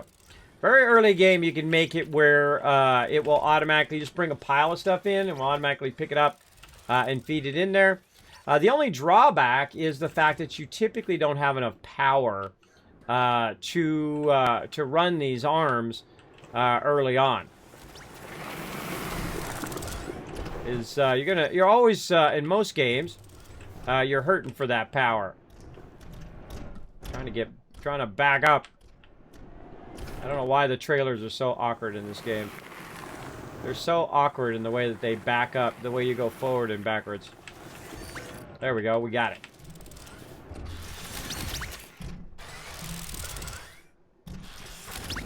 Now here's one thing we don't want to do. We don't want this to suck this up too much, because we can actually use these as a way of putting those into that canister. So I can go like this and say set the other way, and we'll grab all of the same type and run it in there. Same thing with this one. I can go ahead and put that in here. You can also take one of these off. Say it's doesn't have that much on it. It'll actually grab all the same type and put that into there as well. Another great way of cleaning those up. I can also go in. Let's just go ahead and drive past. Like this. Grab that tether there. And I can just put all this up in here. Stack all those up nicely. Like that. I can also put these on the back, on the sides. So when you're driving along, you can actually just say, hey, I want to grab this and put it onto the actual vehicle. The only problem with them being sideways is not really aiming toward these things. But if you have some canisters and you can grab it, put it on your vehicle, and then it'll grab it, put it into the canister, that works as well. This has got one, so let's turn it the other way. There we go. And this is graphene here. A great example is I could take, say, this one. Let's take this off. And I can put this on here. Now this is set to organic. And so I can put it up here, and it's going to grab all the organic and feed it in there, which is quite a bit, right? Quite a bit organic you're going to get along the way, and that'll feed it nicely into that canister. We'll come back for this other stuff. We're just going to go ahead and do the fun cleaning here. Grab all of these random resources. Still on the ground.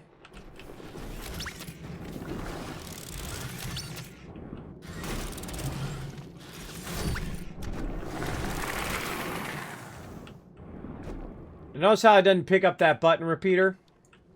I always find those kind of mechanics interesting. If I pick this segment up and I take the segment out, then it will pick up the button repeater, right? The little subtle things like that, I feel like really make games, right? Is understanding that subtlety between when something works and when it doesn't, and its different states of working. So again, look, we got that button repeater, not picking it up.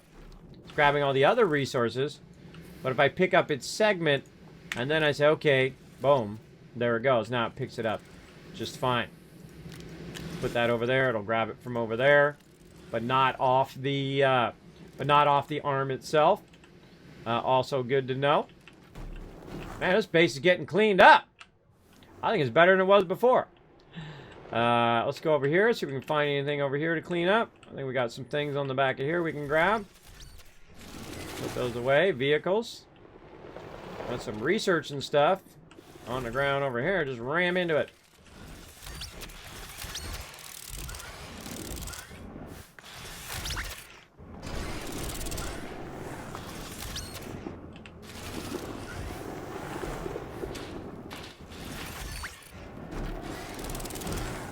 Out the way. Kismet coming through. Alright, let's go back over here.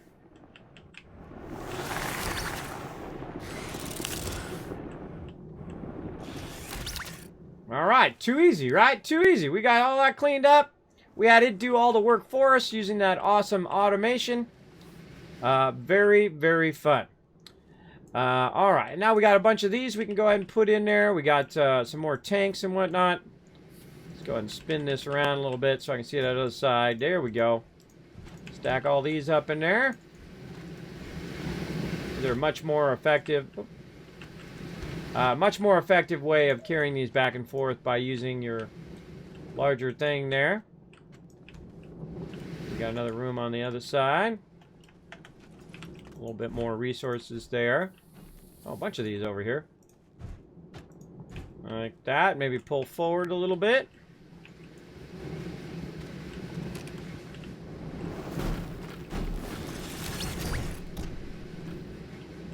Alright. So that's saying it's full, but if I turn this way, where I can actually see those other things, then it will find that. You got to have the ability for it to actually angle. There we go. Alright, I think that looks pretty good. We got a little bit more stuff there to package. We're getting down to it. Put these over here, my research items. I love this part of any game, which is the organization part. Right? Learning those mechanics, learning how things work. And then the building part, obviously, is a lot of fun. Sometimes the destroying part is fun. I don't do that all that often. But that part's fun, too. Great example is Sim Earth, when your dumb humans start shooting off nuclear weapons, and then you have to wipe all the humans out because they just ruined your beautiful planet that just took you millions and billions of years to build up. And then they start getting all crazy, and then you send down the ice meter to wipe them out. Oh, yeah. Oh, yeah, just like that. That's how I play Sim Earth. You got to get rid of the humans. I know, scary, right? Humans are the worst thing to your beautiful planet that you made. Back in the day. Back in the day, that's your biggest problem. Not all the animals and all the other stuff that live in an equilibrium. Nope. It's the humans coming in. Messing it up. Alright, look at this beautiful area we got going here. Alright, that's picking it up for me there too. Pick those resources up. Alright, we gotta offload all of this stuff. You're like, dang, Kismet, you must have had a humongous base. Yeah, it was pretty good sized. But we gonna make it even bigger and better in a bit. And you're like, how you gonna find anything, Kismet? Well, that's why I'm all stacking it kind of in the same area. And I actually will start not on this side. I'll actually start on the other side. That's why I'm putting it on this side. This is the side I'm not going to start on. I'm actually going to start my base over there, away from where the stuff is. So I can just pick the stuff up, move it over there, and so on and so forth. All right, and we'll also go ahead and keep our canister with us there for now that we already got our kind of center there. And then as we drive back and forth, we'll also, just if we happen to hit any resources laying on the ground, if we're going at a certain speed, it should also pick that stuff up for us. All right, there we go. Now we don't have any more of the of those other items, and I don't really need to pick up everything. Oh, good enough. Let's go. In the final stages of our move here.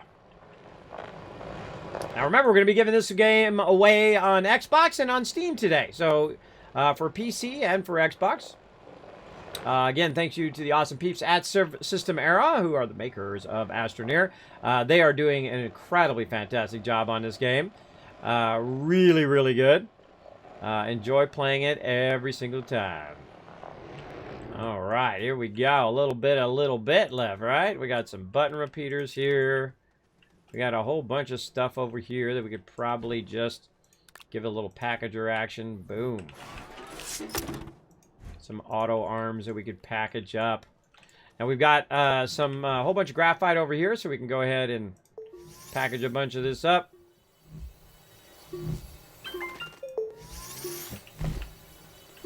And we'll just keep packaging.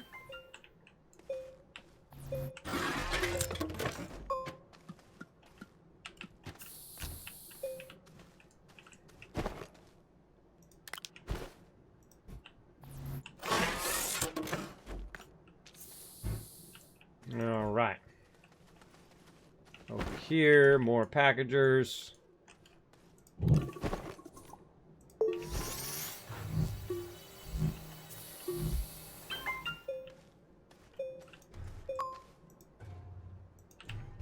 Always just a little too far. Just ever so slightly. All right, instead of running that back to it, let's go ahead and run over here. Decide what we're going to pick up. In this case, a bunch of these. Now, I've got a bunch of resources. I could go over there and I could make more stuff to make it easier for me to pick all this up and run it back and forth if I want. But don't really care at this point. I'm just trying to get all that going. What are you doing? You're going on your output. Go on your input. And I could go through and say, okay, this is something to do with something over here, right? Great way to do this, by the way, is to do it like this.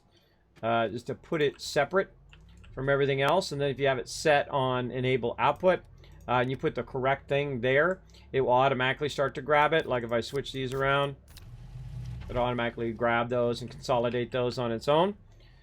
Which I really like, because that saves you a lot of time when it's consolidating that stuff. For sure, for sure. All right. We got some more stuff we want to package here. We got a bunch of stuff. Still want a package. How we doing? So took all the stuff off my backpack. Let's take this with us. Take this. I don't know why I picked that up. Put it right there. Alright, just to speed this up a little bit, we'll throw this down. A couple of those on me there. Alright, we want to package all of this.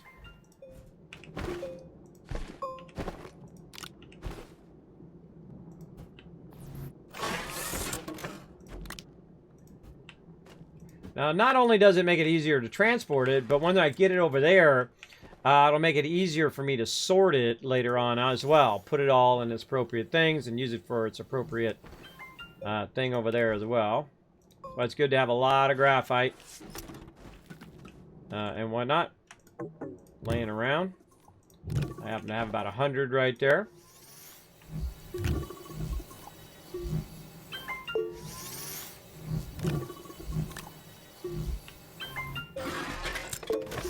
I get some multitasking going on where it's making it while I'm using it at the same time.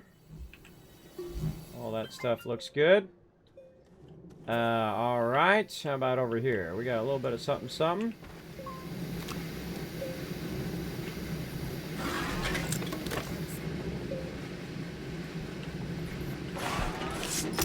Package that up. And this will just fly over to our new area. Let's do that. Let's go into orbit. Now you have the ability now to launch into orbit or into to another planet. I'm just going to go to orbit. We can now see our base is nearby. Go and click on our base. That's why I have that landing pad there. So we can go ahead and just land. Now I could have put some stuff in the vehicle. That would have been useful too. But this is for other peeps other than me. So I'm going to go ahead and take this out temporarily and just set it right over there. And you're like, well, Kismet, how do you get back now? Well, I can get back by jetpacking my way back. I can get back by using a vehicle if I want to do that. But I'm just going to jetpack back because that's fun too.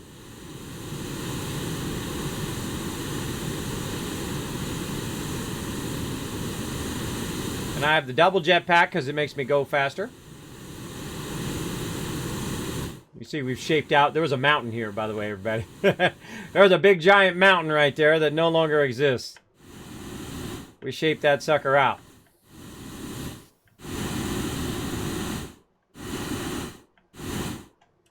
All right. Not too difficult. And I see we've got another one of those silos over there. That'll help us. Let's go get that.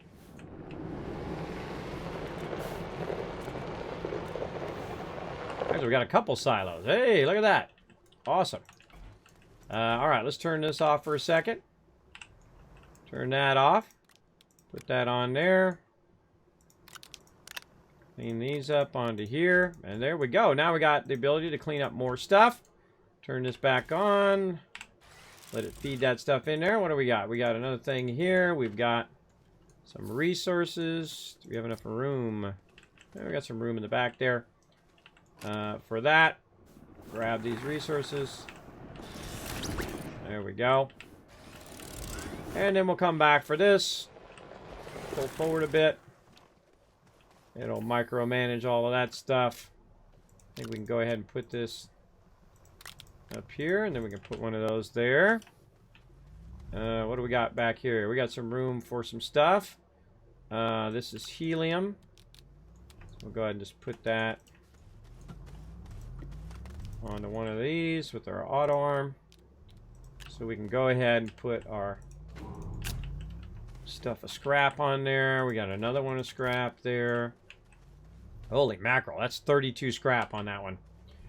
That is full of scrap. And see, I find the hardest part of any move is this part. Is the end part of it, right? Where you're trying to get that last little bit of stuff done. Same thing on any project that you do. That finishing the project is always way harder than starting, I find. Though sometimes starting can be tough. But I find finishing a project is pretty difficult because you're already worn out by the time you get to that stage, right? Pretty worn out. You're like, oh god, I gotta go and finish this thing, right? It does happen. That we can just go ahead and put over here. Are these set to input?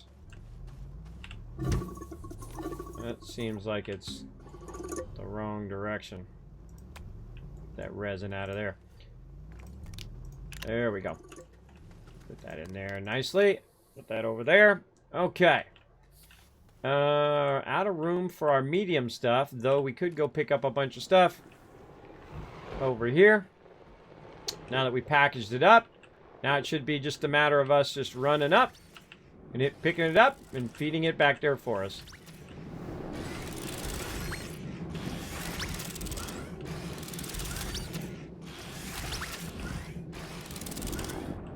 Nanocarbon alloy just laying around on the ground like it's trash. Isn't that awesome? I love that. I think that's one of the most genius things they've added to the game.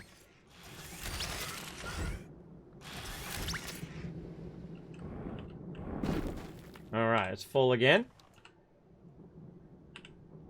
Turn that off, turn that off. Swap this one with that one. Turn that back on. Oh, don't be picking that up now. Now what's starting to do is pick up the stuff out of the actual container, and I don't want it to do that. It's going to fill that up with that. You're like, Kismet, your resources are going to be all over the place. Well, you're going to actually see how quick that you can fix this. We're going to fix this pretty quickly.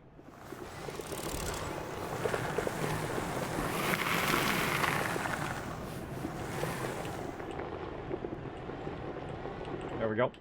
We can fix all these kind of random resources being all over the place pretty quickly when we get back to our base. And we'll do that. We'll set it up where it sorts all the resources and whatnot. So anybody that brings resources back to the base can just set it down and it'll put it where it goes, which is really cool. Very involved to do that, though. Very involved. You have to set up all the stuff. Also, you can see I can come along here and I can pick up all this stuff just laying around. Also very fun.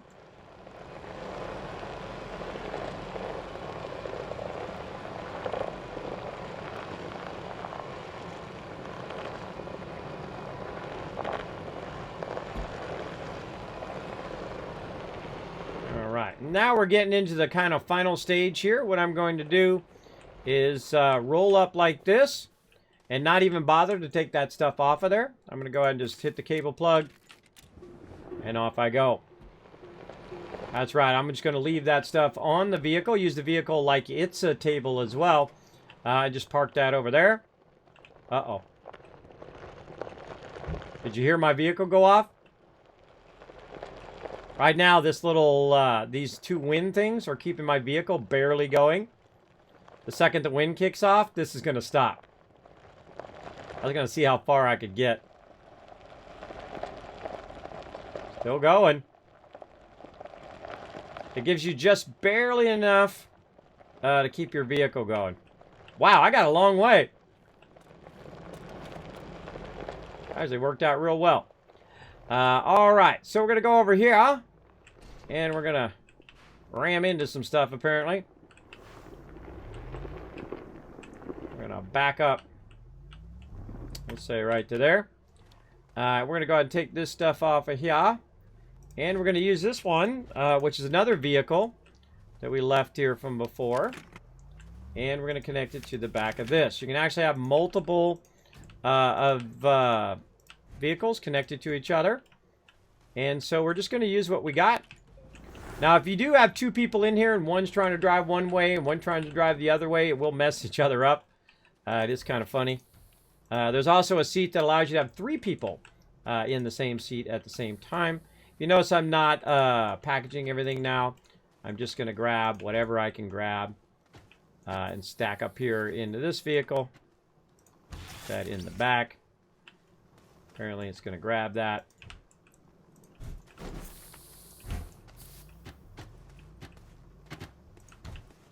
Like that. Alright, we can stack this in the front. And we're going to need to package that. have some stuff. We got some more up here we can use. Not what I wanted to do. There we go.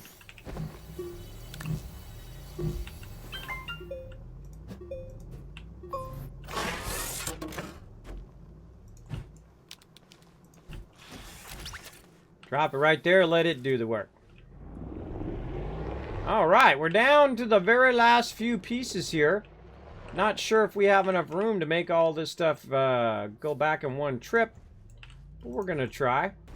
See, we got some stuff right here we can go ahead and just put over here. Get that onto there. Like so. Oh, see it running down the power? That's that auto arm running down the power. Now, the interesting thing is it's not feeding power throughout the whole thing. I can see that this one's not getting power or not powering up for some reason. Very odd.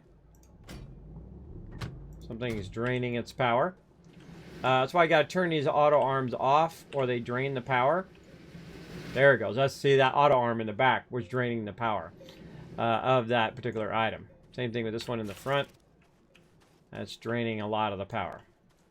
Okay, large canister. I think we're going to probably come back for that. What else can we fit in here? Another drill bit. Right over here. And it was like there was nothing ever here now, right? You're like, Kismet, why would you move your base? Well, I moved my base, again, to have fresh resources, because we've already tapped all the resources in this area, as well as to make a nice big flat area right next to the beacon. And later on, that will come into play. You'll realize why we put it next to the beacon, because it actually does have a game function. It's actually part of the main storyline that you do in the game. I'm not going to tell you what it is, and don't say what it is in the chat, because we don't spoil stuff here. Now, if I do it live on stream, obviously, I will give you a spoiler warning, but know that most of the time I do not spoil stuff. Now, I've got some vehicles over here, and I do have an extra seat here on this particular vehicle, so I can go in, and just for funsies, we can go ahead and do this.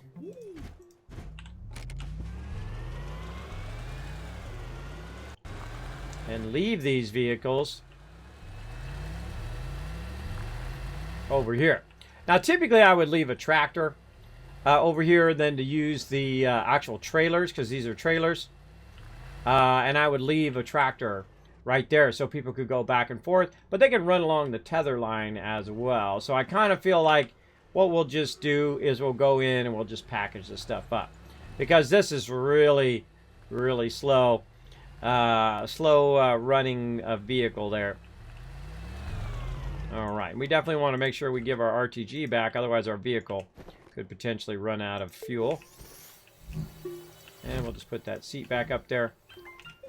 And so since we're here and we got a packager, we'll just start with that first one. And we'll come back for those. We got to run back over this way. Now this vehicle goes way faster. It's the fastest of the vehicles. It goes way faster than the other vehicles. Now, I have actually seen someone go in and do something really fun. And we're going to try that out here probably when we come back again. I think we'll probably do one more round. We're going to try a faster way of getting our vehicle from where we are to where we're going. This actually needs to... This is our main one over here. So let's run this stuff back. I think we got one more round. Maybe put that into our... put that onto our ship, and because we got to bring our ship back over too. So we can just put the rest of that stuff in our ship, fly over, and be good.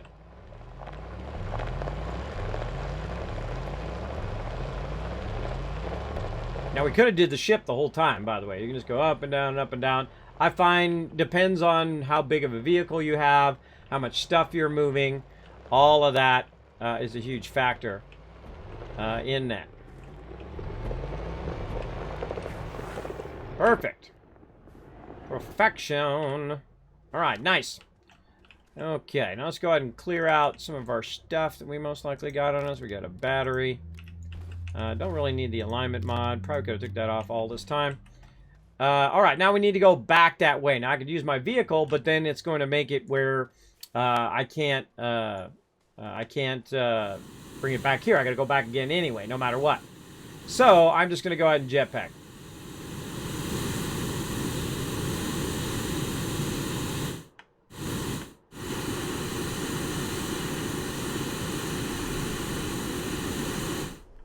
Makes you want to go in there and clean that up, right?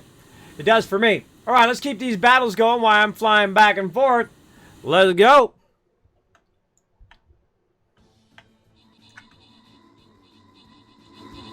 Turn that back up. There we go.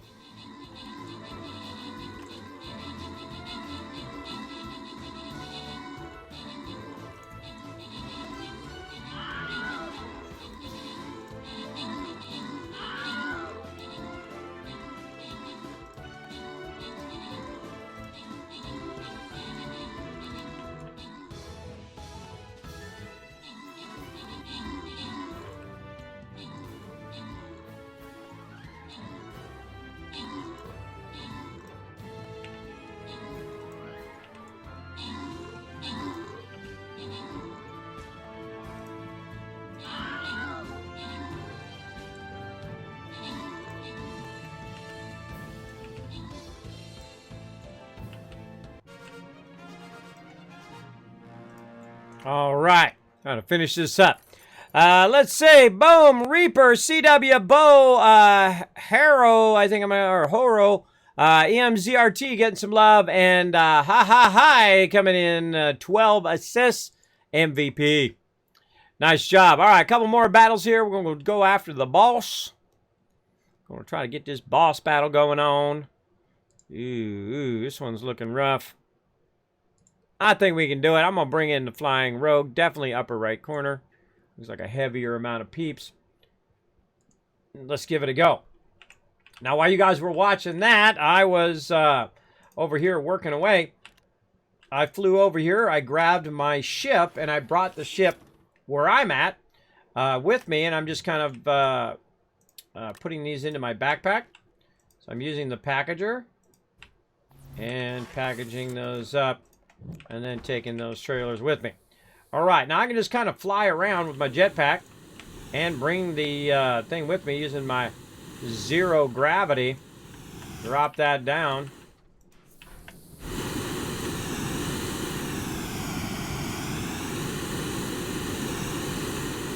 There we go. Get up on top of that, take a look around. That's it, everybody. We did it. You didn't think it was possible. It only took 3 hours. That was a lot of work, but totally worth it in the long run, because now we're going to be next to one of those monoliths. That'll help us out a lot. Now, you'll see this will remain. I'll leave the auctionator here and whatnot, because if I do die, this is typically where you show back up again, unless you just saved by your vehicle. So if I go into here, into this, and then I come back out again, that's where I'll respawn. But if you're where your vehicle is, and if you're on another planet and whatnot, and you get out of your vehicle, it'll actually respawn you where your vehicle is. So that's it. That's all we need to do. Now we're just in the last part where we go ahead and launch into orbit.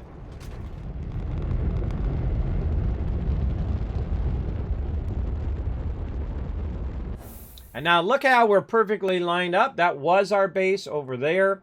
And now our base is over here. I actually have multiple vehicles over there. Why do I see like a whole bunch of vehicles over there? That's a good question. Oh, because that one that's up in the sky. I might have to go take that one out of the sky. Let's put all those back into there. Yeah, we got the one sitting up in the sky up there. That's why it was showing me that other one. Nah, I'll just leave it. Okay, so there we go. We moved our big, ginormous base over here. So what would be our next priority? Well, our next priority would be to extend the base. Right now, I can just extend the base just by holding down control and using the dirt that's in my backpack like that. I could also get on my vehicle and try to do it with a vehicle. I feel like that is not going to work out well, though it is totally possible to do that. We can also look around and say, okay, what vehicle do we want to use? Let's go ahead and retool our main vehicle here. for drilling. Take the auto arm out of there. We've already got our seat in there. We've got this for random resources. We've got our power. We need to put our drill back in the front. There we go. Now we're going to need an empty dirt canister right there. Put that on the input. Let's take that off of there. There we go. Now I do have a whole bunch of these dirt canisters stacked somewhere. Now the toughest thing, finding the thing you're looking for. Right here. Finding the thing you're looking for is always the toughest part of anything that you do. Almost out of... Oh, I am out. Ran out at the perfect time. Now, as you can see, I've got tons of hydrogen. Now, one of the things we should have done in the very beginning, and really no big deal right now, is to go around and reset all of our resources. But right now, we're in the kind of in the process of moving, so we're going to deal with that later on. There we go. Put those back in our jetpack. And let's see. I'll run one of these out.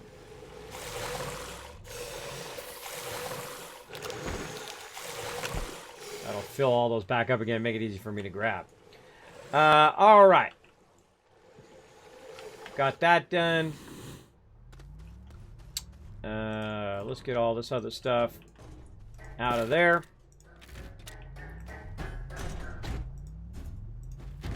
Don't need the seat. Definitely going to need the power.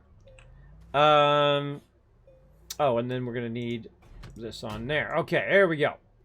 Now, what I'm going to do is go ahead and basically go get myself a bunch of dirt. If you want to know why that mountain is not there, it is because of the very reason I'm about to do, which is to collect a lot of dirt so we can get lots of resources. And you can see we've cut through this mountain before simply by just turning on your stuff and you're just drilling it out.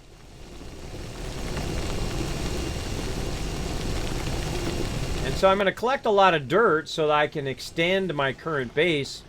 But I'm also paving at the same time. So if there is anything that I run into while I'm doing this, it will... oh, look at all that graphite. It will also pave my way across there. As you can see, I'm going right through the middle of the mountain. And I'm trying to keep it from going up too much. It has a tendency to go up. I try to keep it balanced, but the problem is your visual collection here is obscured by your vehicle and by everything else in your way. Oh, look, there's my graphite right over there. Awesome. Now, once you get to a point like this, I suggest to turn it off and then just turn around down here.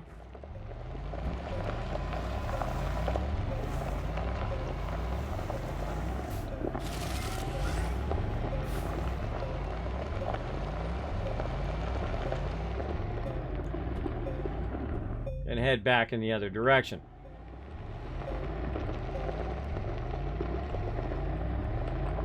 Let's say right here.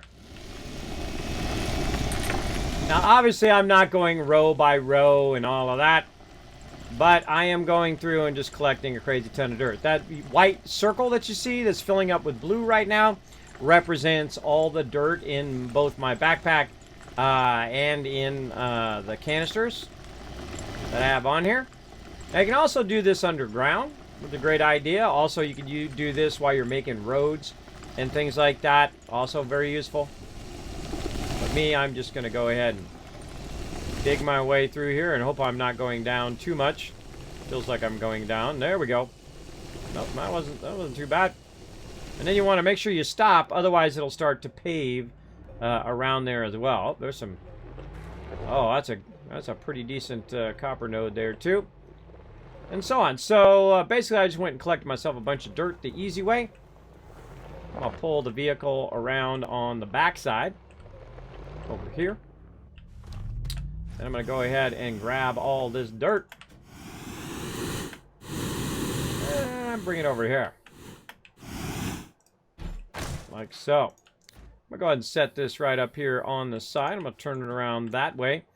And then I'm going to go ahead and have a bunch of canisters. And I'm sure I've got some sitting around somewhere. Who knows where the heck they went. But we can also just make some by using our resin. What I do is I keep going until I see the resin move out of my backpack, because we got everything unlocked. So it takes a while. There we go.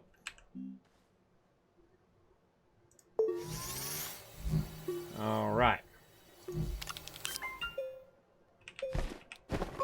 Put that over there.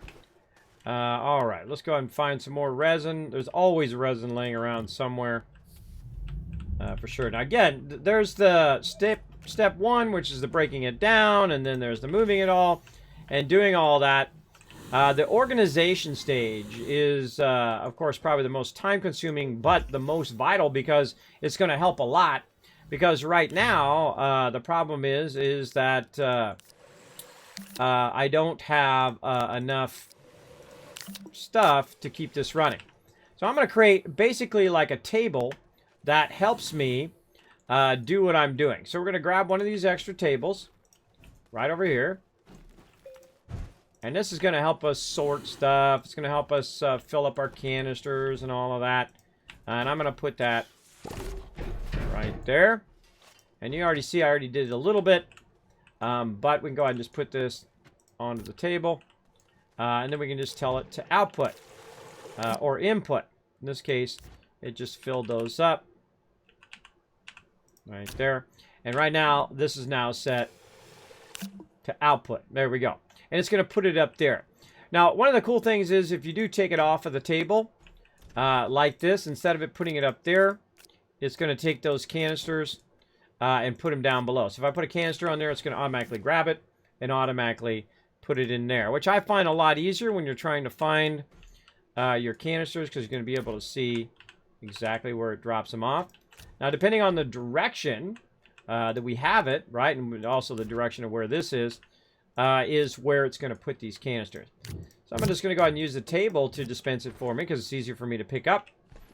I'm going to go ahead and see if I can find one more resin laying around somewhere. We know we got one somewhere. And all of this loot, yep, right there.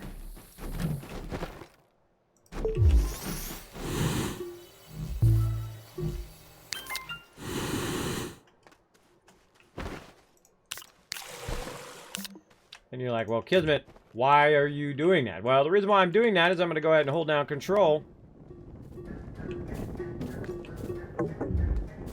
And start to fill this out.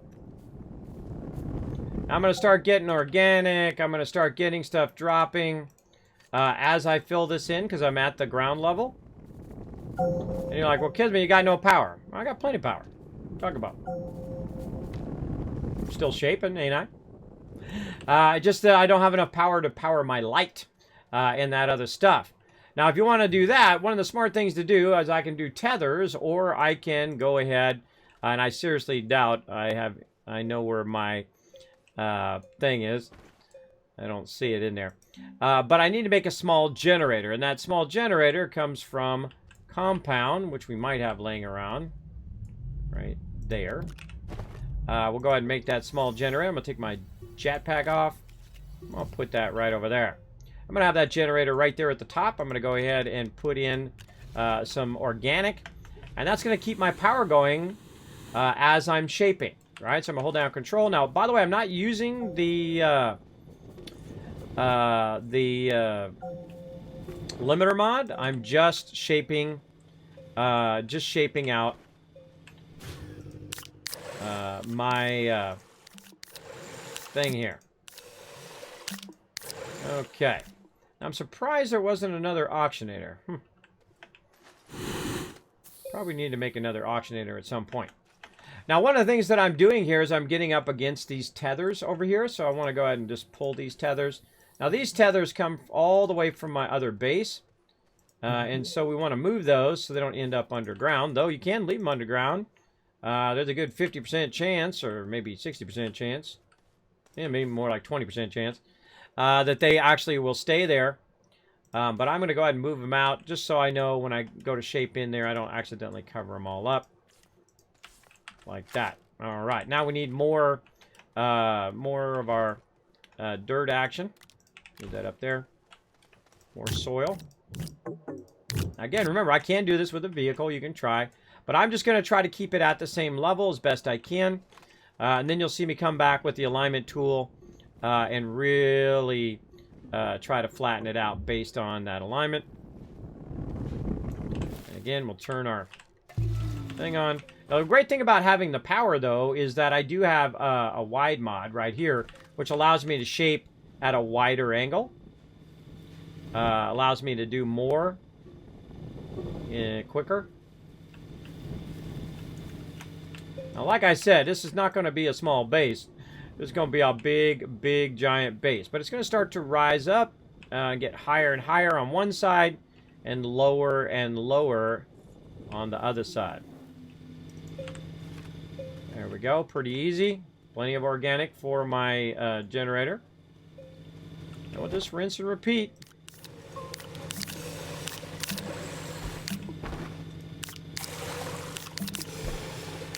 Now, number one thing I want to watch out for while I'm doing this is my oxygen. Hear that?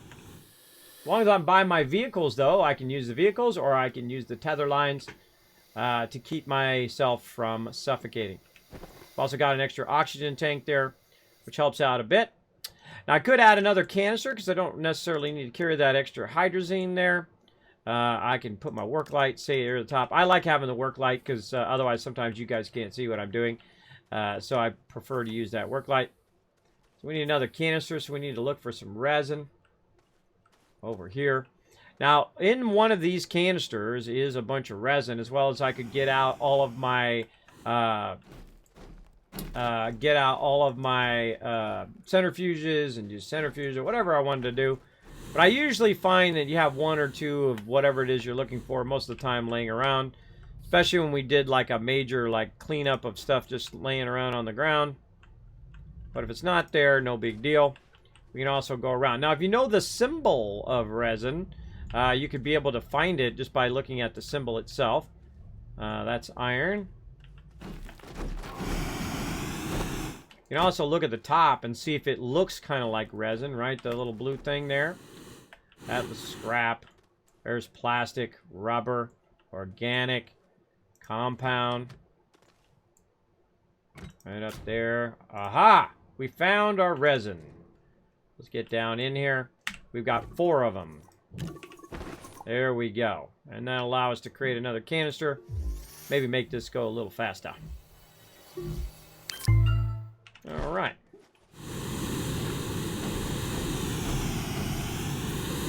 Now you'll find when the stuff is on the ground, it actually is a solid object. So you run into it like it's a solid, right?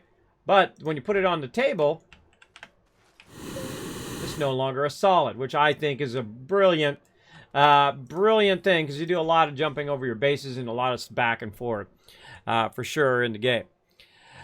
Kismet, top 2. Top 2 what? What am I the top 2 of? Why are you moving your base, Kismet? Oh, I just answered that question. I'm moving my base, so I'm by the beacon, or the monolith, as what I like to call it, and we powered up the monolith, and I move it so it's in the center of the world.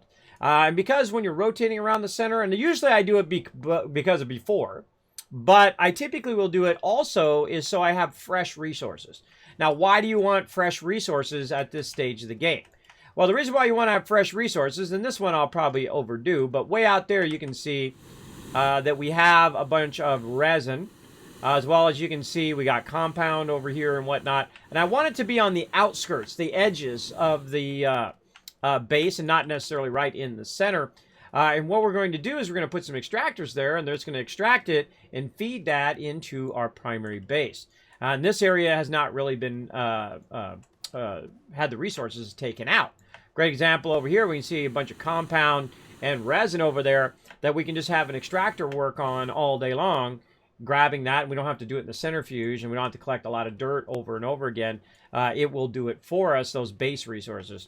As well as we'll also have one that goes underground that allows us to get into the lower part of it. But that one's actually going to be more on the edge of the base again. And then we'll have it fed into our primary base. Let's get this other one out here. We'll set that one. Go the other way. My bad. My bad. There we go. Fill that up as well. So that's why I moved my base. Also, I'm going to be building a much larger base from scratch. And so very fun to move it closer to this, because this actually does serve a purpose. Turn my generator on. This actually does serve a purpose later on. So very important to utilize that in the later game. Going to make it a lot easier. Not going to tell you what it does, and don't say what it does in the chat, everybody. There we go. Sometimes I do get focused. If I do get focused, feel free to throw it in the chat again. When Kevin says he moved mountains, he's literal. I have actually shaped out a mountain for like 6 to 8 hours here on stream before, because it was in the way of my solar energy.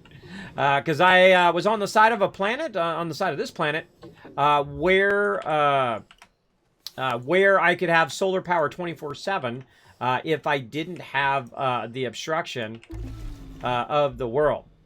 Uh-oh, suffocating. Now I need to decide, do I run back to my vehicle or do I run to the tether line? In this case, vehicle's closer. Back to the vehicle. Now, I don't have a auctionator. I rarely ever make them. But we'll make one for this base, because we have one over on that base. We're going to need to make one for this base, so people who are hanging out here working don't get suffocated. And you can see I'm kind of backtracking this, and it's going to start to rise up more and more and more and get higher and higher and higher the more we go in that direction. Now, I'm just kind of shaping it in right now, and then we're going to level it based on the alignment mod. And that alignment mod has already given us our kind of base of what the shape's going to be. But as you can see, I'm just in here shaping all this in. I basically have control over the entire world. I could shape the entire world out if I want to. If I was younger, I would probably do that. But I don't have enough time to do all of that. That's a lot of work to shape out an entire planet. But you could, if you wanted to. You absolutely could. And we'll also go to the center of the planet before. I have actually made a entrance to the second level. We did it on Atrox, which is one of the toughest planets in the game. It ain't that tough, but it's one of the toughest. Take that out. I tried to land my vehicle on that lower level with the landing pad. Didn't work. Didn't work, but still very, very fun to try that kind of stuff. All right, here we go. Again, continuing to extend my base. Adding more and more space for more and more cool stuff that we're going to do. Notice that we're going toward these resources over here.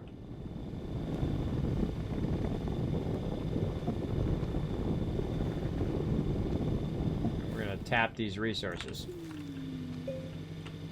Hey, little by little, right? Every little bit helps. And this is huge.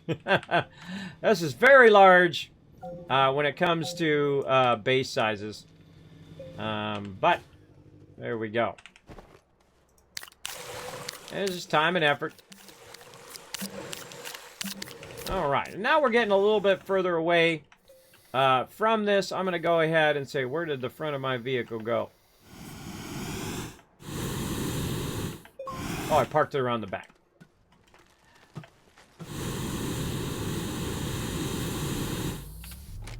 Now's a good time to take your vehicle, if you don't have a thing, and then look at this. See it rising up like that?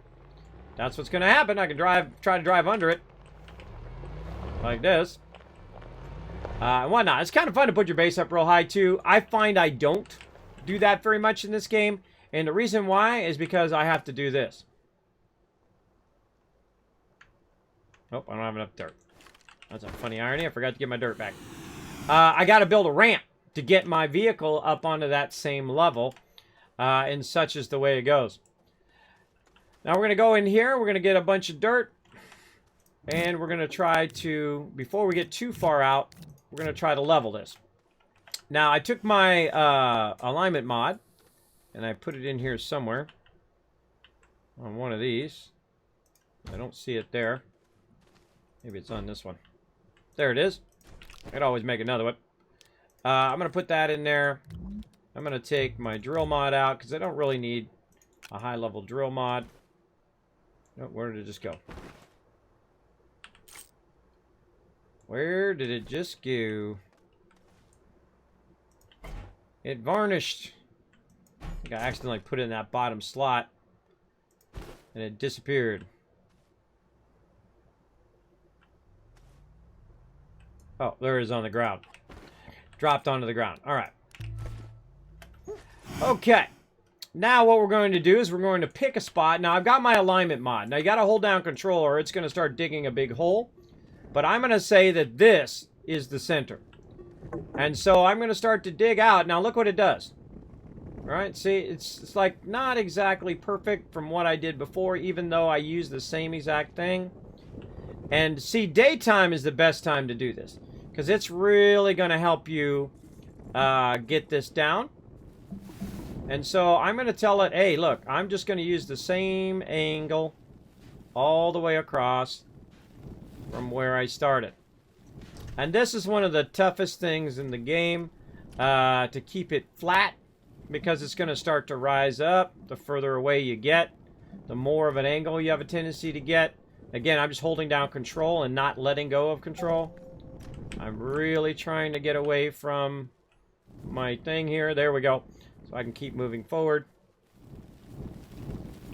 And so we're going to try to keep it from going upwards. We don't want it to, but still hold down control. Because that can very quickly start to rise up or be at an angle that you don't want. But it's still going to go up at an angle. There's nothing we can do because the actual shape of the world is round. But this is basically based on the alignment of where we started.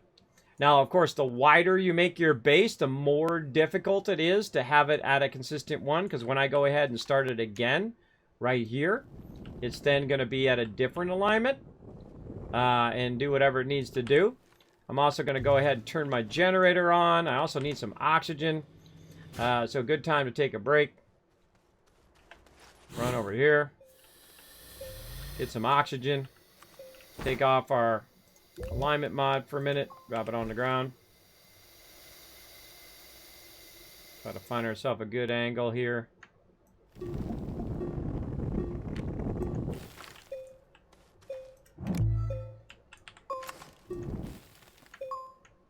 Thank you for that. Game. See how sometimes it does that? It's really obnoxious. It feels like that's the angle it should be at, but I find if you get close, that it controls that a little bit better. And you can control that angle. And that's kind of flattened it out now, which I don't want it to do. And again, I just want to take this back out. Why is it still doing like it's got the alignment mod on there? Oh, I picked it back up again. Stop it. There we go. Sometimes that happens.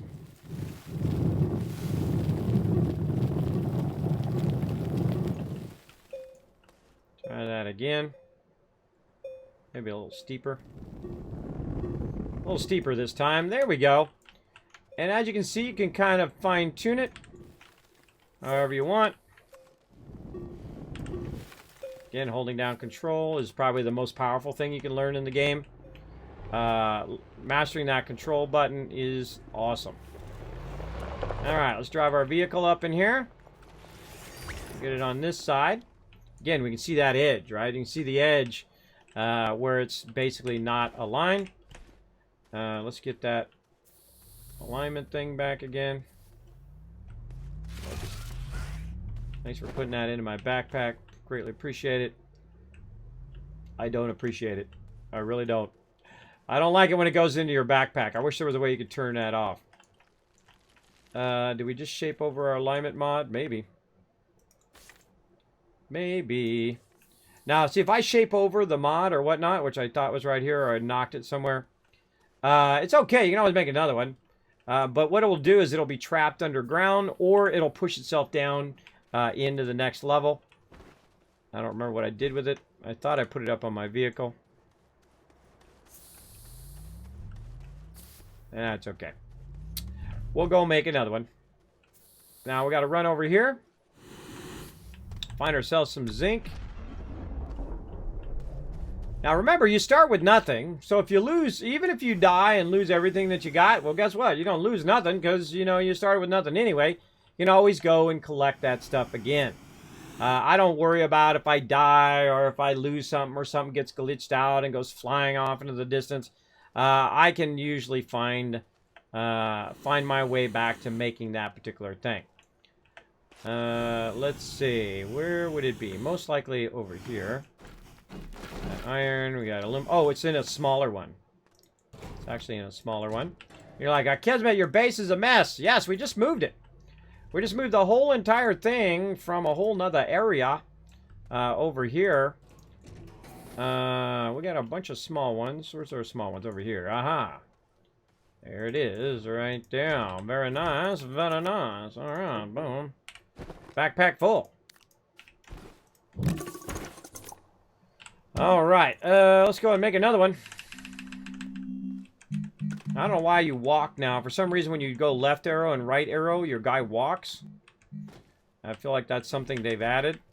Like if I hold down the arrows, I'm walking. I feel like I want to turn that off. That's annoying. Because I do a lot of using my arrows to do it. Alignment mod. There we go.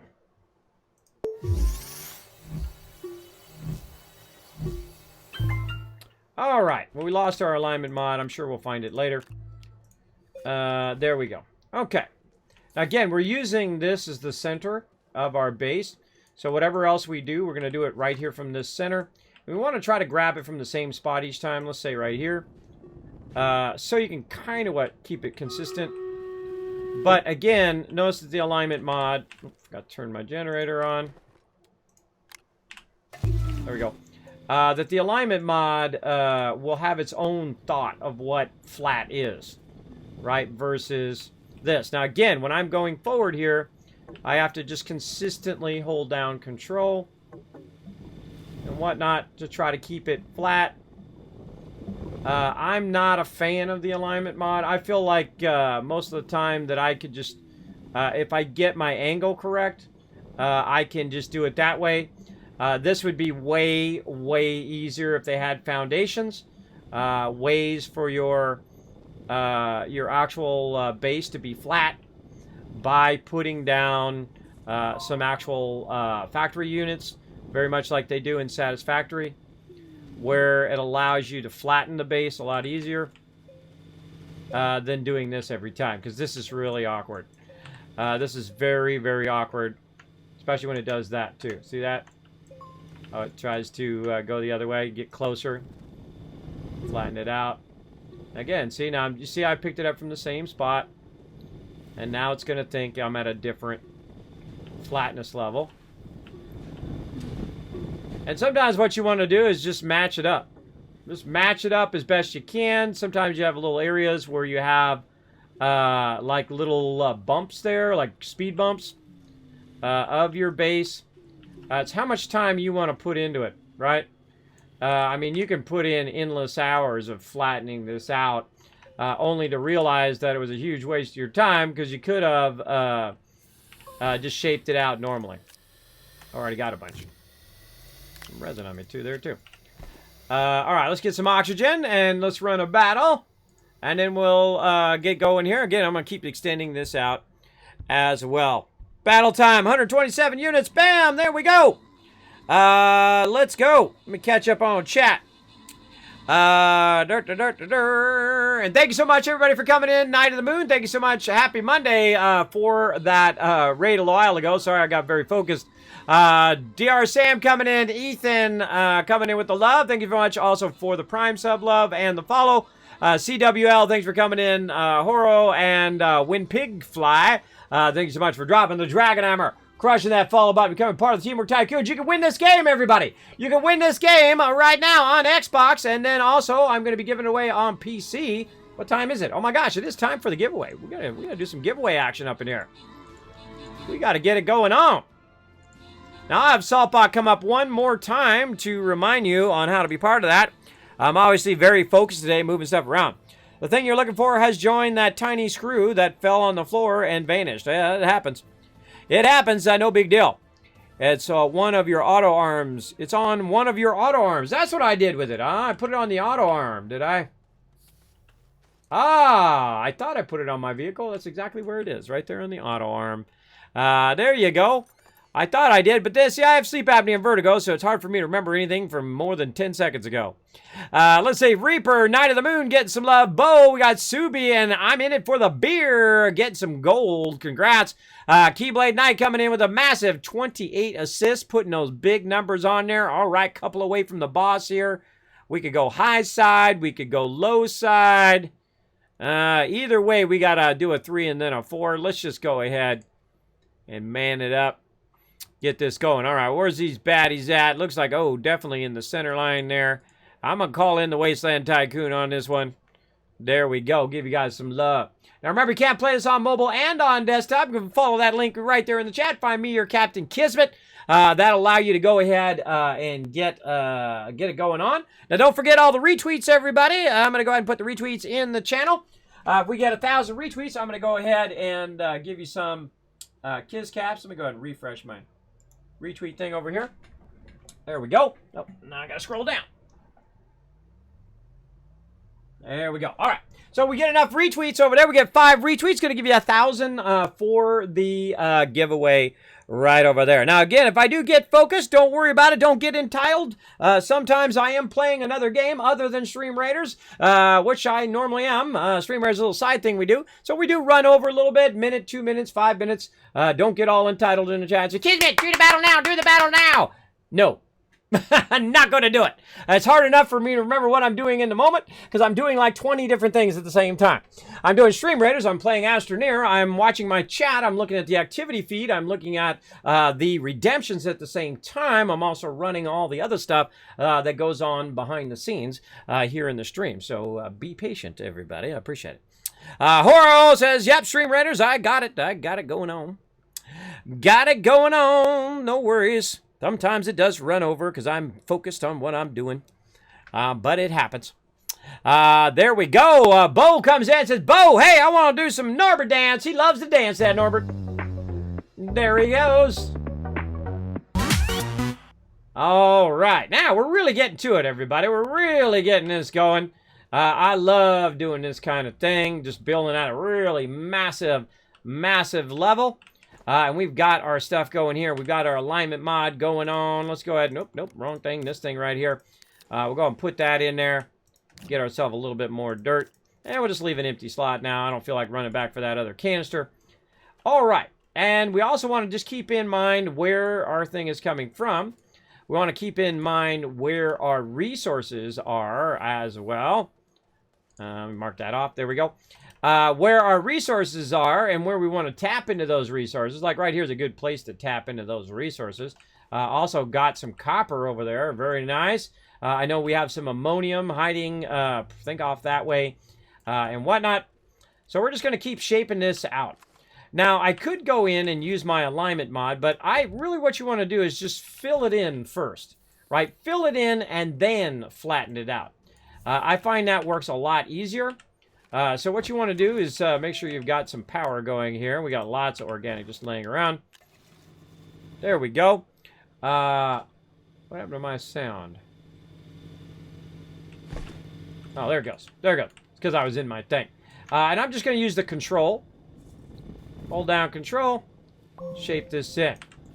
And we're just going to keep on keeping on what we're doing. Now, if I want to come back later and flatten it out a little bit more and to my specifications, I would definitely use it without the alignment mod because it makes a flatter surface. Is that how it makes a flatter surface? Holding down control and then doing it, then using the alignment mod. I don't know why that is, but you're also going to have the tendency of it for it to rise up quicker when you are using that control. Now, what I could do is every time I wanted to start it, I could start back at the same place where we're using the alignment mod right here, hold down control, and then try to keep it going. But it's very awkward to keep it going because it's not locked in. It's not like I can say, hey, take that point over there and always use that particular point as a reference. That is actually a tool in Photoshop called the clone tool, by the way, where you can tell it, hey, I want to grab from this point and use it as a reference, which is basically how this tool is working, right? It's referencing that location over there and keeping it at that same angle, at that same elevation all the way across. So very cool tool, both in Photoshop and very cool tool here in the game to be able to flatten in that way. Let's go ahead and gear up a couple things here. We're going to gear up our canisters, fill those back in because we used our vehicle to collect a lot of dirt. And then we'll let our air fill back up. And then we'll go out this way a little bit. And we'll grab our vehicle.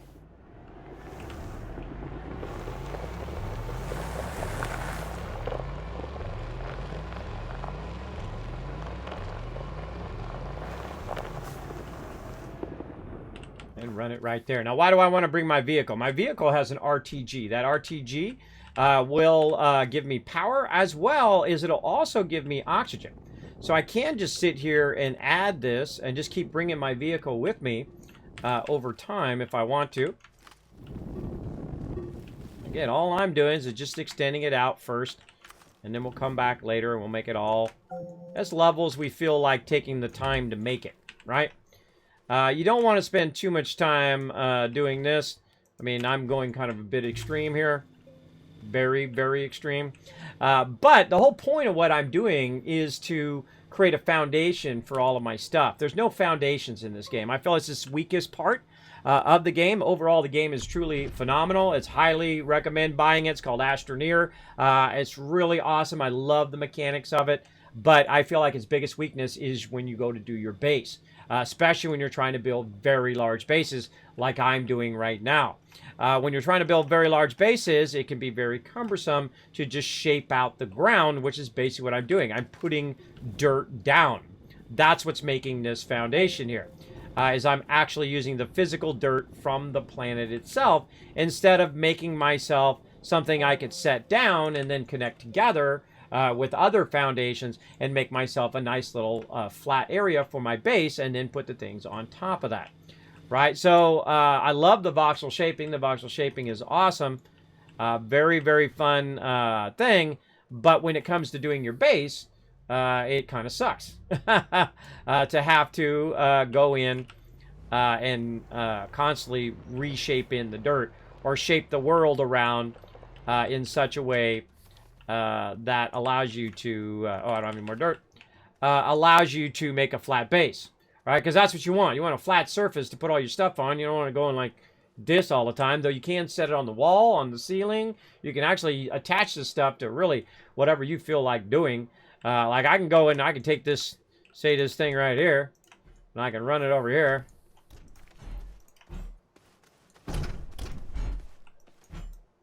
Put it like that if I want. I can put it along the side of it.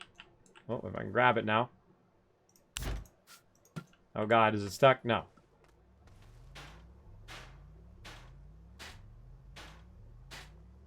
Ah, look at me. I always find all the problems. There we go. I can put it more vertical like that. That's how I meant to do it. I can put it very vertically. You can put it on the roof. I can do whatever you want. So I could build my base on the side of that if I want to. But it'd be great if you had some way of making foundations. And then the first foundation sets the angle of how your base is going to be. Just like in Satisfactory, 7 Days to Die, and a whole lot of other games as well. Look at how it flipped that over. Always trying to knock my resources into outer space. There we go. You get the general idea. Okay. That's a good start.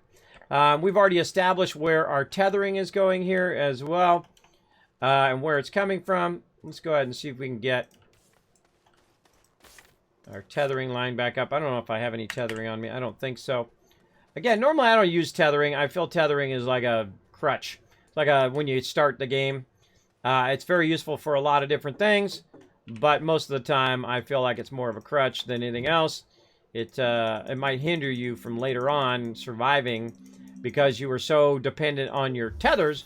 Instead of running back to your tethers and not making it and dying, you could have went and ran and got a resin, which was probably right next to you, and then taken that resin and made yourself an oxygenator in your backpack, and then you'd be alive right now.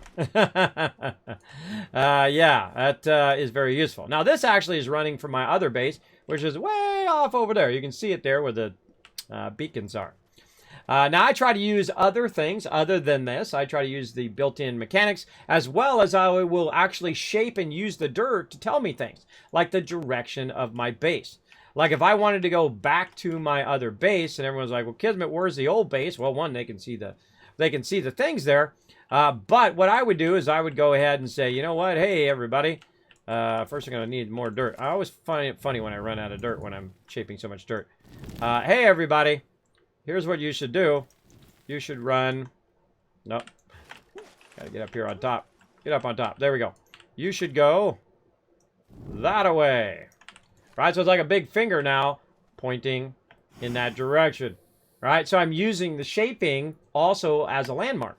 I'm more of a visual person. I'm more of a landmark person. Like you go to that mountain, you make a left, and you go down, you'll find a beacon, and then you go down and you'll find, Walmart, and then 2 blocks down is, the food. Right? I'm that type of person anyway, as opposed to signs and all of that stuff, like street signs and road names. I'm much more of a visual person. So that's how I prefer to do stuff. Now, what are we going to do here, right? Why did I take all this time to move all this stuff and do all this stuff? Well, first, this is going to be a vital part of the long term of our gameplay, because that does something really awesome. I'm not going to tell you what it is. Not right now. I will tell you eventually when I go to power all those up.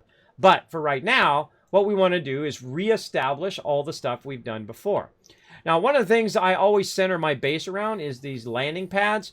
And the reason why is you're going to land, and most of the gameplay is collecting resources, taking those resources, sometimes converting them into something else, and then converting them into something else again, and then something else again, and then making something out of the something else, right? That's kind of like the end result of like nanocarbon alloy.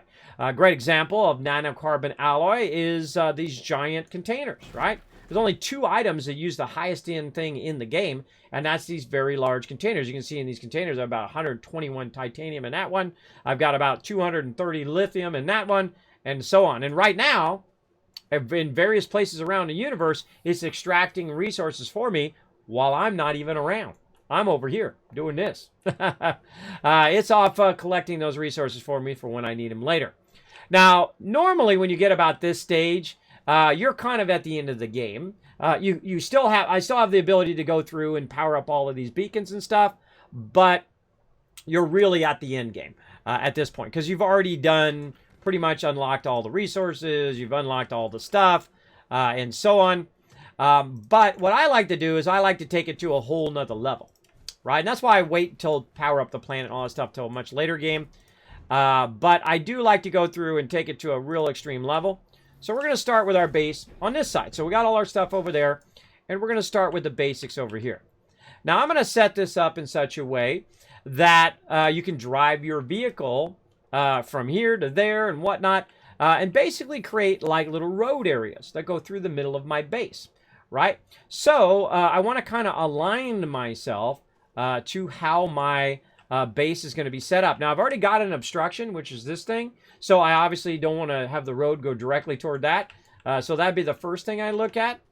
And then I kind of go, okay, this is over here. It's kind of going at that angle. I can kind of see it because we got the shadow there. And I can kind of move over a bit. And let's say right about here, right? I'm going to go and put a tether down right there. And then I'm going to walk this way. And then I'm going to tether again. Now, what I'm going to do is now divert these tethers. I'm going to take this one out and that one out. And divert this tether over this way. And I'll go ahead and put another tether right there just by hitting T. Now, what I'm going to do is basically align my tethers in a north, south, east, or west direction. Now, how can I tell north, south, east? I can just roll over my feet there, and it tells me that was east. And you're like, Kismet, how did you know that was east? I didn't know. I just guessed. I just guessed that was aligned to the north, south, east, and west. And it's kind of aligned. It's not perfectly aligned, but it's somewhat aligned, if I'm lining up on that edge, to the east direction. So I'm actually going to perfectly align this in the east direction. like this, and just use my thing to kind of help me run through there. Now, of course, if I bump it, it's going to knock it down, which is really annoying. Too bad you can't lock tethers. That'd be a great addition, locking tethers. There's another. I always have all sorts of ideas for games. And then we'll just kind of keep rolling over our feet, keep going east. We're going to hit T. Now, it's not going to perfectly do it because it doesn't put it down on the side of where you're at, right? So it's not going to perfectly go east or west, but we can go ahead and collapse this down, move that out of the way. So now what we're doing is we're connecting these objects directly ahead of ourselves like this. And you can really work this. You can spend a lot of time making that happen. And you can also just visualize that, you know, that one is lined up to the other one, which is lined up to the other one. And you can see I'm starting to get somewhat of a straight line there, and so on. And so what I'm going to do is establish those things. Now, this is the exact same thing I do in other games. I establish my roads. Where is my thoroughfare? Where are my vehicles going to be driving through back and forth from spot to spot to spot, right? So we'll go ahead and put in, that's probably good enough. Put that there. Now, because the vehicle is obscuring it, it won't, it's not going to tether across. Now, obviously we want to go in the other direction, so we're going to go ahead and do the same thing. We're going to try to just kind of walk in the way that we want to go and just try to visually line that up. Now, if you notice that it actually lines up off of me, which I always find is funny, right? It's just lining up off of me and not the previous tether because it's connecting itself to other stuff. So I've got to get my vehicle out of the way. I've got to have my other tethers out of the way. And so this is going to establish our actual roads. And then I'll make actual roads and thoroughfares through there. And you get the general idea. This is what I like to do anyway. Now, there we go. Now we know that's north. Or, yeah, I'm sorry, east and west. And now, how do we know? That last one's definitely not aligned. Again, so you can see that little purple line, which is helping you line those up a little bit. There we go. Nice. And now we've got west-east road. Now, I already know where my other base is over there, but I don't necessarily have to align it based on that base because that's an old base. I'm not going to use that base anymore. I'm going to be using this base. And so this is going to be my primary base. Now, if I was going the other way and I was going to make a road north and south, I obviously don't want the road to run into this thing. I could run it really close to it and then just offset it because there's no reason for this to be close to that. In fact, if you're using solar and things like that, you don't want it to be close. You want it to be offset because otherwise you got a shadow from the actual thing, right? And this side over here is the one that's going to be in the sun the most. And so if we're using anything that's wind or solar powered, we want to get the maximum amount. So what I would do is make a choice. I'm going to make a choice right now that I'm going to have this run right next to that in a north-south direction. Now, the problem is that this is not exactly north-south. I can see exactly what north-south at my feet right here, right? I know that is north-south. So that's south that way. This is north this way. Now, there's no way to label that. It'd be awesome if you could come in and say, okay, there's north, there's south, there's east, west, and you can actually do it. It'd be awesome if you could see north, south, east, and west while you're on your vehicle as well. That would be super handy.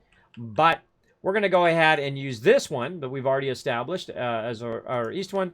And we're going to use that one to establish our offset from this one. And we're just going to move it out. And we're going to roll over. We're going to say, no, not quite. And again, it's not going to line up to this. So it's going to be kind of awkward when you do that. And you're welcome to line it up however you want. I'm just going to kind of keep rearranging it until I feel like it's somewhat comfortably in the north-southeast direction. And then I'll put a tether down. I'll stand at this one and use this one as a reference. And go like that. All right, very nice.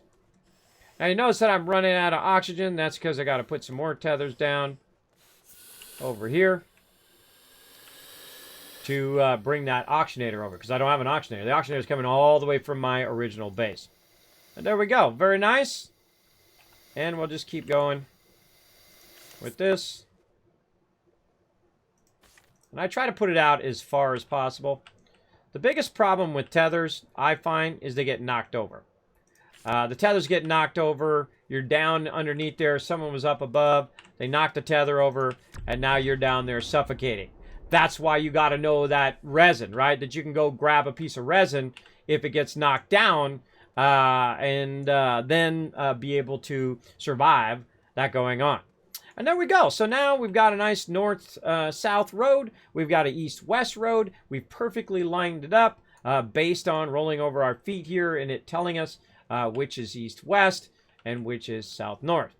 Now, I obviously want to put one more to the north here too, so we're going to need to make some more.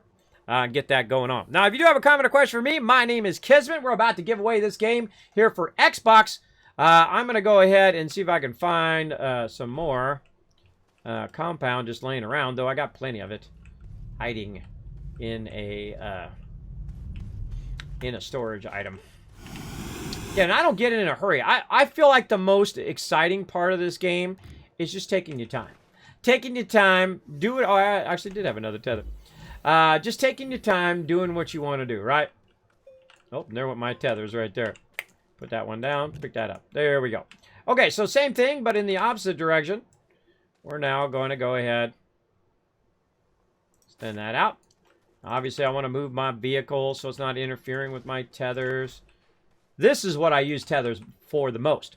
And that is to kind of line my roads that are in my base and say, look, Kismet, don't build anything here.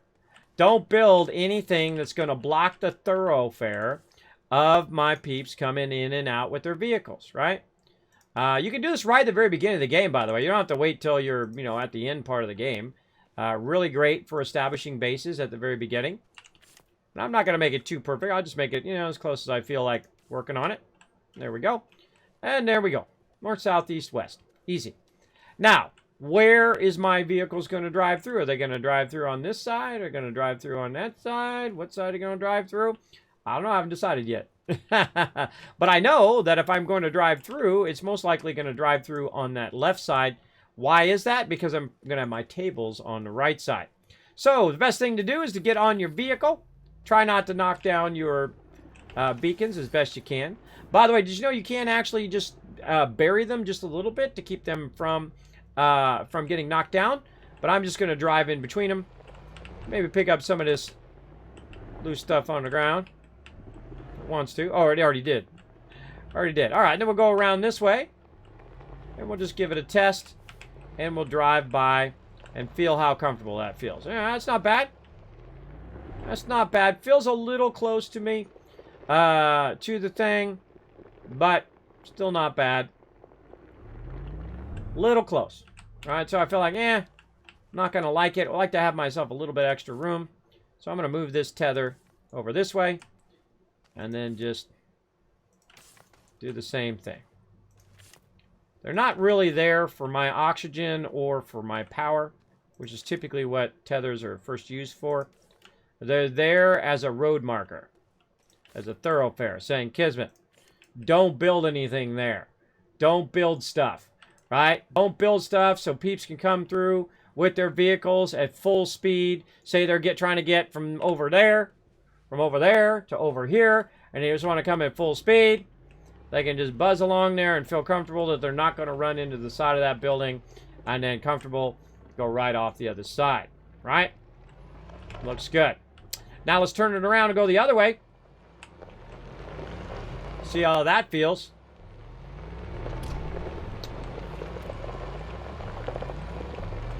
All right, now I've offset that starting point. Let's go ahead and realign that.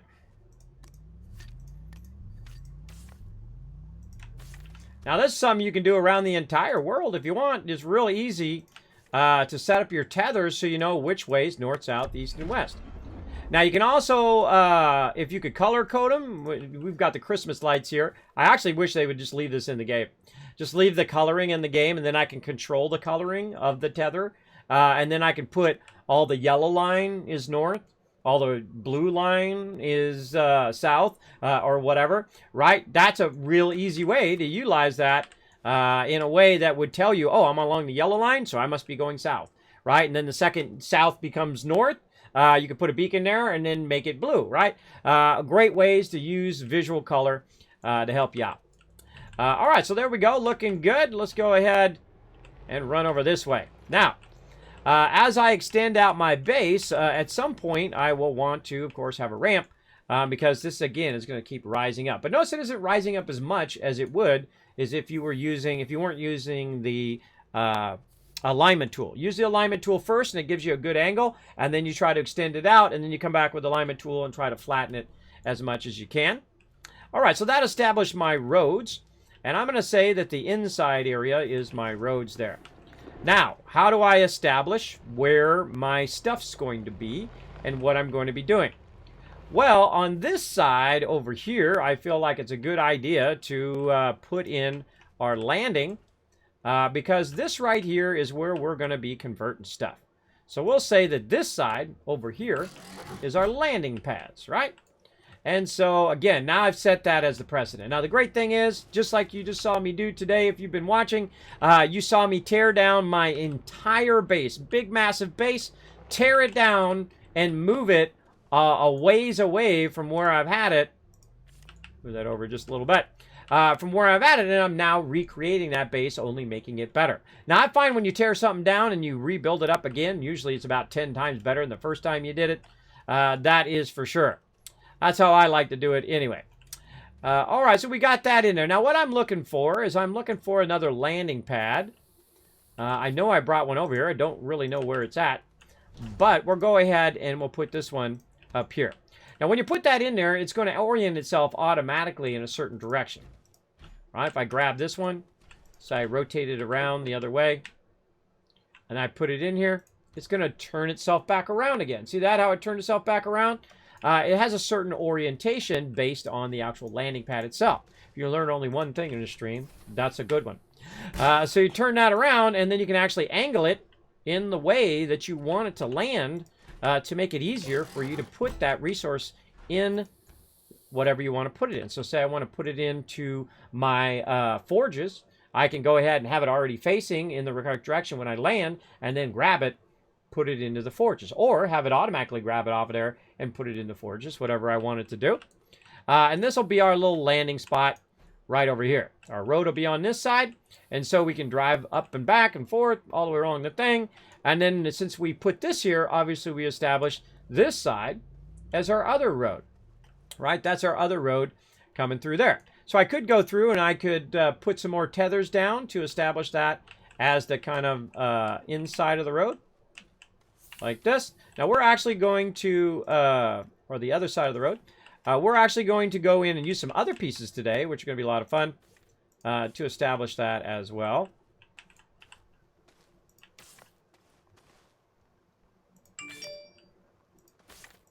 There we go. And then we'll go ahead.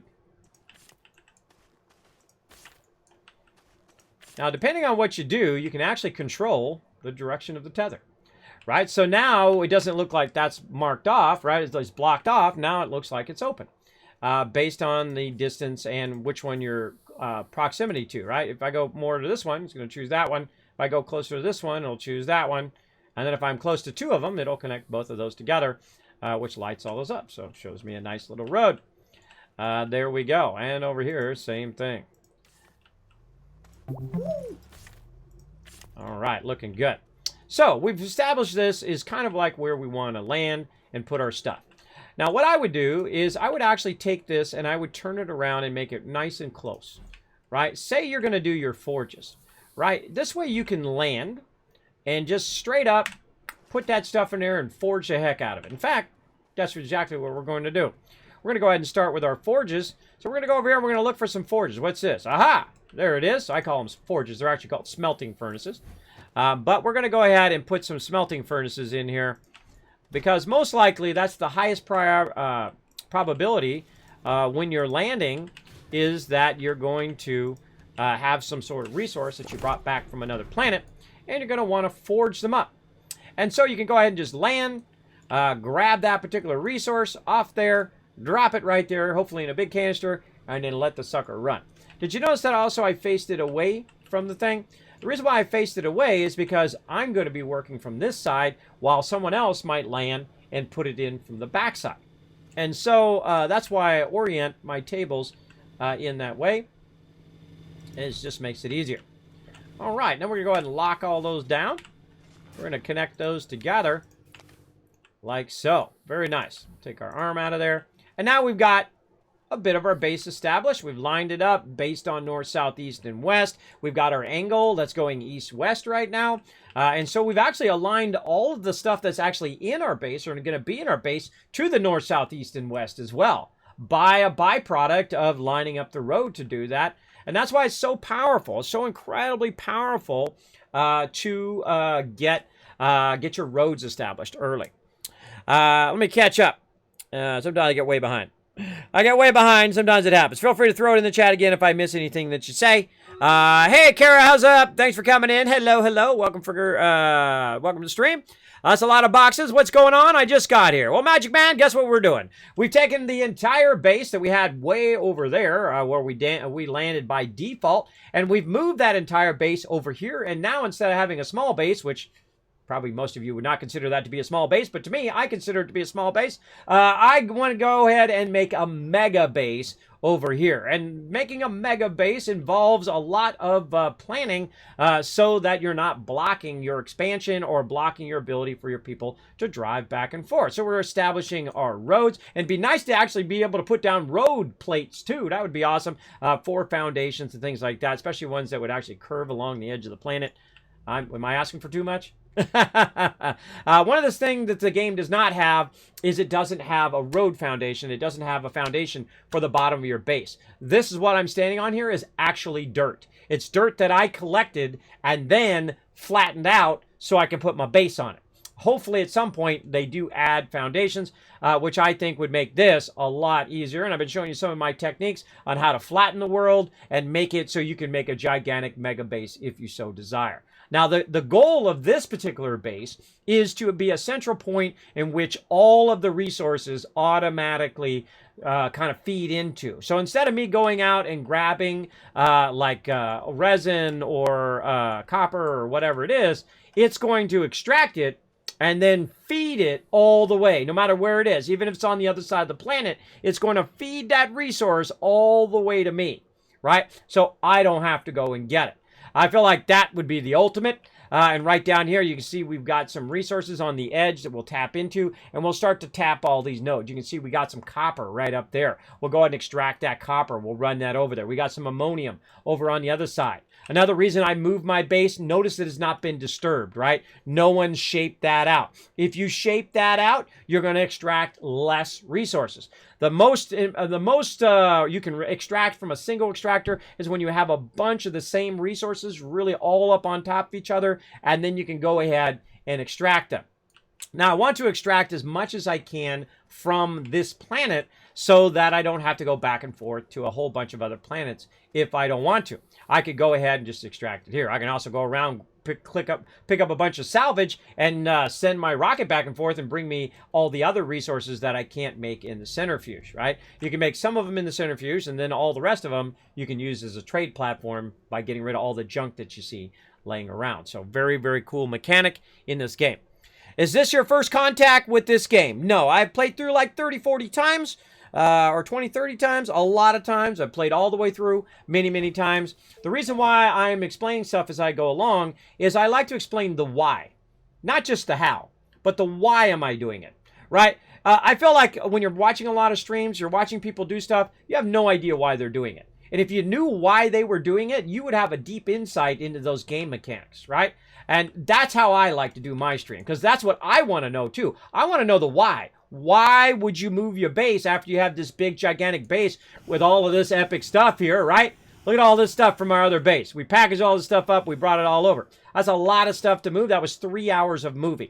Why would I do that? Well, again, I got fresh resources over here that have not been disturbed, have not been had it shaped out, so I can go ahead and attach it. I'm close to a mountain. I'm close to forests. I'm close to all these different areas in which I can do it. And you're like, well, Kismet, you're already done with the game. You already won the game. Right. You're right. I've already won this game in theory. But What else can I make a win, right? Now it's time to add your own content. Add in here. What would you want to do? What would be amazing? What would be epic to do in this game? And I think the most epic thing would be to automatically be able to auto sort all your resources, right? So you just bring in some resources, put it down, puts it wherever it goes. I think the other thing would be if it would bring all the resources to me instead of me going to the resources, right? I feel like that would be pretty awesome. Also, it would be awesome to set up 8 different landing zones. So you could have 8 people on the server at the same time, all with their own vehicles, all with their own landing crafts, because you can come and join me on the server. It runs 24/7. I feel like that would be amazing. That would be a great thing. And of course, have all of the resources automated to a point in which you could make anything that you wanted to make. You could literally just walk up and say, hey, I need a vehicle, click a button. It's got plenty of resources. You just make the thing you want to make. And that also is what I'm going to be doing in this particular playthrough. And we call those mega playthroughs. So you've done all the hard work. You started from scratch. This is not creative mode. This is do-it-yourself mode. And of course, I've had a lot of help in the beginning. A bunch of peeps have come in, had a lot of fun with this as well. But I have played through many a times. Yes, I just took it apart and brought it over here. Case in point, I got it sitting around somewhere. My nanocarbon alloy is laying around in one of these things. Last time we did 400 nanocarbon alloy into there. And you'll see me remake it. A lot of this stuff that you see here is from that nanocarbon alloy. Obviously, I had to make a nanocarbon alloy factory because look how many large canisters I have. So obviously I made a little bit, right? I made a few. In fact, I got a whole canister full of nanocarbon alloy here somewhere among all of this stuff that we moved. And don't worry, we're just kind of taking everything down, and then we're reestablishing our base in such a way that we can scale it up and scale it up. One of the problems with making a base too small is that when you're adding things, you're constantly moving your stuff around. And that's why you want to give yourself lots of room so that you can expand it however you want. Now, let's go ahead and get back to it here. We're going to do a battle. I feel like, wow, yeah, I definitely need to do the giveaway. Let's go ahead and do this battle, and we're going to do a little side game called Stream Raiders, and then we're going to go ahead and give away this game, Astroneer, for Xbox, and then we're going to start another giveaway, and you can win it for Steam as well. Thank you to System Error, as official sponsor of the stream, who make Astroneer, who donated a whole bunch of copies of Astroneer for all of you for the holidays. Now, again, if you're not familiar with my stream, my name is Kismet. They call me Kiz Kringle this time of year because I literally give away crazy ton of loot. I'm talking hundreds of dollars worth of loot right over here. We've been giving this away all month long, so if you just came in my stream right now, sorry. But I've been giving away for the last 21 days straight. Every single stream, I give you tons of loot here. We give you gift cards, $25 Amazon gift cards, $10 Steam gift cards, 7 Days to Die, Astroneer, Fallout 76, gigantic mouse pads. I'm talking huge mouse pads. I'm talking like this size. Extra. Large Kismet mouse pads. Look at that. You can use it as a blanket. You could use it to hide during the battle. Whatever you want to do. This one's actually already taken, the green one. But I do have another one to give away. The multicolored one, which is actually my favorite. I wanted to keep it for myself, but I give it to you guys instead. I give it to you. I use the red and the purple one. Now, I ordered a bunch of these up, and Stream Elements was nice enough also to sponsor the giveaway. They're the ones who, of course, are my awesome bot commanders. They also help with overlays and all sorts of stuff. You got to show them some love over there because they always got your back. They had my back before I was affiliate, before I was partner, and I appreciate that. You know, all the people who come in late after you've already made partner and you've already made all that stuff and you've already got built up an audience and all of that. Now they want to be your buddy. Hey, I want to be your buddy now. But where were you at the beginning, right? Where was that company at the beginning when you really needed that help? They weren't around. So always appreciate those people that are there at the very beginning whenever you go and do stuff. And that's why I appreciate all my sponsors here, again, including Bethesda, and including Bethesda Gear, and of course Stream Elements, and of course System Era, showing me that love. Also, Horo, When Pigs Fly, JP, coming in, Kara and Zekzek, I think that is. Thanks so much for dropping that Dragon Hammer, crushing that follow button, becoming part of the Kismet Teamwork Tycoons. Now, we're also playing another game called Stream Rares there. Sorry, I was a little bit covered. But there we go. Grandson Rewards, Keyblade Knight, Bo, I, and EZMRT getting some love. And Rotisserie G, MVP with that 22 kills. Now, again, this little side game we play called Stream Rares. Everybody in the chat's playing it together. I really love it because because it's the type of game where we all work together to the benefit of everyone. Just like Astroneer. I love that part of it. Oh, this is going to be a tough one. Let's go bottom right corner. I'm feeling right there. Yeah, you guys already know. You're already going bottom right corner. I have a tendency to go bottom right corner. All right, so there we go. So now, if you want to be part of the giveaway, we're going to get it going on here in a minute. So yeah, I've played this game a lot since it came out, like when it first released. Not when it was in early access, but when it actually released, version 1.0. This was on my wish list for a long time. If you can't afford buying it, I suggest at least put it on your wish list. That is for sure. Show these guys some love. If you can afford it, go into the store, you know, drop a few dollars on it. It's okay. It's cosmetic. I don't mind cosmetic stuff. Drop a few dollars to support them, or like that. Buy yourself some fun stuff for your characters and whatnot. See, I don't mind as long as it's not pay to win, right? If it unlocks a bunch of achievements that I have to unlock in-game, or people have to unlock in-game who can't afford it, I don't like that. I don't like XP boosters. I don't like anything that affects the actual gameplay. Now, one of the ones that that kind of ride that line, I would say like Fallout 76 scrap kits and those kind of things. I mean, it affects gameplay. It makes it easier gameplay. But it doesn't affect it like it's giving you double XP or it's giving you some achievement. You know who does that really bad, who has really egregious automation or store, is Lord of the Rings Online. Really bad. I mean, like the stuff that I spent 6 months doing big, gigantic raids and getting my team together and spending these endless hours after hours after hours, collecting all these epic battles and doing these instances and finally unlocking that epic mount that takes like 6 months to unlock. And then they put it in the store. So someone buys it for $10. So I was like, nope, I'm out. Peace out. See, the whole point of having that achievement in the first place is to say, look, I did this, I achieved it. Now, it's kind of a false achievement because it's in a game anyway, just a virtual item. But still, when you rob someone of that kind of feeling special, of that moment, that's when I feel the games have gone wrong. And that's why I don't play pay-to-win games. I don't support pay-to-win games and whatnot. I feel like that's always a bad thing to let those with money have a dominance or a advantage over those who don't.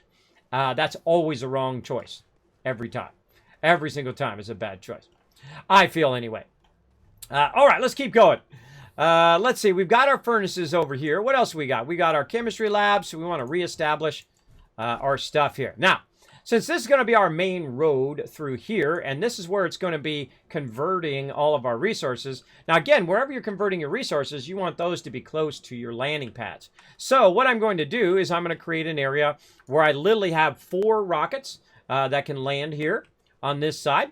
And then I'm going to have 4 on the other side. So I've already kind of established where that's going to be. And then, so if you land on that side, you can smelt it on that side. If you land it on this side, then you can smelt it on this side. So it's basically just establishing where my landing pads are going to be and how I'm going to establish the forging of my stuff. Now, all the forging and everything will lead to the same place, which will be our mega sorter, which will go in and sort all the resources. No matter what it goes in and forges, it won't matter because it'll go in to a central line where it actually sorts it all.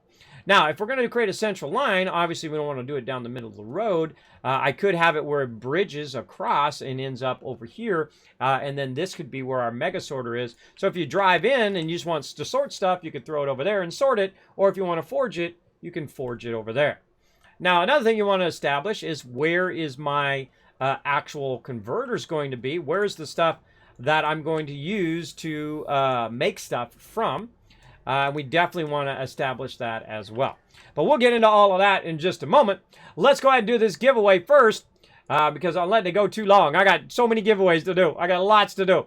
All right, everybody, we're going to close the giveaway. Bam! Now someone's going to be here in just a second. You have to be present to win. Here we go in 3, 2, 1. Bam! You're the winner! S3 Scorpio! You're the... Wow, he just put his tickets in, too. He just put his tickets in. What do I tell you, everybody? What did I tell you? Sometimes people come in at the last minute, put the tickets in, bada bing, bada boom, and he got the win. Now, he does have to say something in the chat in the next 2 minutes. Now, don't go nowhere, because I might give it away to you. I have re-rolled up to 6 times before, because people went AFK right at that moment. So let's hope that he does say something in the chat, and we don't have to give it away and re-roll it to somebody else. Let's hope. Let's hope.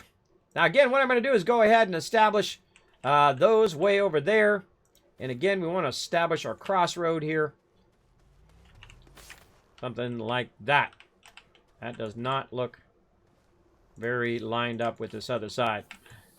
Very not lined up. All right.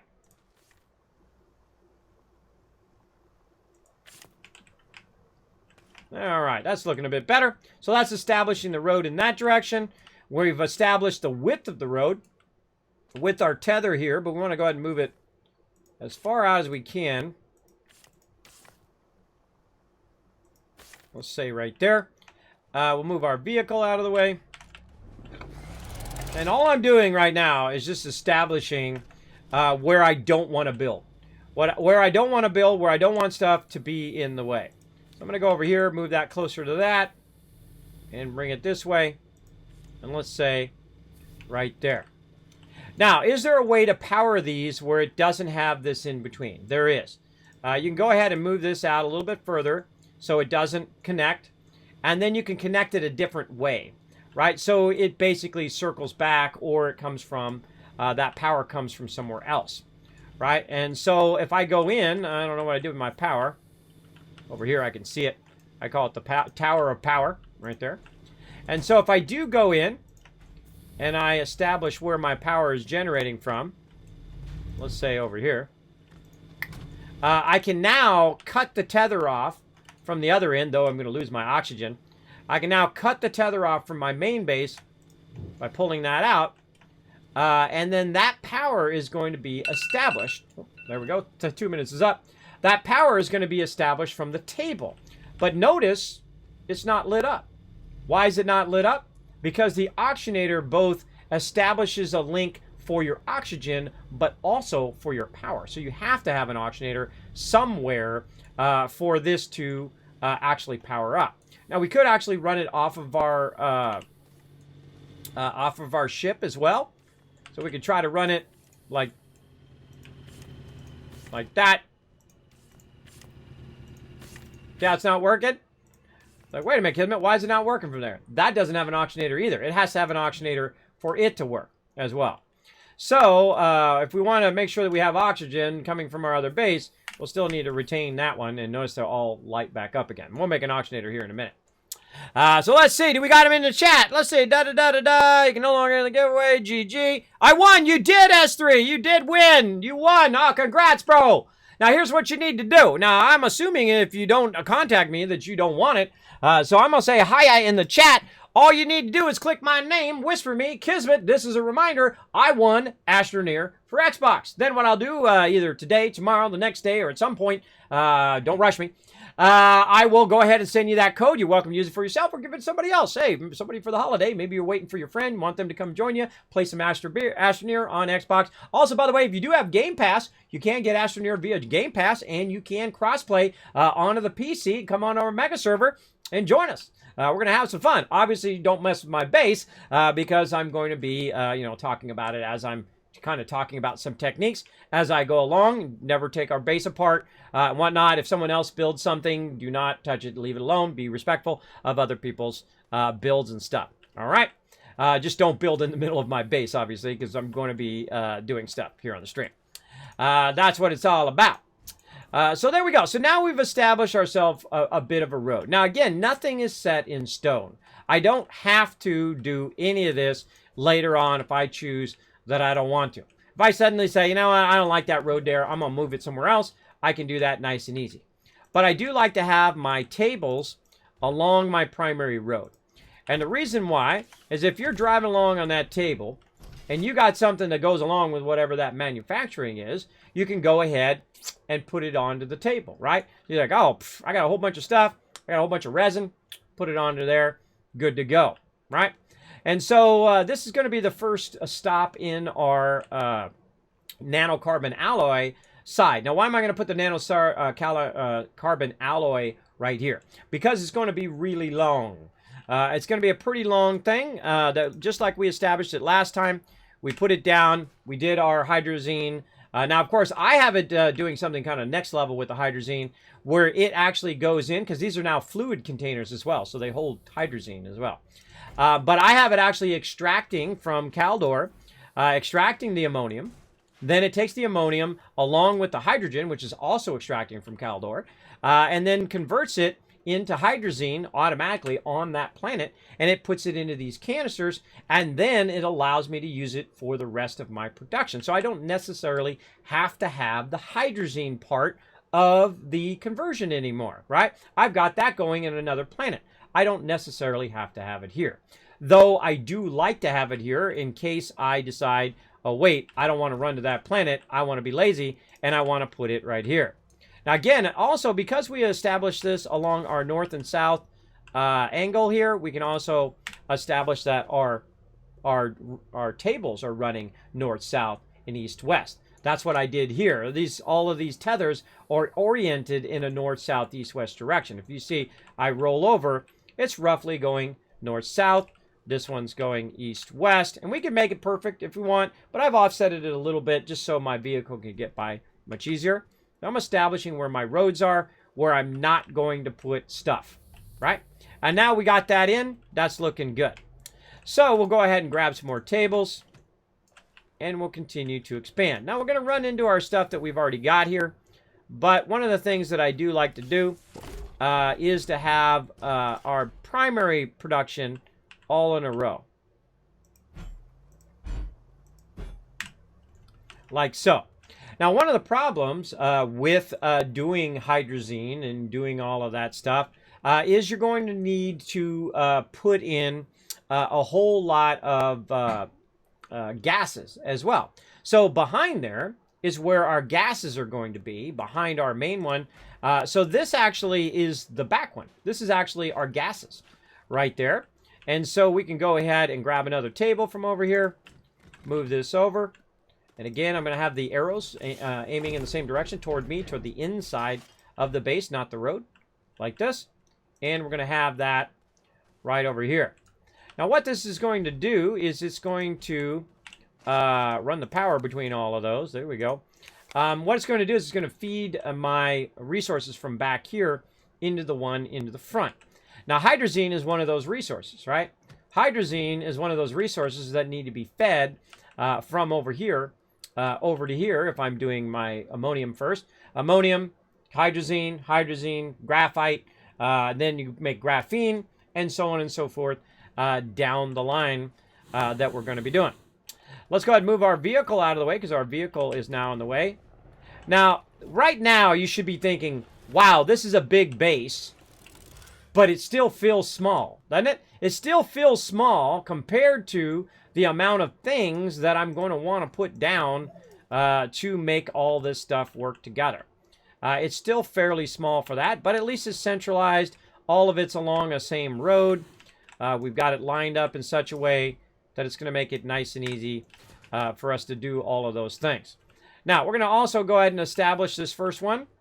We're going to establish this first one here. We'll move all this other stuff kind of out of the way here. I want to go ahead and move our vehicle out of the way here too. Where's our seat? Now, here's a fun thing you can do, by the way. You can actually put the seat in the front.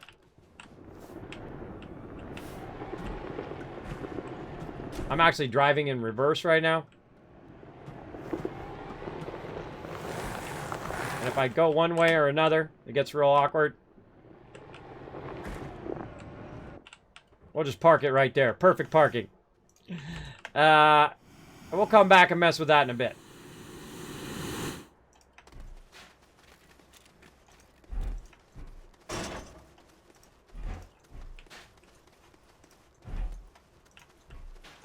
Now, it's better if you put it up here because it's easier to tell which direction you're going. and it drives faster.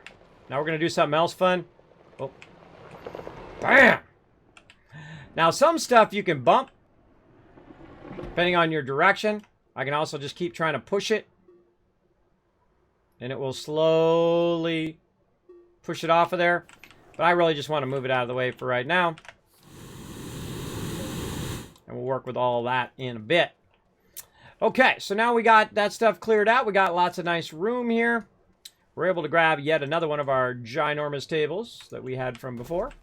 Now again, this is all stuff that we had from our previous base. This is why I don't have to make it, because we've already had it from our other base that we had more off that way. Now again, the reason why the base is here is in the center of the planet, so it's easier to land, as well as we're by the beacon, in which we're going to use that, or the monolith, in which we're going to use that in the later game. Please do not say what that does in the chat, or it'll be purged, because I don't like to spoil that kind of stuff for peeps. Even though this game's been out for a while, I still don't spoil stuff. So we're going to go ahead and establish this as our primary starting point, right over here. And we're going to say, okay, I want this to make... Right over here, I went past it. Hydrazine. Now, why am I doing hydrazine first? Why am I not doing rubber and all that stuff? Well, I've already done that in the previous base, and that stuff's going to be on that side. But our primary hydrazine flowing and all of that stuff's going to be over here. Now, I only want to go so far in this direction, so this is why my nanocarbon alloy is on this part. And then when I'm going this direction, it's actually going to rise up, so I can actually go for an infinite direction this way. So what I'm going to do is establish all of my 3D printers and establish all of my resources on this side, which is the side that's rising upwards, and then I could make it as infinite or as large as I want. I could also make another level if I wanted to. I could make multiple levels. You shape up and then flatten it and so on. You can really do whatever you want. Me, I like it to all be on a single level because there's no foundations. If there was foundations, then I would build it on multiple levels and I would feed it up between the different levels, very much like Satisfactory, which we'll be playing tomorrow, by the way, and a lot of fun like that. But we'll get into all of that later on. We're just going to go ahead and get this started. So that is going to be our first step of the puzzle, first piece of the puzzle. And we'll go over here. There's a research. We don't want that. No, no. Nope, nope. Smelting furnace, we could use that. And now we're going to start, just kind of sorting our stuff as we go through. If I see a smelting furnace, we'll go over here with our smelting.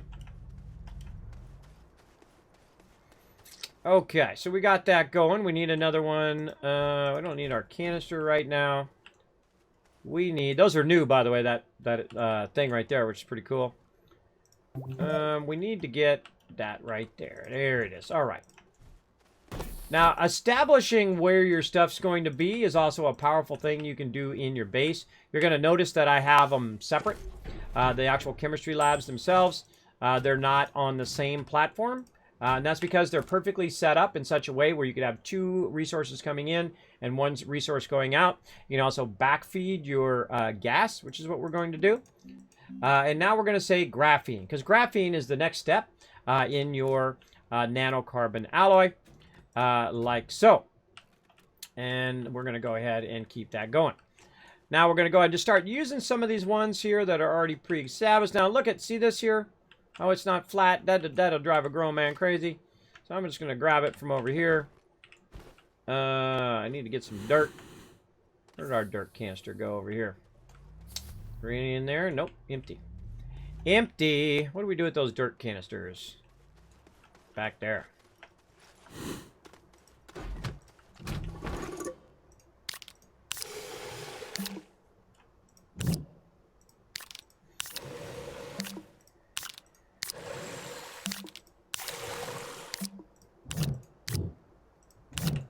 All right.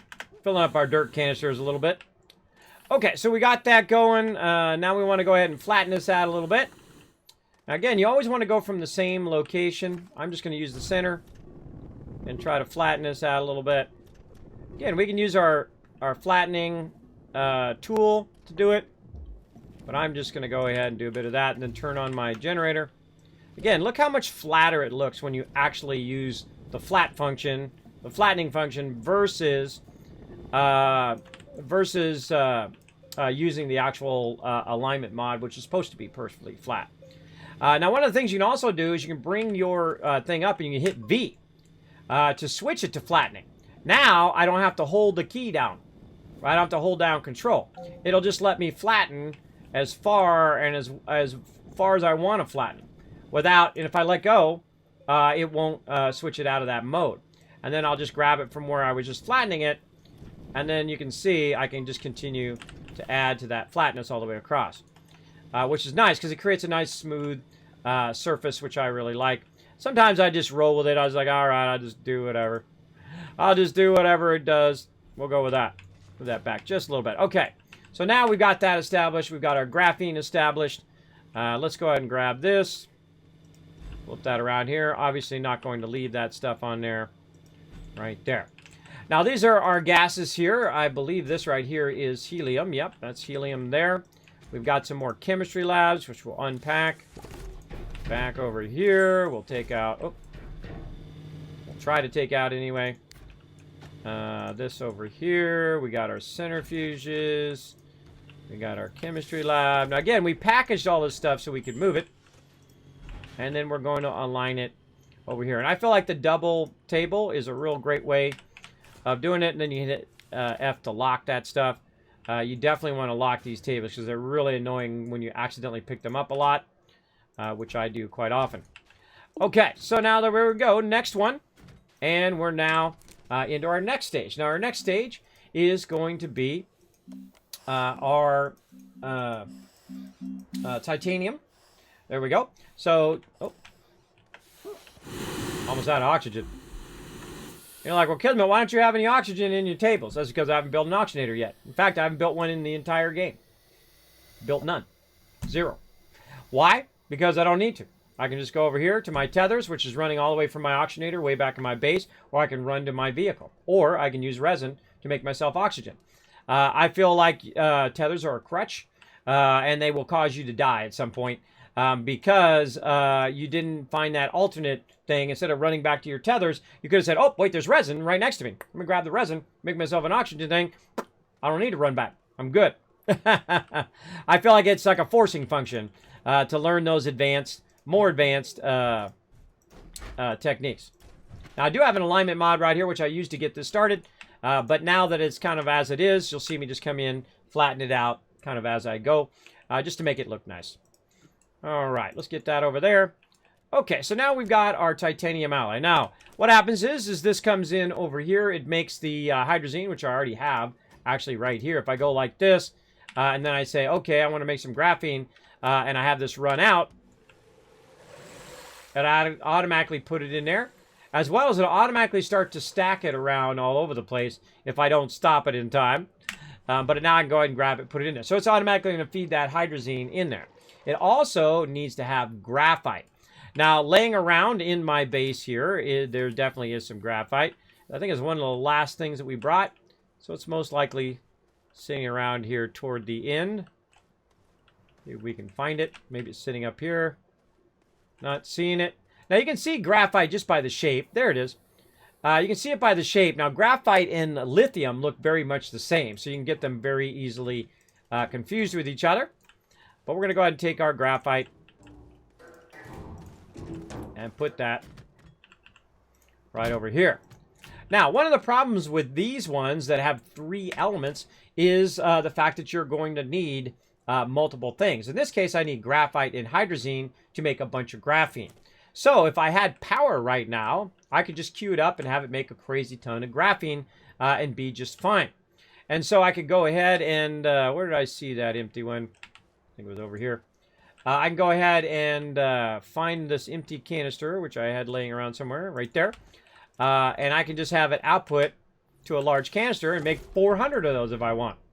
In fact, case in point, you're going to see that I have a stack of 400 rubber and 400 of this and 400 of that and all of that right over there. Now, this one here in the beginning, most likely not going to get used that much because this is already ready to go, right? It's already being done on another planet. I don't really need to do it here, but if I do need it, it is there for me to use. Keep that going on. GG, I won. That's right, you did. Oh, wait, hold on. Did I start the other giveaway? Oh, I got so sidetracked. I got so sidetracked on that one, everybody. I forgot to start the other giveaway. So, yeah, you won. Mark the giveaway as complete. Make sure to contact me. Let's get another one started. I'm so easily distracted. I have so much fun in this game. It's too fun. Now, you're like, Kismet, I wish I could have fun in some Astroneer. Well, guess what? I'm going to hook you up right now. I'm going to hook you up with a version of this for Steam. Right over here, it's going to be a Steam code. So make sure you got Steam if you want to get it. Or you can give it to a friend, whatever you want to do. Bam! There it is. Giving you another copy here, Astroneer. Thank you to Systemera for sponsoring this part of the stream. Remember that Twitch is not responsible for giveaways. I am in sole responsible for the giveaways. Don't worry, I will give them out to you for sure. Now let's see some GGs in the chat, everybody. The more GGs I see in the chat for that Scorpio win, the more Kiss Caps I'm going to give to you, up to 10,000 Kiss Caps. I got totally sidetracked from that, everybody. Let's go ahead and blow up the chat right now. Feel free, if you already put it in there before, put it in there again. The more GGs, the more participation I see in the chat, the more Kiss Caps you get, and that has a higher chance of winning those giveaways because you buy more tickets. So let's participate in the chat, everybody. Let's go, let's go. Let's get it fired up.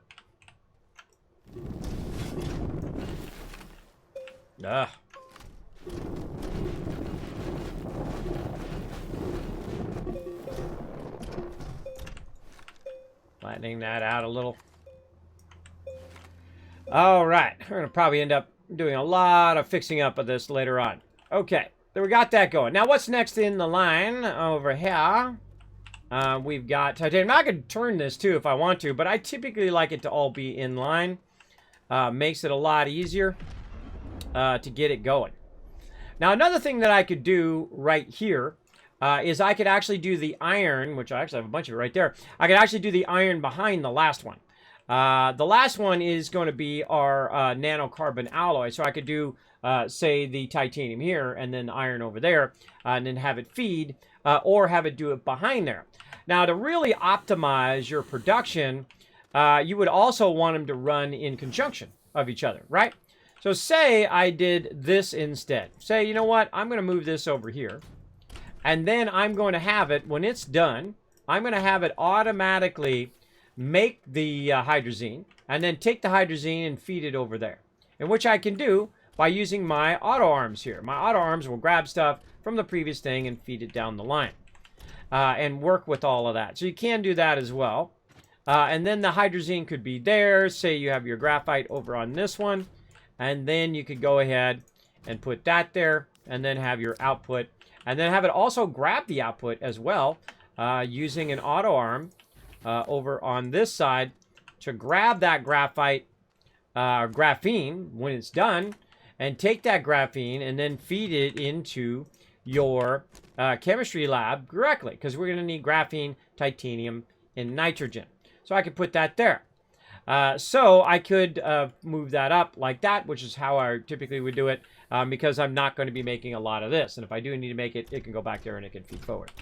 But we're going to make that on another planet. Okay, so we got that going. Now, titanium, right? So we've already got our graphene being fed from over here. Now we need nitrogen, we need titanium. So where's our nitrogen? Well, I can tell you we probably got a huge stack of it laying around somewhere. You can see there's a bunch of argon right there.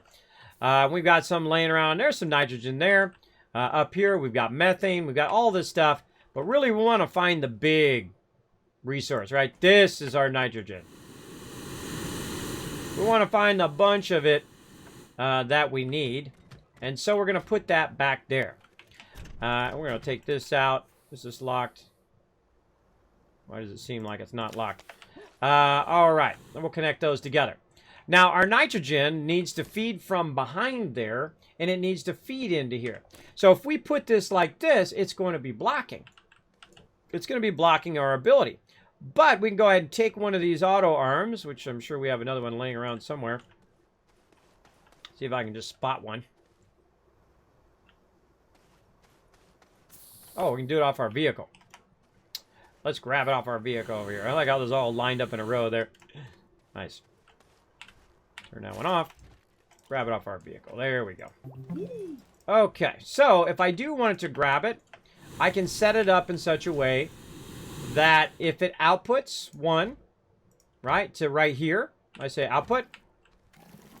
It'll grab it from there and take it and feed it into there, right? I can also limit it. Oops, I thought I locked it. Apparently no. There we go. Now it's locked. I can also limit it to only grab that thing, right? It's only going to grab the nitrogen and put it forward. Now, again, we need to go in here and look. What are we looking for? Nitrogen. All right, good. Works great, right? Doesn't seem to be working. Why is it not working? Well, sometimes you got to watch out. Oops, grab too much of that. Sometimes you got to watch out because you don't have any power. And that's our problem right now. Even though it looks like it's working, it doesn't have any power. There's no way for us to have it grab the thing and move it.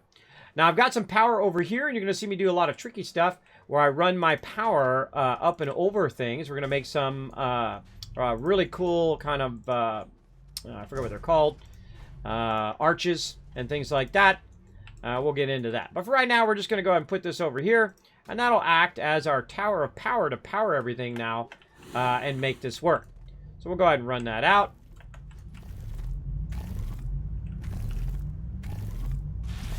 And when it sees it, it's going to grab it, feed it up there. Now watch what it does, though.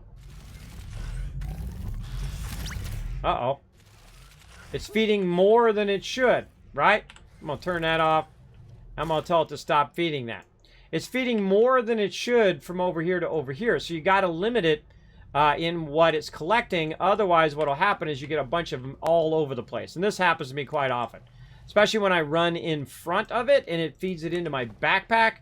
I absolutely hate that. I wish you could turn that off. I wish there was a function that said not backpack. It has a little backpack symbol, and you press that, and it never will go in your backpack. I feel like that would be a great addition. But as you can see, that works, right? So we can feed it into there. We can also put a silo there with a whole bunch of it on there and do it that way. I like to do it with the canisters and just have them running out and then blocking the other outputs on the way, right? Because we're going to need some more stuff here. We're going to need some titanium here as well. Now, while I go look for the titanium, let's go ahead and do this battle, and I'll also catch up on some chat action as well. Let's do it. All right, a lot of GGs in there. I see them in there. I think that's enough, everybody. There's 1,000 kiss caps for getting 100. I forget if I gave you 1,000 last time, so I'll give you 1,000 again.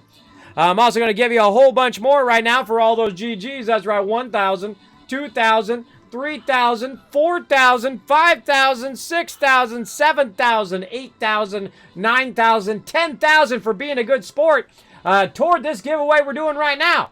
So now you got tons of Kiz Caps. Even if you just wandered in my channel for the first time, you just lucked out.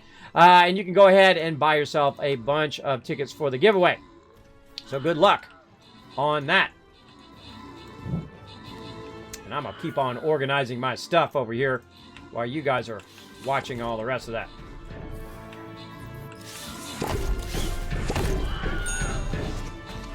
All right.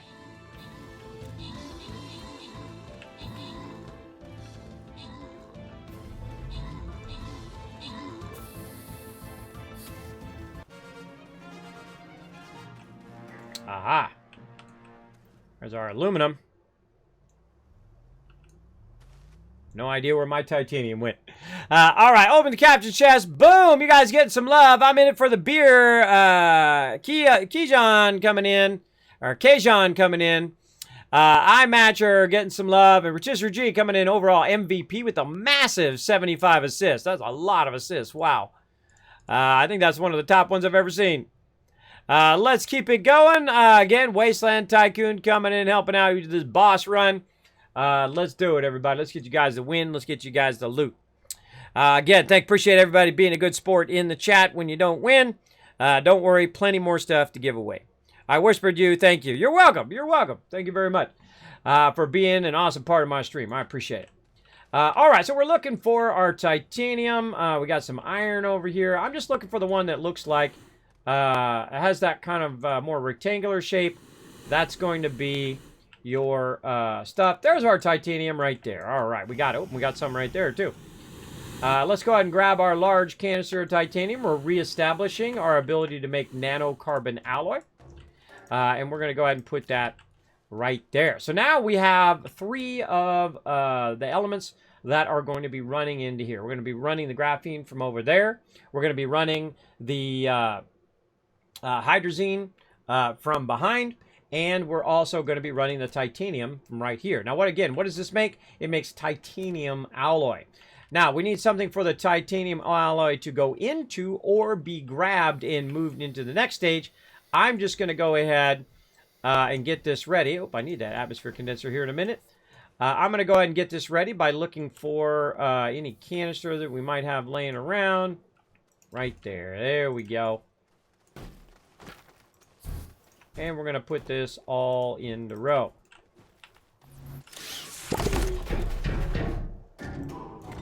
Okay, there we go. Now, we're going to go ahead and keep reestablishing our base here. What I did is I moved my entire base. That's why you see a whole bunch of stuff. Oh, there's that other landing pad I was looking for. Now we can have multiple people land over here at the same time at our new base.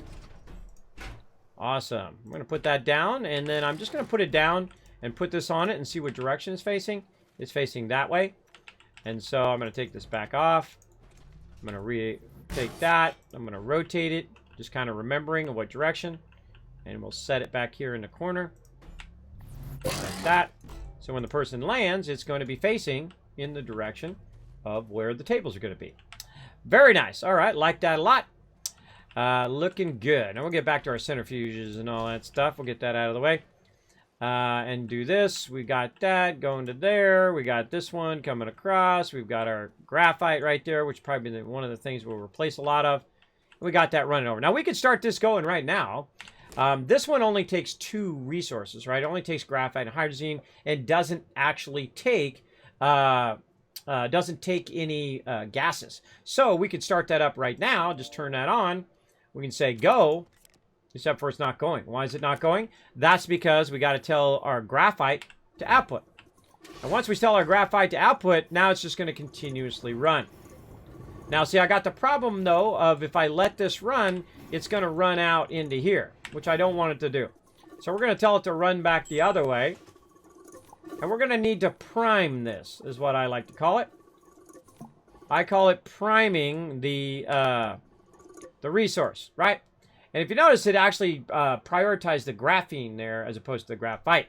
Now, it actually grabbed it from over here, which was sitting on the silo, put it over there, and now I can go ahead and put it on repeat. I'll have this one go out. This one's going in, right? So out with the graphite, in with the graphene.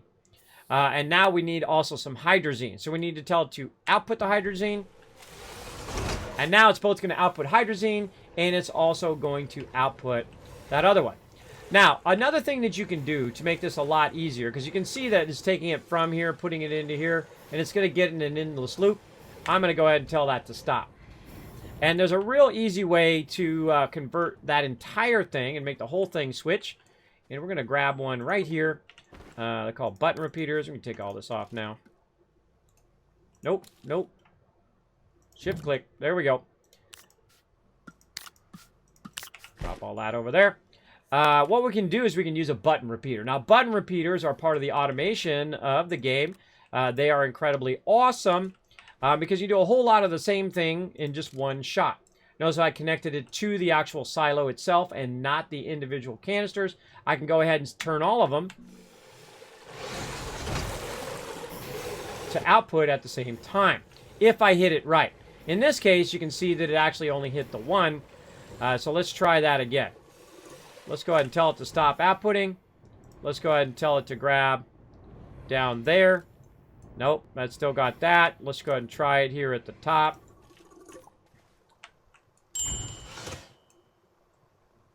Boom. All right, now let's try it again.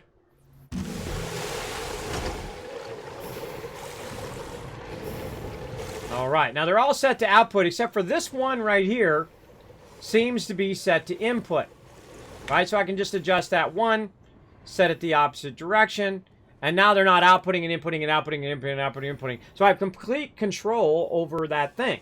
In fact, a lot of the times when you set up this kind of production, you want to have it, get it set up how you think it should run. Like right now, you can see it running a ton of graphene, and so it's running.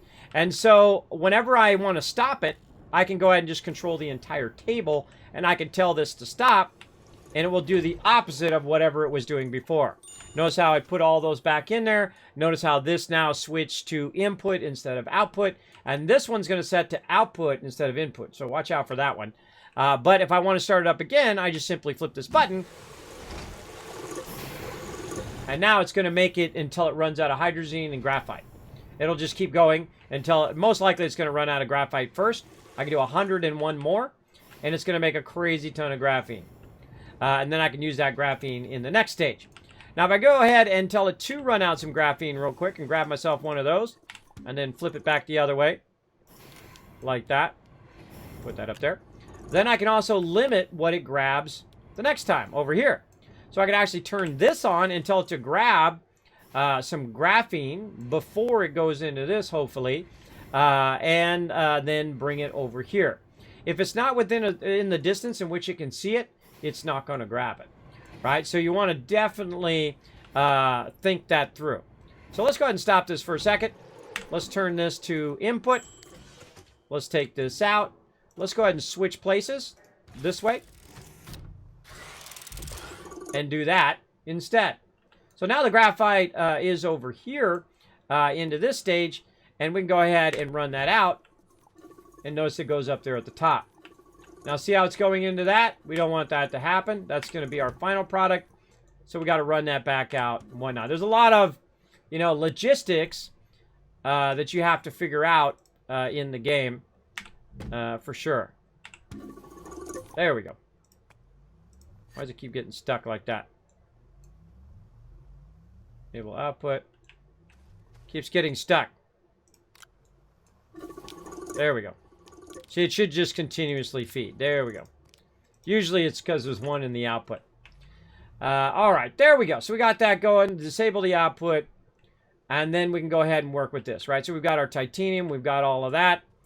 And what I can do is just do the first stage and do a ton of those, and then feed it to the second stage, and then start the second stage up, third stage. But you also want it to be doing all the work itself, and I'll show you how to do that later on. But you get the general idea of that. And now we're in the next stage here, which is the chemistry lab, where we need titanium, nitrogen, and graphene. So let's go ahead and put some titanium out. That's going to put that on there. We're going to tell it to repeat this. Go. So we got that on output.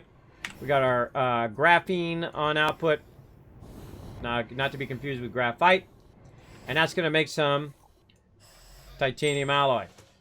Now, titanium alloy I can put right up here and then set it the other direction. Now, see what's happening there? Even though I had the thing there, it gets all screwed up. One of the most frustrating things in the game is the fact that it will start... Uh-oh.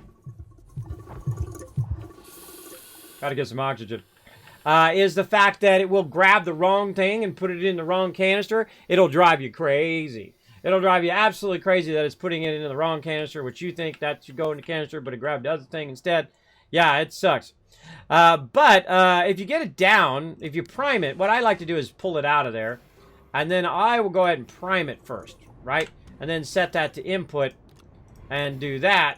And then once you have it primed, then nothing else will go in there. It'll only be that thing, right? And then now you can set this to output. It'll continuously get that going on. Back behind here, we can also tell it to run all of this out. And we'll turn this on. That's going to grab that. And now when it runs out of nitrogen here, you're going to see it automatically feed it forward.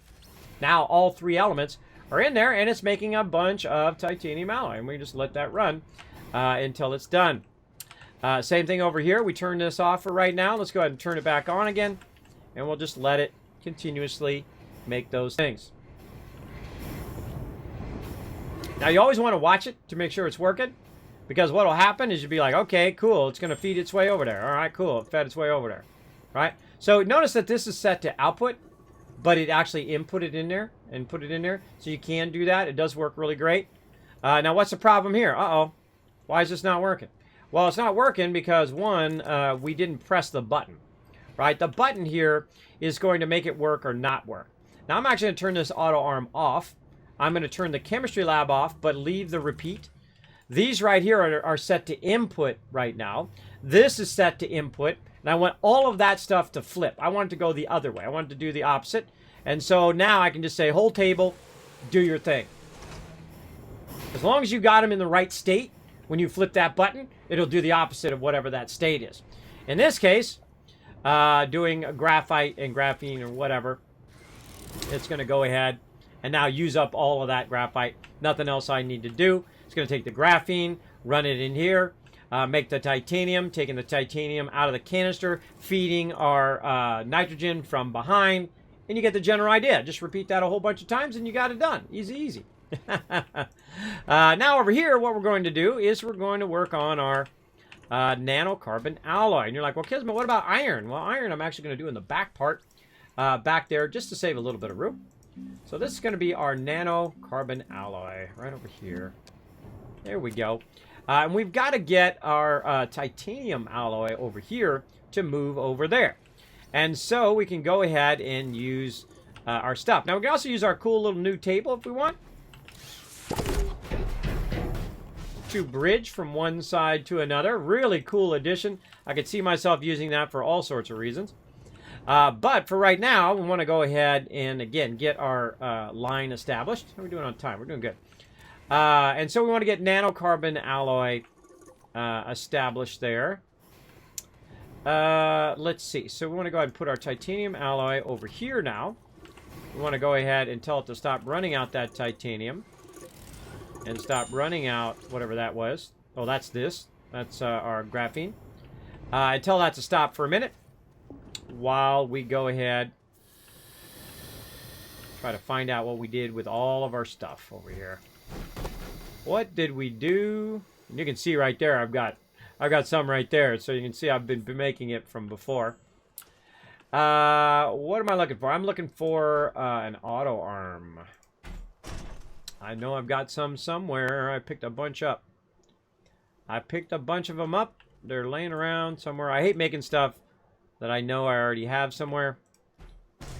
And you can see I've got tons of RTGs there, which is your power sources. And I have a feeling they're kind of behind one of these somewhere. Nope, not seeing them there. Those are my tables. Where'd you go, little sneaky little auto arms? Those are my medium platforms, which we'll get into those later on. RTGs. They have a very specific symbol, which represents those particular things. And we got lots of stuff. Holy mackerel. Look at all this loot. Bunch of silos there. A lot of times you'll see me click the thing. I don't mean to click the thing. I'm trying to click the actual object that I'm trying to carry. I do a lot of misclicking. Get used to misclicking in this game for sure. What do we got here? We got a medium printer. Don't see it. There's one just sitting here. I'll grab this one. I'll just grab this one on the ground.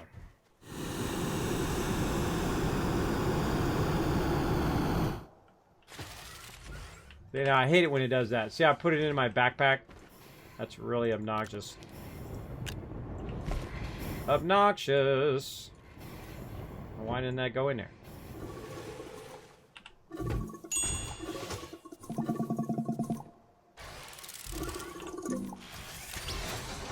There we go. Okay, so we got that going. Now what we want to do is we want to take this titanium alloy right over here, and we want to feed it over to the next one. So whenever it comes out with one over here, and I can just kind of try to simulate it by trying to drop it over here, but it's snapping, being awkward. Just put it underneath then. There we go. Grab it, and then feed it up into that next stage, right? Which is going to be that. Now, we also want to have our iron running back here. And you've got lots of room in the back here when you're doing your extractions and whatnot. And let's go ahead and have that run back in.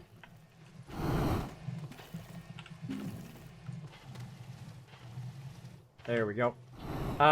Doing your extraction. So what you want to do is you also want to have your it collecting your particular resource that you're going to need, in this case gases, back behind here. So we're going to go in here. We're going to tell it, all right, we're going to turn it like this. And we'll look at what this is. This is nitrogen. And so we'll have our atmosphere condenser back here kind of blocking this so it's not putting it there. And then put it on the correct thing first. And what are we doing? Nitrogen. Nitrogen.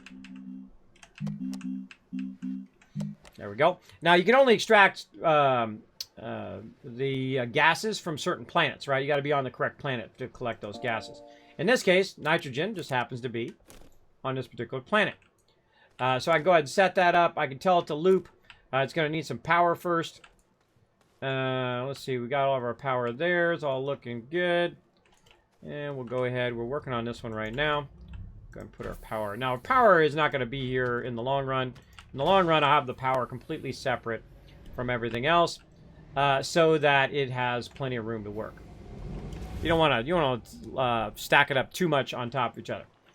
Okay, I've got a crazy ton of iron here. Let's go ahead and get our iron out of there. We got some plastic. We'll put that over there. We've got some resource canisters. We'll come back to all of that later on. We only need one more resource set up, and then we can make nanocarbon alloy. And you can see I've got some just literally just laying around. I got a whole canister full of it. We have plenty, and we're gonna make a lot more here in a bit. So we got that going. Let's get back to setting this back up again. These are research.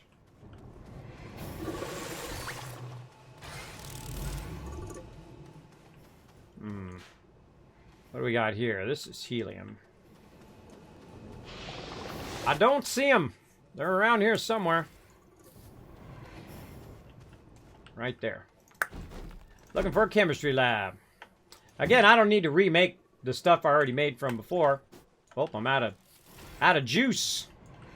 That's okay. Just happens to be that it's outputting hydrazine. Right there. I'll grab a few extras. There we go. All right, now way down to the end here. We're actually going to put this onto this side.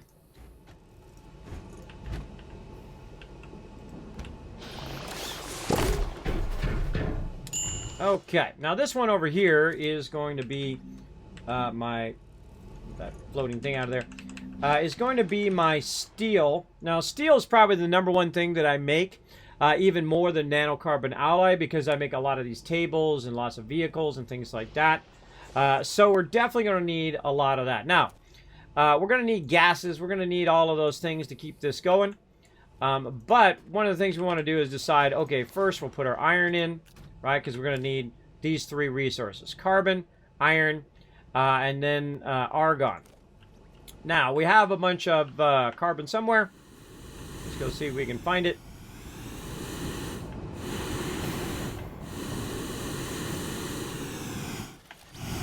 Iron.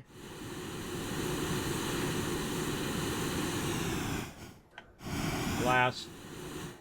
Glass and carbon look very close to each other. Alright, well, we're running low. We only have 364. Only about 400 carbon right there, so luckily we have just enough.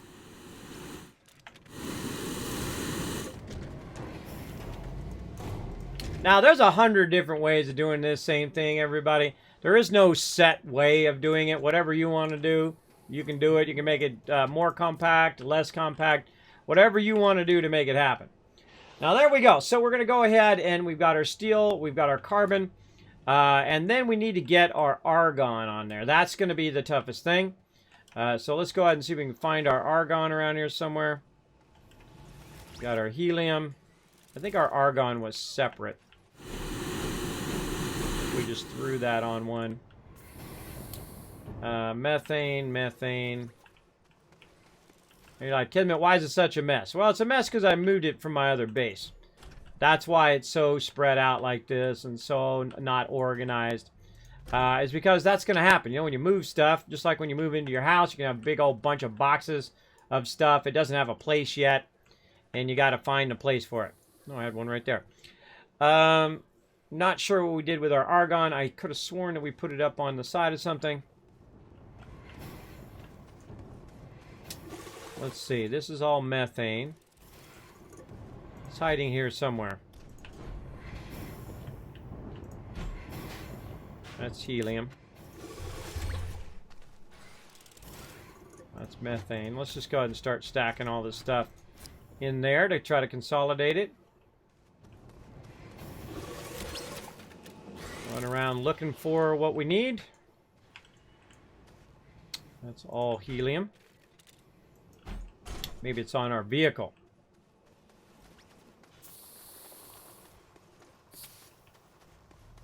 Ah, okay. That's empty. More methane.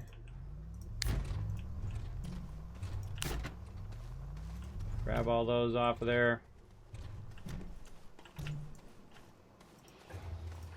There's some of our argon right there. All right, we'll put that over there. Put these over here to be sorted later.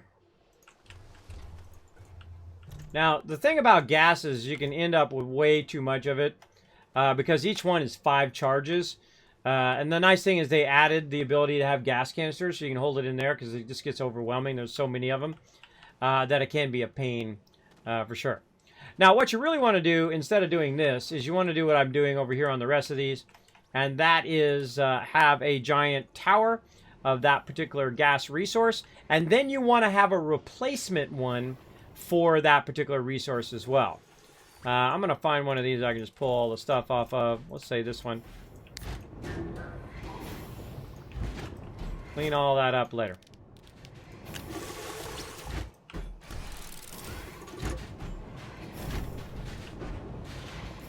Now you can hear it still running, working away.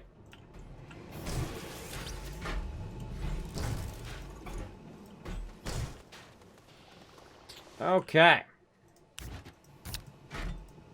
Now this has the ability to do the thing I want to do, but the output is going to be the toughest part because the output is going to make steel, and then the steel won't have anywhere to go. And this is different from the way I had it before. If you were watching from before, I had these all in the same one. In this case, they're all just leading to the nanocarbon alloy at the end, using less tables and less space. Now, in here somewhere, I probably have my steel, and I'll go ahead and look around for it here. Plastic, rubber, organic, compound, resin. Now, I don't know what the symbol for steel is, so I just roll over it.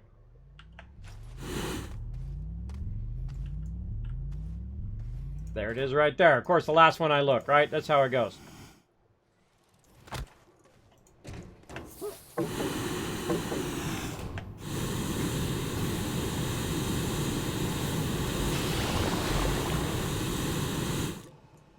Okie dokie.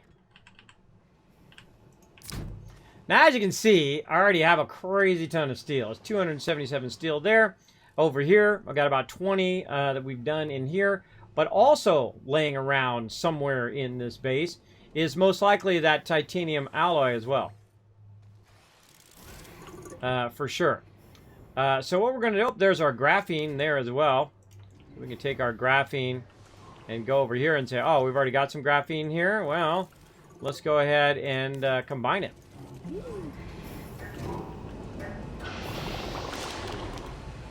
See when it does that. Combine that.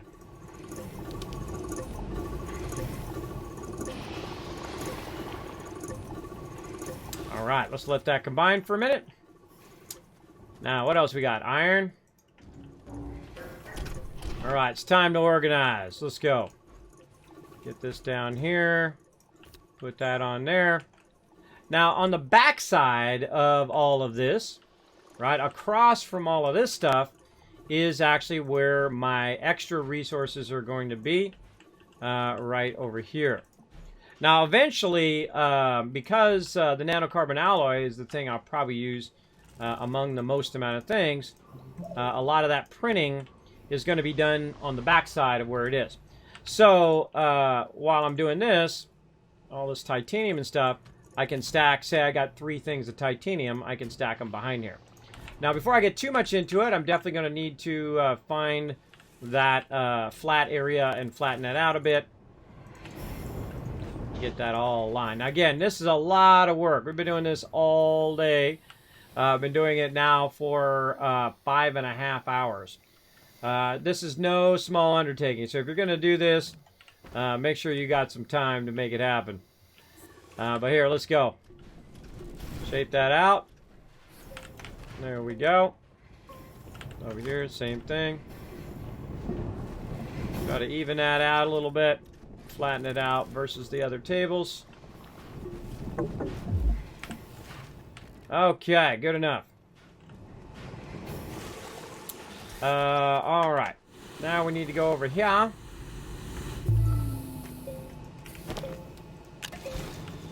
Put that right up there, keep my power up. Okay, so we got that going on across there. What else we're going to do? We got all that stuff in line. Now, none of this is going to work until we have all the resources that we need to make it go down the line. But I prefer to have my resources behind me like this. And so when I'm trying to line them up or put them somewhere, this one needs to go the other way, I can go ahead and just grab them. Now, they also have the resource stackers. Oh, you're not rotating. There we go. The resource stackers, you can stack them on. I'm not a big fan of those. I actually prefer to use the tables now. But if you're using your smaller resources, then those are good. And we've got some of those laying around as well, so we'll go ahead and see what we did with those. So you can roll over stuff, and it will show you what it is. And let's go ahead and start with our organic.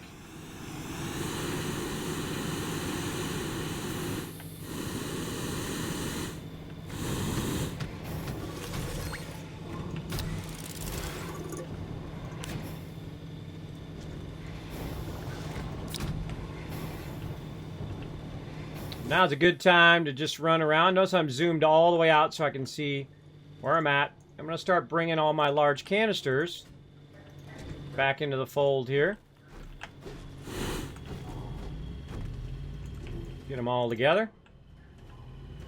Now these are actually going to serve a purpose over here eventually, but now I'm just kind of moving them out of the way. And I can build stuff back here as well. And back here will be a standalone, little standalone area. That's going to allow us to, let's fix that angle there. There we go.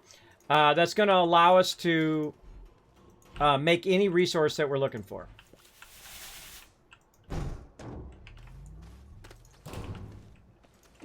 Again, see how it starts to get real wonky.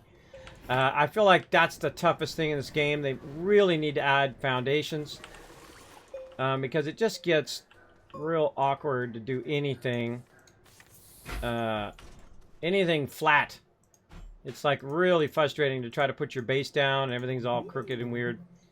Foundations make it a lot nicer to do that, and they don't have it in the game yet. That doesn't mean they're not going to add it later. Maybe they're added tomorrow. I don't know. Maybe after the first of the year.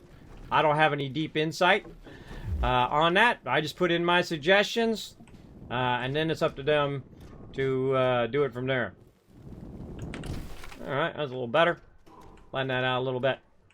Alright. What do we got over here? We got our helium. We're definitely going to use that later. Let's get our canisters over here. In fact, let's just pick up this table. Slide over there on the table. Easy. Oh.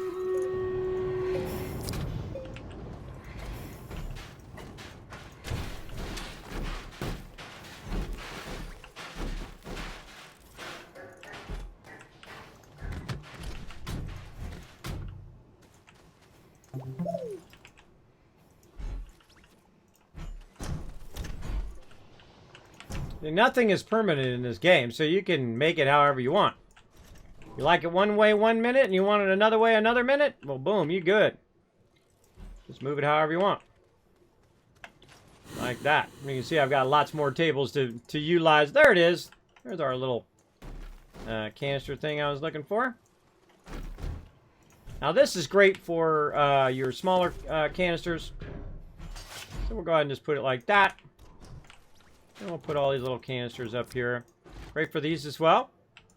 And we'll just put that right up in there. Use that as well. We got a lot of little canisters over here. In fact, let's do this. Let's grab this, bring it to the canisters, and then we can bring it all back as one. There's some resin there, some glass. And you're like, well, Kismet, now that you have the large canisters, why do you still use the small ones? Small ones are great for when you're transferring it. To your 3D printer. Great to be able just to pull one off of there and then use your 3D printer to print all of that. Now I'm just reorganizing it right now. I'm just moving it in a more convenient spot because I'm going to be working down here in the corner. We're just kind of moving that stuff off to the side.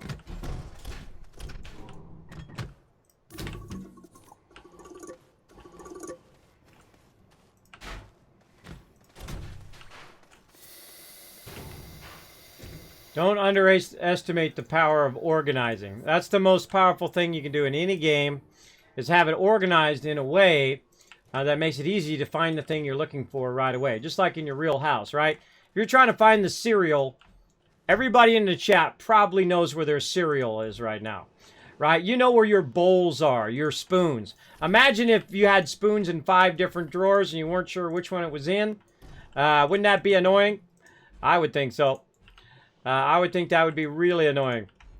So, I would definitely organize your stuff. Now, normally I don't want it to run along here because this is my road, but again, we're trying to fine-tune this over here.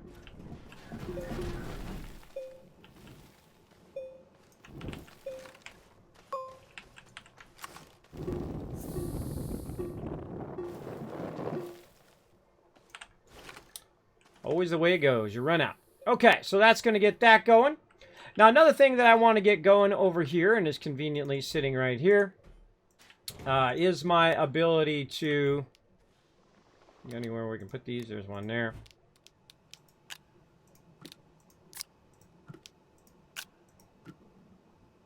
Nope, nowhere else. Is to scrap stuff. And you can see we've got a very large scrapper over here. Pick it up. There we go. And we've established this as our road. So we're not going to put anything on there. So we're going to move this over here. So as someone was coming along, they were driving their vehicle. They got a bunch of stuff that they want to scrap. Bada bing, bada boom. Right there is where they can throw it. I'll move this over as well. All right, nice. And we'll just put this stuff up here temporarily. All right. I don't know where I'm going to use that. I'm just going to put it over there. Okay, now that, again, it seems like it was a lot of space when you first do it. But as you start to put your stuff down, especially the larger stuff, which is what we're doing now, it starts to seem pretty small. And you start to run into each other, and you start getting these bumps and things like that in your base. Sometimes you just live with it, and sometimes you spend hours and hours fixing it. Let's go. What's up? I don't know how to say your name, but thanks for coming in. Hello from India. I hope it's beautiful in India today. I don't know. Is it nighttime in India right now? I would think so. I would think it was nighttime. Hopefully you're having a good night. Thanks for coming in, hanging out in the stream. My name is Kismet. They call me Kiz Kringle this time of year because I give away crazy ton of loot. In fact, I'm giving this game away. That's right. I'm giving it away for Steam. If you do want to win it, you can go ahead and check out down below in the panels. We'll tell you a bit about Kiz Caps and how to use Kiz Caps, how to be part of the giveaway, and all of that stuff. Also have my buddy Saltbot come up before the giveaway goes. You must be present to win. My buddy Saltbot will come up and tell you all about it to save my voice. We'll be giving away stuff every single day all this week until the 24th, which is Thursday. Be giving out crazy tons of loot. For sure, for sure. I've been giving out stuff all month long, every single stream. And I usually stream 6 days a week. Grant rewards, let's see. Bo getting some love. Rotisserie, we got Wildheart, and I'm in it for beer getting some love. And Kelly coming in overall MVP with 25 assists. Little side game we played called Stream Renders. It is free to play. You can't play it along with the rest of the chat. We all battle together to get everybody some sweet, sweet loot right in there. How many was that? 124? Well, bam! See, every time we hit over 100 units, I also give everybody in the chat 1,000 Kiz Caps toward buying tickets for the giveaway. So awesome. Okay, so now we got that established. We've got our different areas established here. Now, if we want to do some printing, we could do our printing over here, but I'm actually thinking maybe I should do my printing over this way. That's a good question. You know what? Let's go ahead and grab this. And let's go do first things first. Sometimes you bump up against the edge of the table and you get all stuck. That's a little bummer too.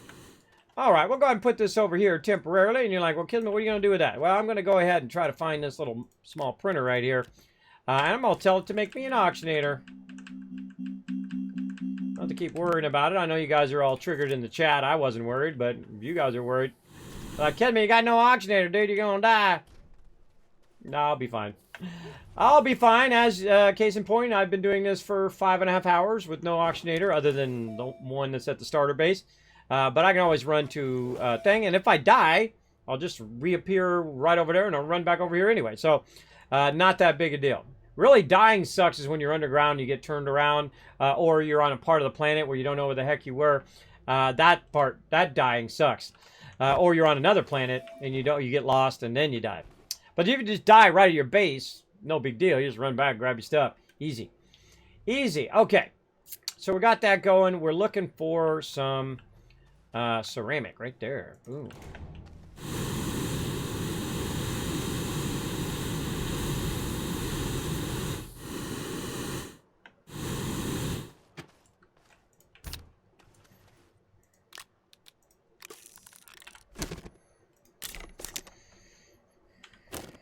Gonna help if I add some power.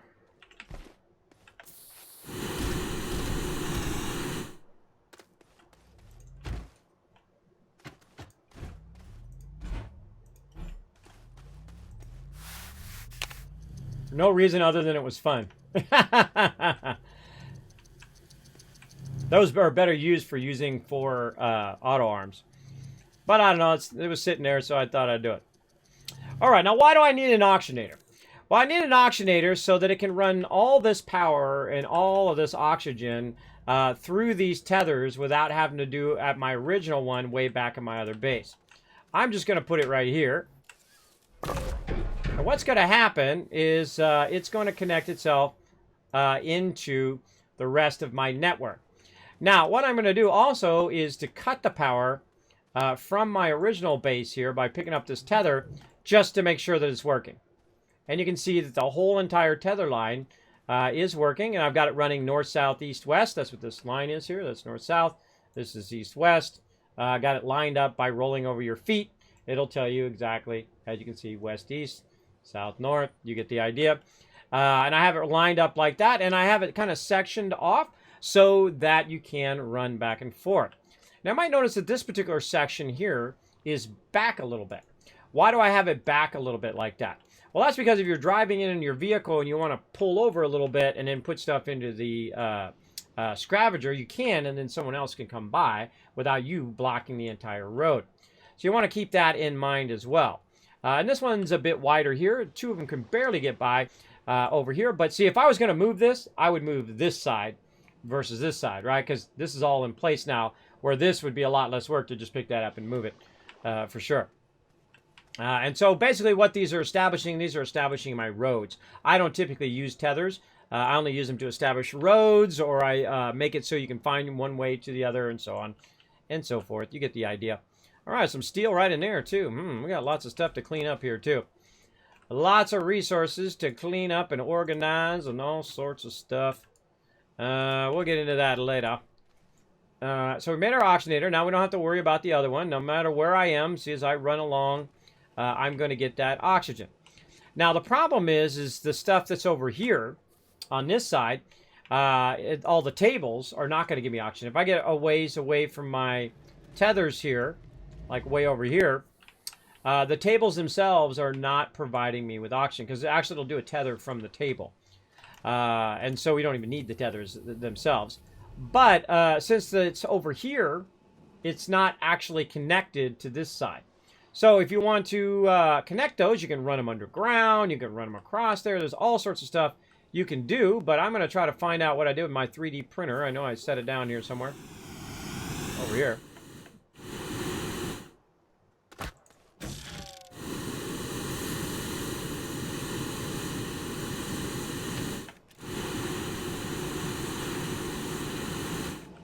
I'm going to set that right there. Okay. Now what I'm going to do is I'm going to go ahead and take this printer, and I'm going to tell it to make me something that's going to be pretty cool. Now, they've actually did these a couple times. First, it was a recreation arch. Then it was like a fireworks arch or a racing arch. And now it's a sensor arch. They got a canopy. They got rings. They got all sorts of cool stuff. And I kind of angle it so you can see. All sorts of cool stuff that you can make. Like that. You've got your sensor hoops. All sorts of neat stuff in there that you can make. Now, the thing I want is I want to be able to have it where my peeps can drive along, go past it, but it's going to chain the power over the top, right? So that's going to establish the input, or the roads as well. So we can use this as a road establisher. So we need some quartz and we need some zinc. Well, we know we have some zinc somewhere because we definitely were using that earlier. Who knows if it's on this stack right here, though. Seriously doubt it. Let's run back over here and grab all these small ones. Because these are the ones I typically keep by my printers, are the small ones. And it just makes it easy so I can say, oh, I'm out of this thing, I'm out of that thing. Let me go ahead and feed it in there. Now, there's my zinc right there. But what I typically will do is eventually you want it where all the resources are available at any given time. And then you can just go ahead and say, okay, yeah, I need some zinc. Run out the zinc, take that out. And then what do we need? 2 quartz. And so I know I got some quartz hiding somewhere. Let's run around and look for it. Potentially this one, yep.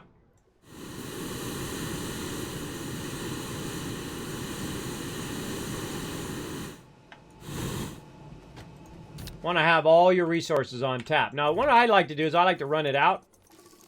And then I will take it out real quick. Right? Or you can set it the other way and just have it go back in. Same thing with your quartz there. You just have it go back in. Now, we're going to go ahead and make a bunch of these. So I'm going to set this on loop. And then I'm going to tell it to output that one and output this one. And it's going to go ahead and just output those and run and run and run if we had enough power. So we need to go ahead and add some power to this one. So I'm just going to go ahead and connect these two together. Now, there's no power that's running across here right now. My power is actually behind there. Right here in this one. So what I'm going to do, oh, no, actually, I can just go over there, is I'm going to go over here and I'm going to grab one of these RTGs. I'm going to run it over here, and that's going to power the other side. And these are going to be the bridges for my power. It's going to allow people to drive in between it, and then also bridge from one side to another without having to run a cable or run it underneath or run extenders or whatever. I try not to do any of that. You gonna start the next battle? Oh, did I not start it? Oh, God. I totally forgot. Getting loopy. Getting loopy, my bad. Oh, it's a tough one, too. My bad, I forgot to start the battle. Should have paged me for that one, Bo, if it went that long. But I appreciate it. Let's see. Boom, let's go. Start that next battle. My bad, everybody. My bad. There we go. We started the next battle. We put that down. I got out of order on my giveaway, and it threw me off. There we go. Battle down. Ready to go. My bad. I forgot. Again, feel free to page me in the future. If it goes longer than like 3 to 5 minutes, just exclamation page. I'm talking to my mods. My mods are the only ones that can page me. There we go. All right, that's going to take a minute.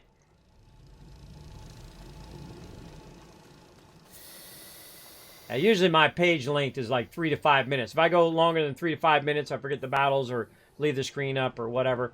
Then my mods will say, hey, Kismet, a little reminder. I appreciate it. Look at all this stuff. It all needs to be organized, too. Organize all of that. Waiting for my arch right now. Ooh, we need another power over here.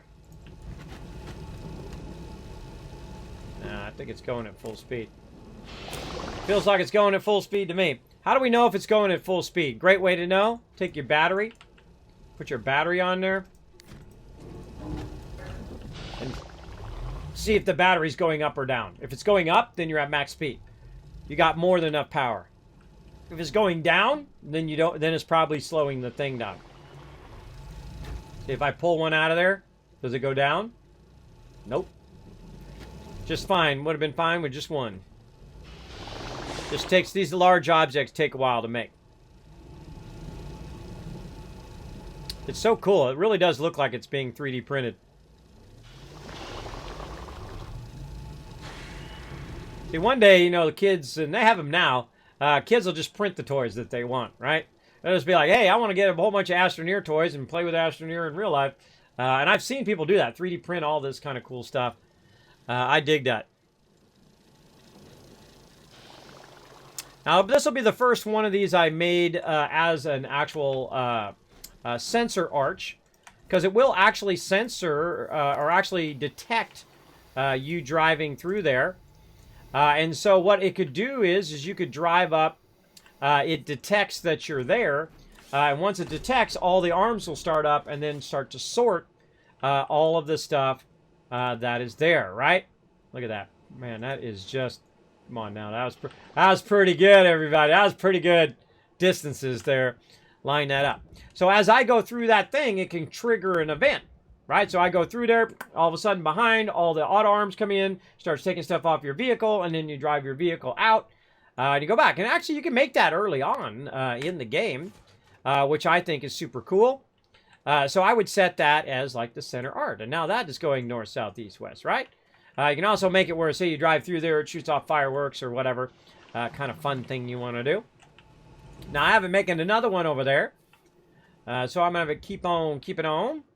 Now, I saw a medium printer over here somewhere. I have no idea where it went. I think it was this one. Yep. Let's get a medium printer as well fired up.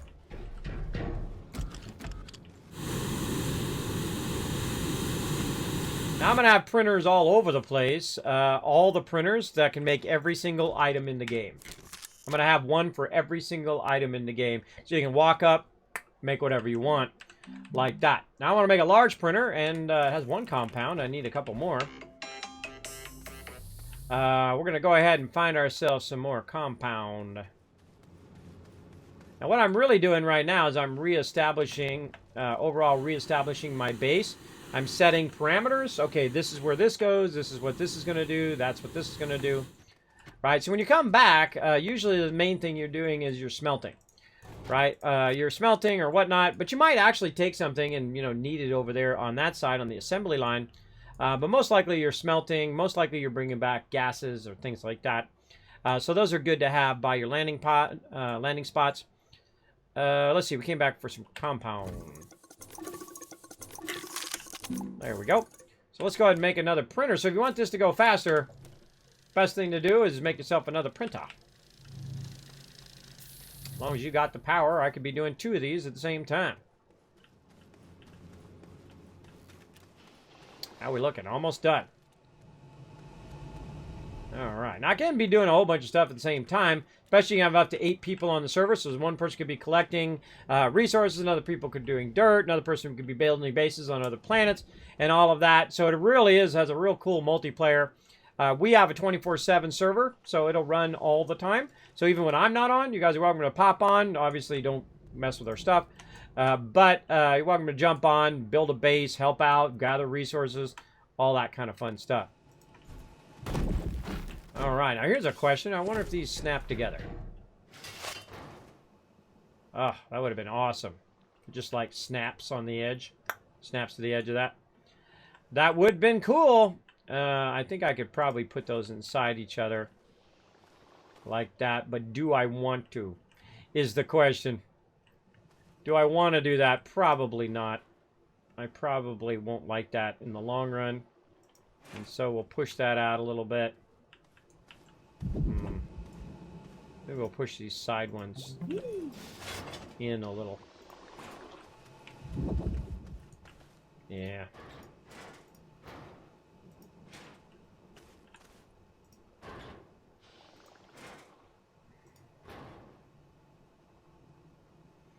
Again, it'd be awesome if those could snap together.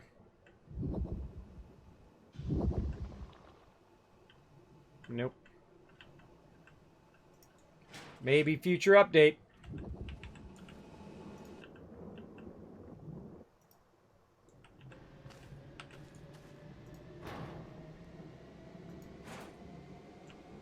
I'm liking that. Okay. Now the big problem is the power. We've got to connect that power into there. And then we're going to go ahead. Let's do it around this side. And we'll connect that power this way, I guess. There we go. Really not good looking, but we'll do it.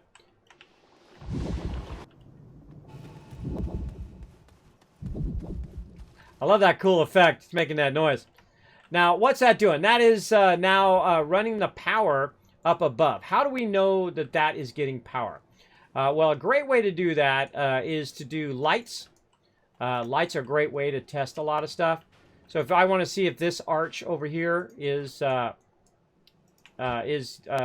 working, grab that floodlight, and I can say, add that up there. So I know it's working.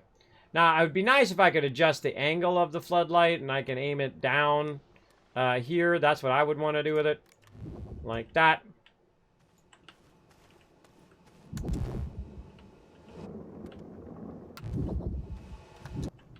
I'm turning the light on and off by running into there, which is just totally cool. I just discovered that. I didn't even know you could do that. That's cool. All right, I like that. There we go. So we know that one's working.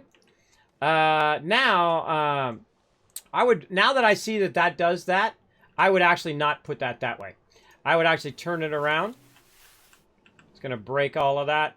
I would turn it around the other way. Now, why would I do that? Because it would be facing the incoming road and would give you a visual clue that you're coming up to the base.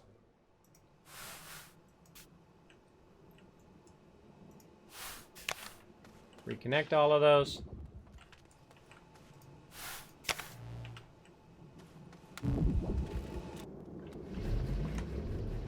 Now, I don't know if there's a way to make that not do that, so it's just automatically on all the time.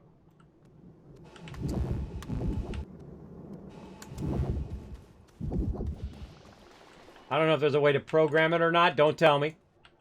Don't tell me. I'm going to lock that in place. Lock that one in place. But that's cool. We know it's getting power.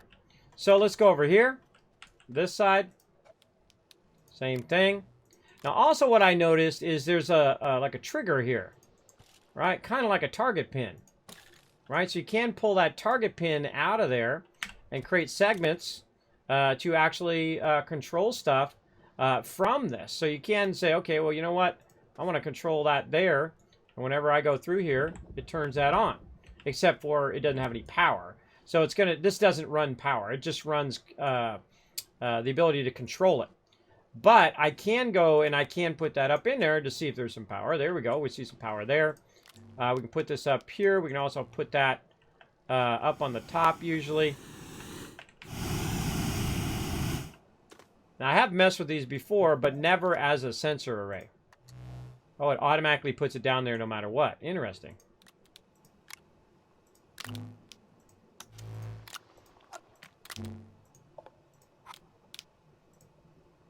Oh, that automatically puts it up there. See? The light, it automatically puts down there, but that puts it up there. Look, you got more of these connectors up here. Your segment connectors or your targeting pins. Cool. We got batteries up there. We could put our power up there, which is real fun. I think we can probably put this up here if we want. And that could also act as a light. Or not. It wants to not grab it. Awkward. Grabbed it off of there. Interesting. Alright, how do I get it to not do that? That went up there. It's like it has a priority for where those go. I need another floodlight. So yeah, interesting. It's interesting that I can't override that by putting it exactly where I want it to go. Let's try this first. Create a segment. And then we'll tell it to go there, and then we'll put this up here. Yeah, it automatically puts it down there no matter what. It prioritizes that as where that floodlight goes. Huh. Let's go make another floodlight. God, that's something I haven't made in forever. I don't remember where the floodlights went to. Let's go look for it. There it is. Right there. What do we need? Tungsten. All right, let's go look for some tungsten. I probably used all that up.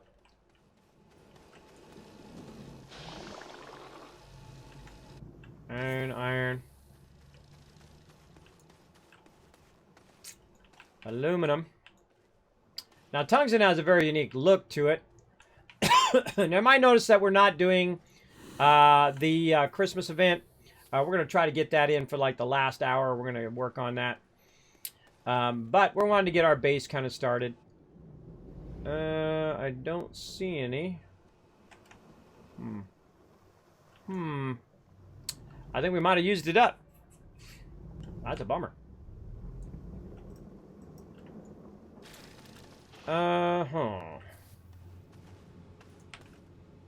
Ah, right there. Just happened to be sitting on that thing there. Lucked out. Lucked out there. All right, let's keep going. And see, I'm just going to keep going until I see the tungsten move. And the second I see the tungsten move, then I know I'm on the right thing. Right there. Floodlight. All right, we're going to fool around with this for a minute. Well, what if we put another one on there now? Oh, it goes there. All right, and there's no way for us to override those. If I put that there, it puts it up there. The battery here, it puts that up there. So it prioritizes the things that are stacked first. If I put that there, that'll go up there. So I have to block all the stuff up on the top first so that I can tell it to go where I want it to go. So let's go ahead and try this. We're going to go ahead and put this onto there. And we're going to put this onto there. And then we're going to block all these other ports. Tethers and other random loot. There we go. Oh, it actually prefers to be down there. Interesting. What else we got?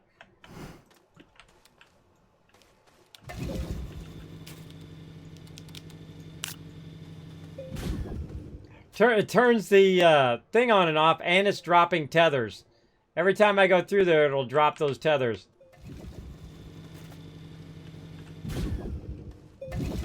That's fun. Man, there's all sorts of stuff you could do with that. Alright. Turn that off. Alright, we need more stuff. Put a trailer up there. Oh, really? It's anything that goes through there, not just me. I can actually put something through there, and it actually activates or deactivates. That's cool. Put that back up in there. Well, what I'm trying to do is block all the other ports to see if it's going to let me. And I would imagine it would. It would be like the default state is not to move. I mean, the block state would be not to move. The default state is to move. All right.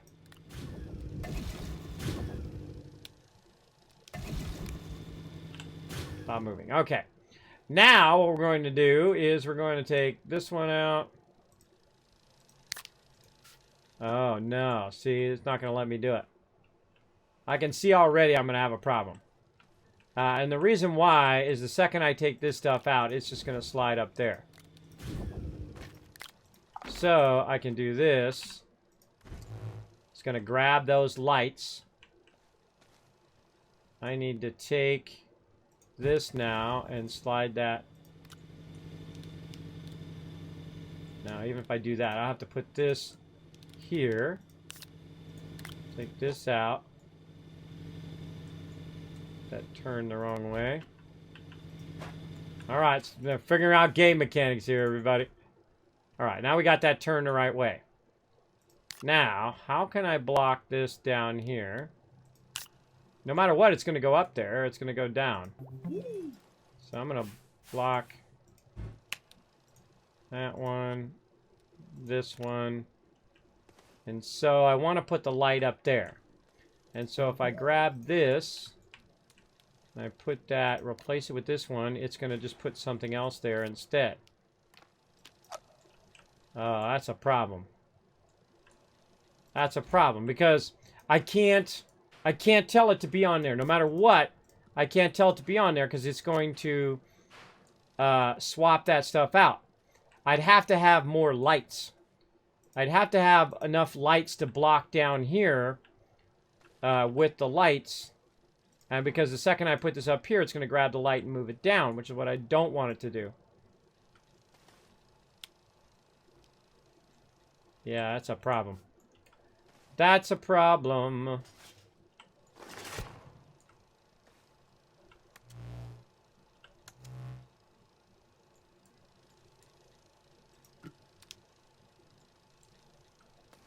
Yeah, that doesn't count.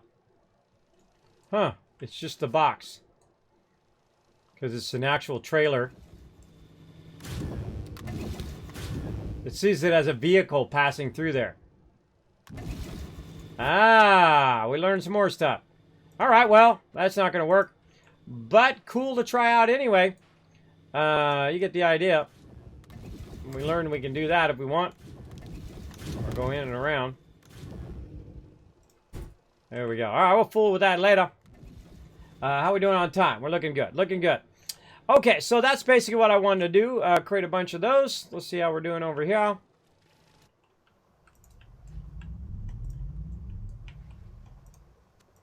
Now, obviously, it'd be awesome to build a whole network of roads and all of that and connect them all these sensors together and so on. I mean, it's really unlimited, whatever you want to do.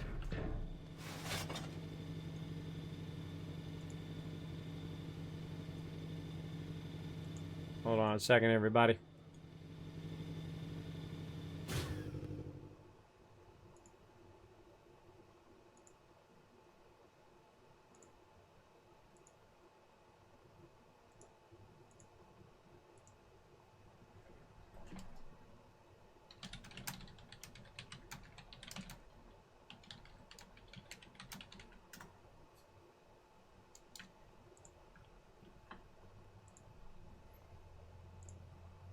All right, I got to do some stuff here in the chat for a second. Got to do some work here. Got to do some stuff.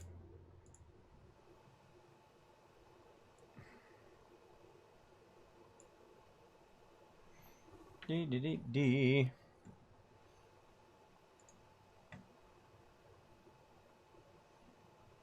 Well, where to go?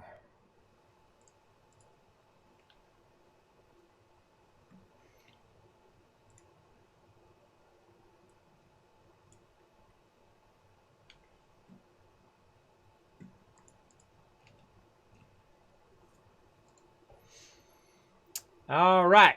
Bam. Sorry, I had to take out that. Got these really weird. It's a very big button repeater. Yeah, it's pretty much that's what it is. It's an on-off trigger that you run inside there. Been noticing these weird bots have been coming up that say like weird things in your chat. I don't understand what those bots are all about and why someone would come in and say these weird kind of, they're like repetition lines that are along the same theme, but they're weirdly thing. And I don't know why someone keeps putting that in my chat. I don't know what benefit they get out of that by them saying these weird names in a row or whatnot. But I ban all of them and report every single one of them. So that's what I do. And then we also make a note of it in our bans. Always make a note, because someone always comes back, kidding me, I got no ban for. I went and did the unbans, right? A bunch of people, same people that do that weird thing, like they just did. They say one thing and then they say the same thing again, but in a different way and different spelling and whatnot. I don't know why people would just waste their time doing that in the first place. Even if they're wasting their computer's time, you know, it's just a waste. Something you could be doing something way cooler with your time. All right, there we go. Like making a cool base like this. Gigantic mega base. Oh, I like that. That's very fun. So again, as the thing goes through, it hits that. It unloads, right? So you pull in. You can also put one back here, you know, and just when you hit it, boom, it turns it on, and then you're good. Or you can put it back one when you're say you're stopped here before you get to the center, because obviously you don't want to be blocking the center. And you can put a whole bunch of them, in which we will. We're going to do it on that side. We're going to do it on this side. We're going to backlog a bunch of these. It's getting all freaky deaky over here. We'll let it go ahead and finish that one, and then we'll tell it not to repeat. And we'll put these back here for later. Oh, and weirdly, I cannot highlight it. Oh. It's acting like it's not there. I think it's that one. Yeah, there we go. Yeah, it acts like it's not even there. Otherwise, it would bump into it. Like those ones you can stack. That's like a glitch. Weird. Weird. Deal with it later. All right. So we got that going. We got all this other stuff going. Now we need to get primed and ready for some serious printing of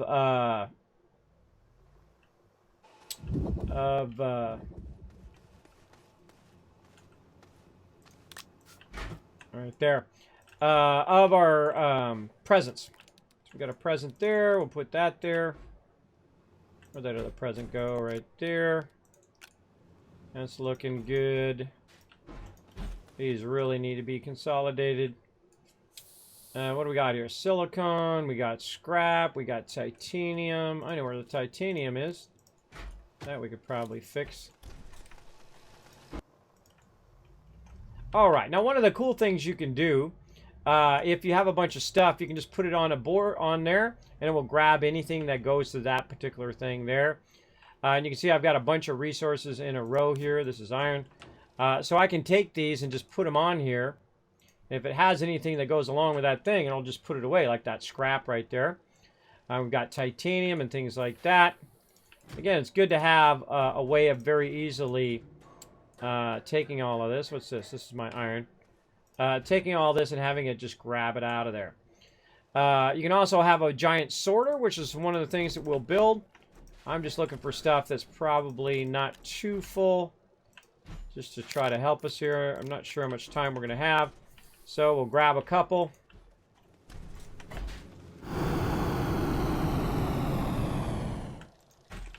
Bring that over there. Bring that over there. All right, let's get into it. Made another printer there. Okay, so we want to get in here. We want to make a bunch of these, so we'll go ahead and put that up there. We'll take this out because we don't want it to go onto that one. Actually, we'll put it over here.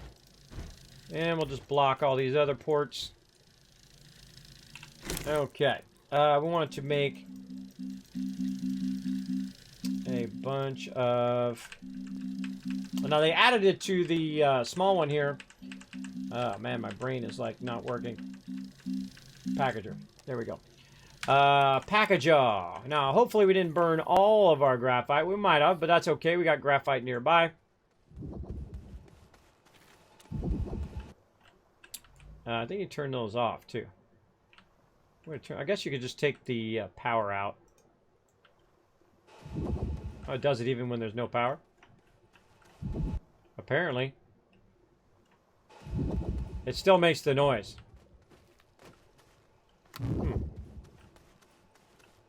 Oh, it's getting power from up there, from the battery.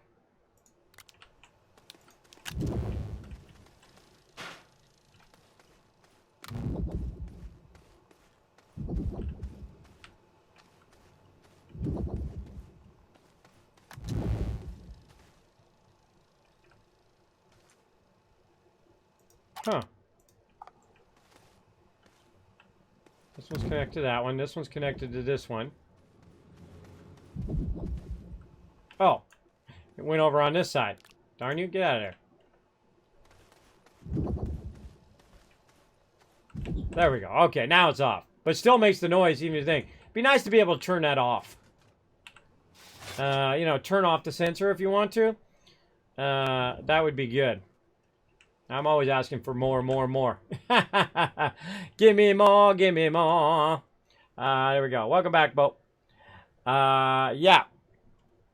There we go. How do you get on the server? What you do is you go ahead and go to the Discord right there.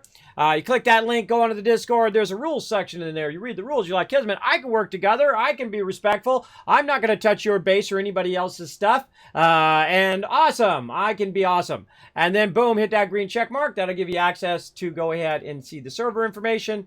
Allow you to come in and join us in the game. Remember, do not move my base around. Do not come in and like finish the whole entire base for me or something like that because then it takes away from my fun of here on the stream of me building it up and doing all of the things that I'm doing with the base. All right. If you want to come in, help out with resources, collect resources, or build a base elsewhere on another planet, set up some automation of collecting resources and all that stuff, feel free to come on in. And get it going on. Obviously, don't come in and grab all of our resources that we've worked together and go and take it and make your own base with it. That's not cool. If you haven't contributed to the pot, bro, you don't want to take it all and go off and do your own thing. If I do see that, I give you one chance to be awesome.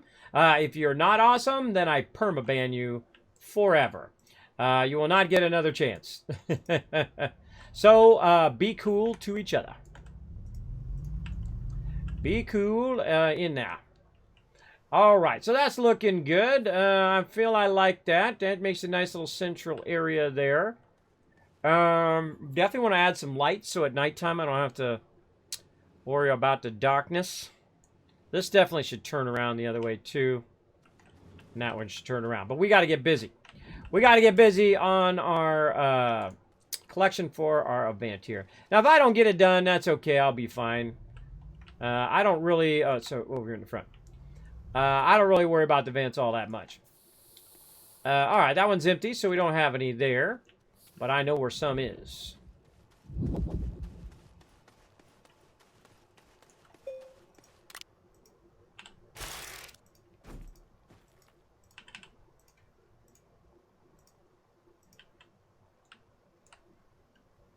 That's a gas container.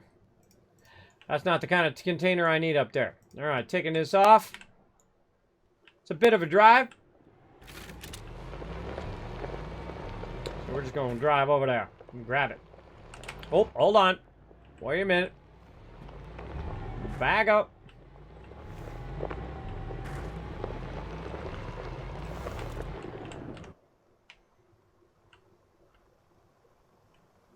Run back over here. What did I do with them? Right here. I packaged a bunch of these up, these larger containers, so I could use them when I need it. Oh, time for a battle, too. All right, well, I'm cruising back to my main base, or my old base. I'm going to go ahead and run this battle. I'm going to try to. Let's do it. Boom. Right over here. Start battle. Go.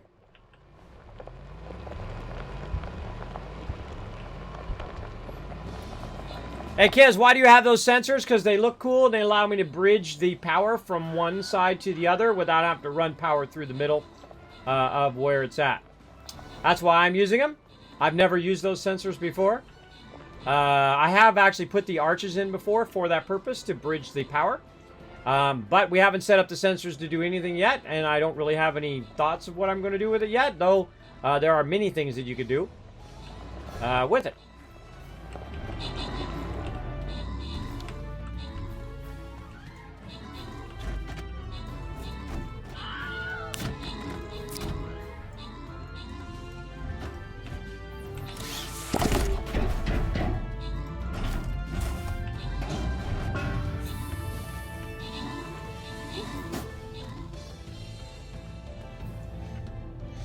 Uh-oh.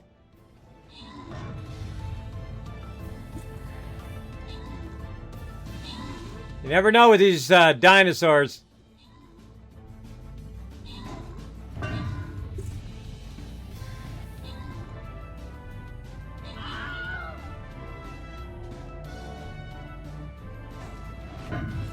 Look at this guy over here stuck in there.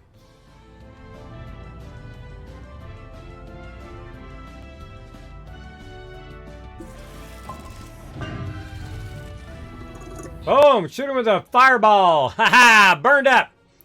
All right. Open Captain Chest. Grants rewards. Let's see. Kijin getting some love. Night of Moon. EMZ. Wild Heart.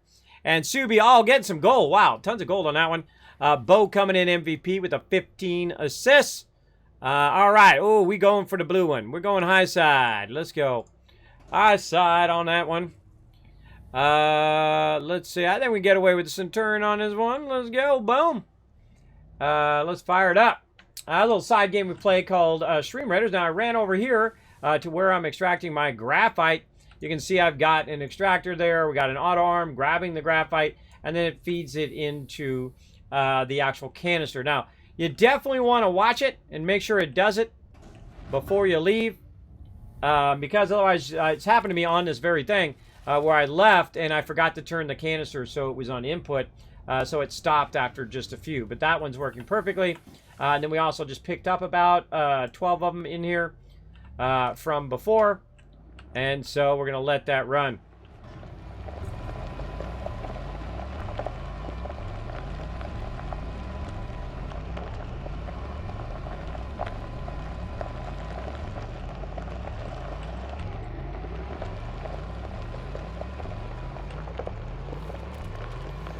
Now, I didn't actually know where that went. I just took it and see where it took me. And it ended up right over here by my base.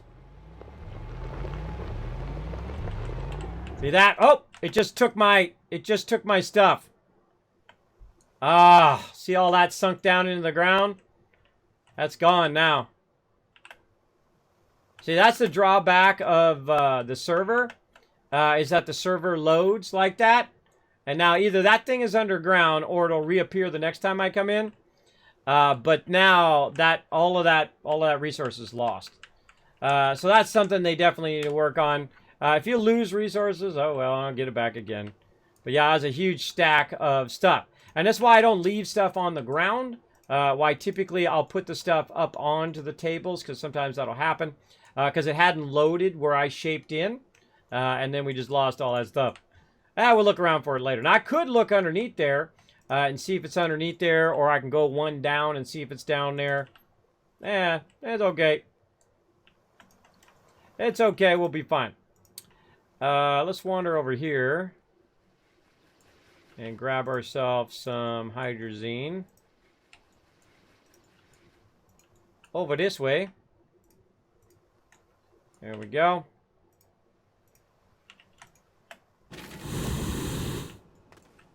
Come on.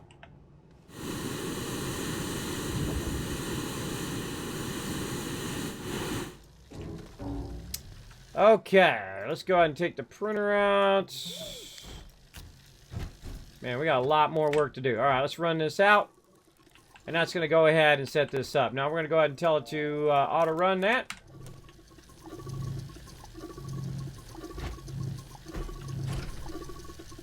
Now you can try to put this right here and have it go onto there, but it doesn't necessarily do it. It doesn't work that well. We'll go ahead and use a medium T platform. Go ahead and see if what we do with that auto arm. Just to save us a little bit of time.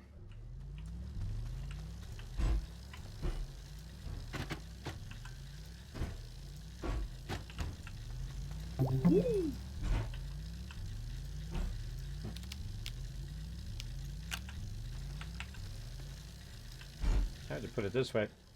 Doesn't really matter which way you put it, but now it's going to load that for us automatically up into that thing. We just let that run. Very nice. All right, we need a lot more graphite though. That didn't collect too much in there. Let's see. The Red Space Robot coming in with a raid. Thank you very much for raiding the channel. Appreciate that. Did we give him a shout out? I don't know if we did. Doesn't look like it. That's all right. I'll press my shout out button here. Let's see if we got going on. Yeah, I just have those sensors vanishing dark just so they chain the power from one side to another.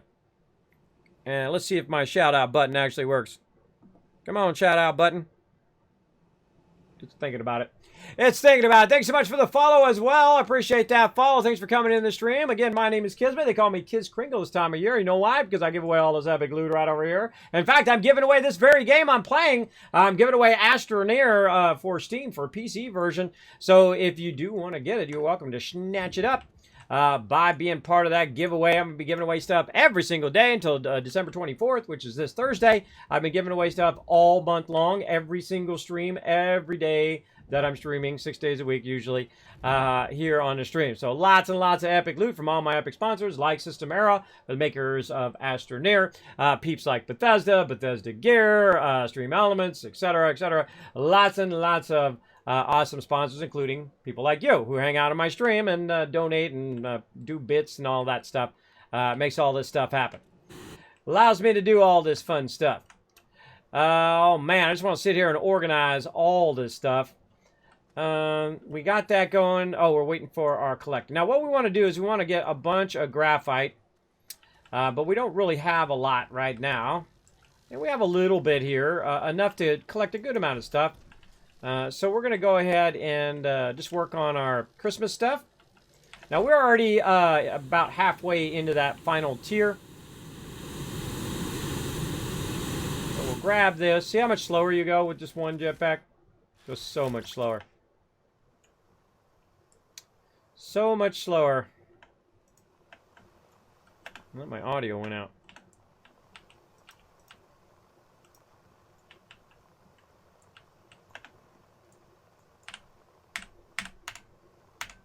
Yeah, my audio just stopped.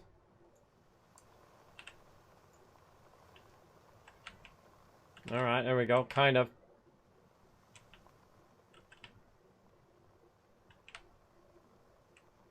I can kind of still hear it. There it goes.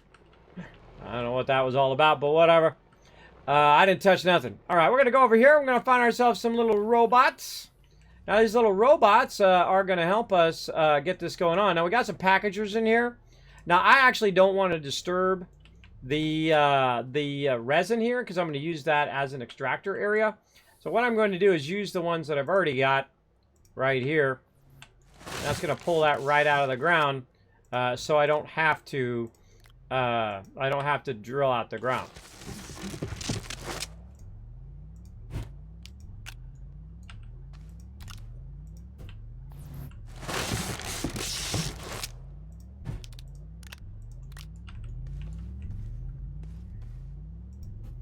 I always suggest to get the ones closest to your base first, because those are the easiest. I wonder if you could package a packager. I don't think I've ever tried. I would say that would be a no. Hey, you know, worth a shot. I know I could package this thing. That's a whole lot of nice scrap right there that we can use without having to... we can package it while it's on the ground. Without having to disturb that particular area. Now, we could just use a very small thing to get that, but I'm just going to kind of clean house here. Get a bit of that scrap in there. And we'll work with that scrap later.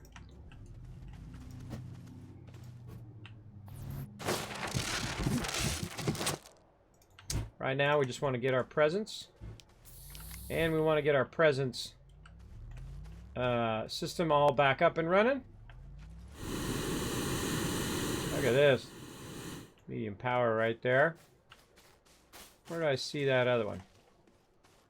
I was sworn there was another one here somewhere. Get a little bit more scrap there, but we'll just go ahead and put that on there for now.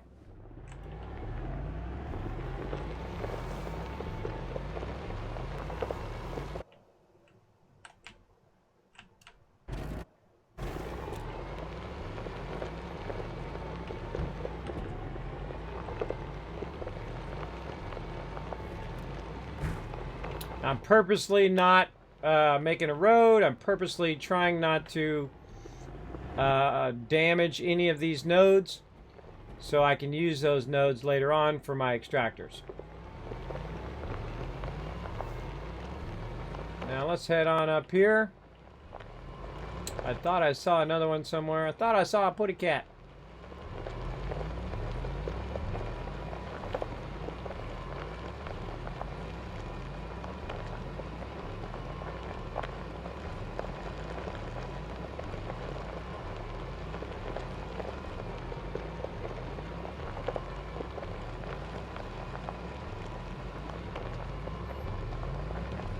Don't see it. That's okay. We'll go for a little wander. Let's get out of the base. We've been working on that for like 6-7 hours now. We'll wander around a bit. Try not to fall down. Oh my gosh, look at all this resin over here. Wow. Wow, wow, wow. We tapping all that resin. And again, it's right there. Our base is literally right there. I could get all that resin and feed it into the primary base. Very nice. More resin over here. I like it. I like it a lot.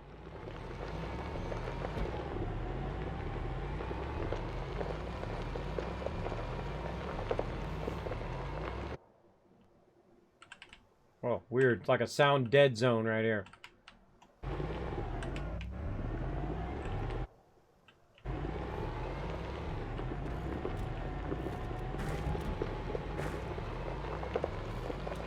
Alright, not seeing anything there, so what we'll do is we'll go ahead and pick a direction.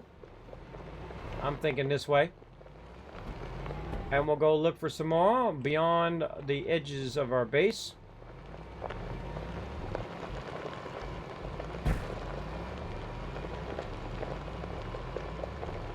Alright, now before you go too far, you get too far away from your base. I mean, it's pretty obvious, pretty easy to find my base. But you want to look at what direction. I'm going southwest right now. It's going to help you have a sense of how to get back, right? So we want to go northeast, which is the opposite of southwest. But what happens sometimes you go a little left or a little right and you find your way lost. That happens as well. But let's just keep going this way. You can also head toward the setting sun or whatnot. And then when it rises, that helps as well. Whatever you feel like doing. All right, let's go ahead and package this stuff up.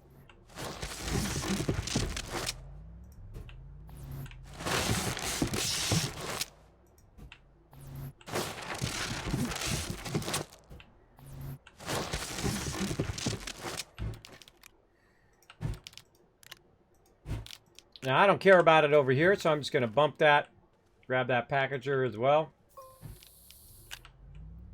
Is there anything in this? There's a packager and a robot under there. Take that out a bit. Get that debris out of there. Use that one to package that one. And if you just ran around, by the way, without actually making packagers, you will find packagers along the way and be able to package a bunch of stuff. But I like to make a few of them just in case, you know, you don't find any. We're just going to keep on going. Again, our base is back that way. Got another bunch of beacons that way. I'm just looking around. Definitely been this way. You can see we flattened this out.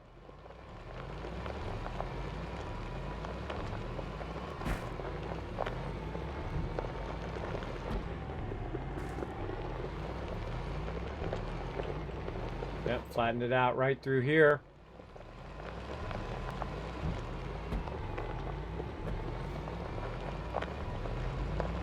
Coming through that way. Now what we can do is start to make a bit of a road. This thing wasn't in our way.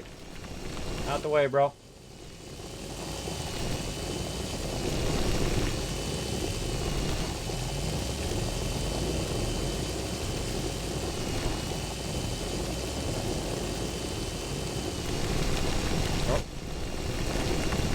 Oh, I don't have a canister. No canister. Oh, I don't have one on me either. That's not good. That's not good. I don't like going anywhere without a canister. Make one.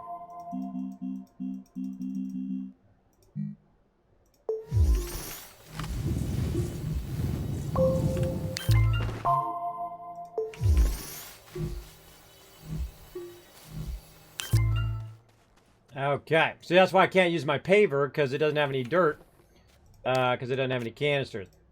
I'll put a couple canisters on there. There's also larger canisters you can use. Let's go ahead and try that again.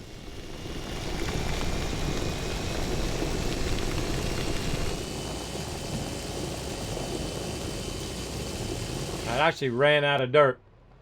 Ran out of dirt to get across there. Here's another way of doing it. Let's get our own dirt. Putting that on our backpack. And I could come over here and just use my vehicle into the wall. But I'm just going to go over here and just fill it up by shaping that out. I always try to shape sideways if I can into something as opposed to straight down, because then you make a hole and you fall into it. That usually helps a lot. Alright, let's try that again. Now once we start to perpetuate itself, it'll collect enough dirt to keep us going. There we go. We'll cut down just a little bit. We're going to cut ourselves a nice little road. I make a lot of roads. I love making roads. They're very fun. Now, I'm just making it where it's just kind of cut down just a little bit into there to make it pretty obvious that I'm the one that cut it, right? That it's not a natural phenomenon coming through there. Also, the gray dirt is going to be a dead giveaway. Or if you make a ramp, it's going to be a dead giveaway that you've been through there.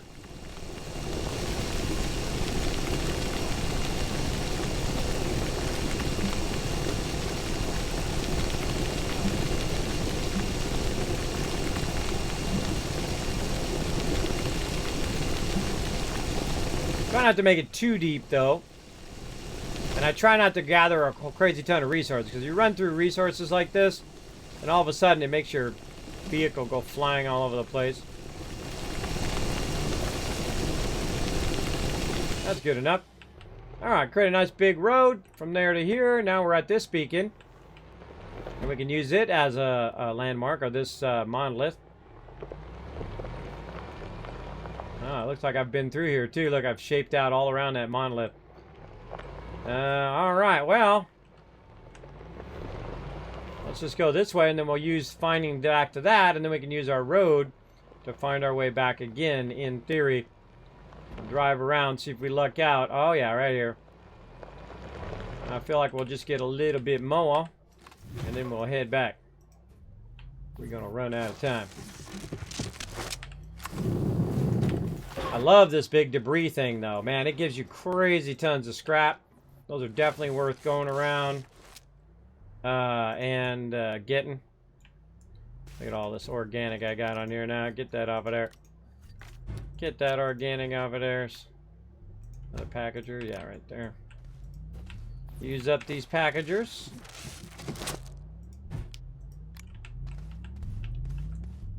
More packagers over here. Gotta shape them out a little bit so you can package it. Don't package the packages. Package the robots. Makes them into presents. There's actually two different types of robot. There's robot 1 and 2.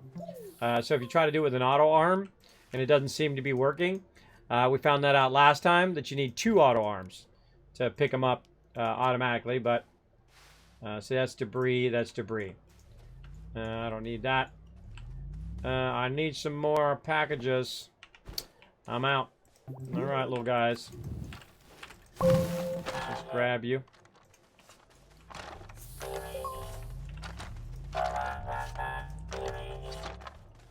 Alright, can we put them on here? Well, probably if we take that and this off, put that up there.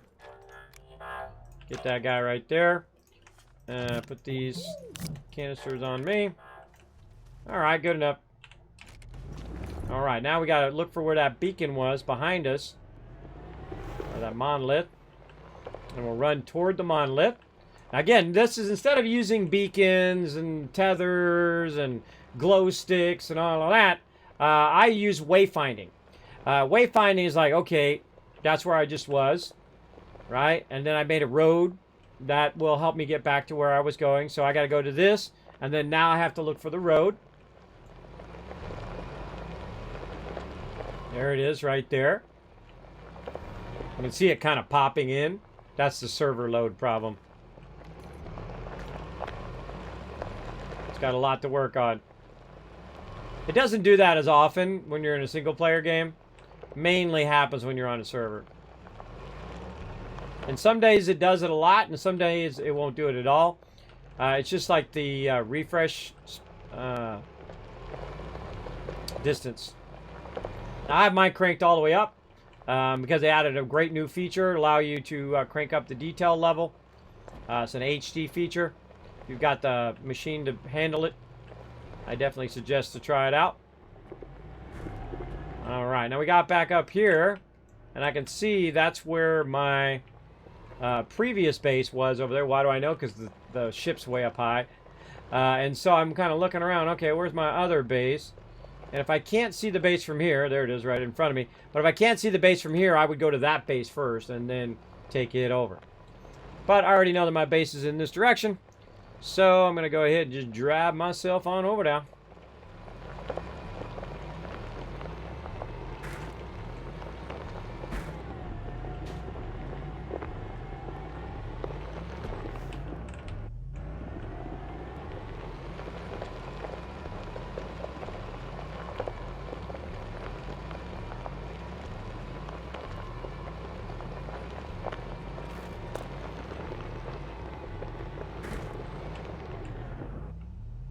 All right, now we got to get our production set back up again for our stuff. Hold on, what are you doing? I'll just stop here.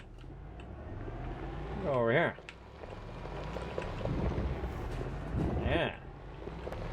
There we go. Might as well drive on through. And we'll grab this, put that over there. We will try to find what we did with our launchers.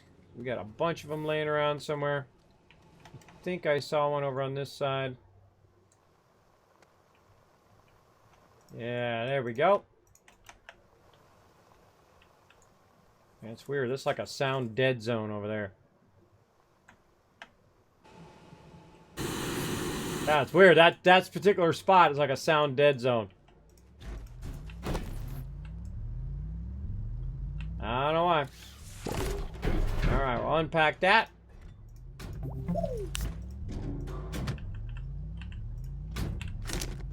Start that up.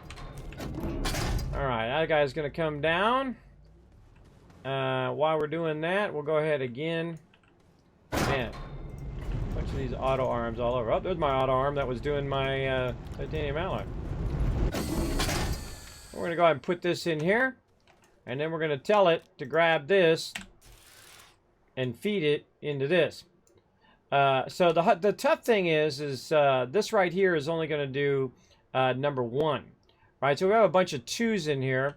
It's only going to do the number 2s. But also, we're going to need some power. And so I've run these things over here so that I don't have to run the power across there. I can just try to run it like that from there to there. But you can see it doesn't quite reach. So we can put something in between that could help us. A vehicle, a table, something like that. Just happen to have a little platform.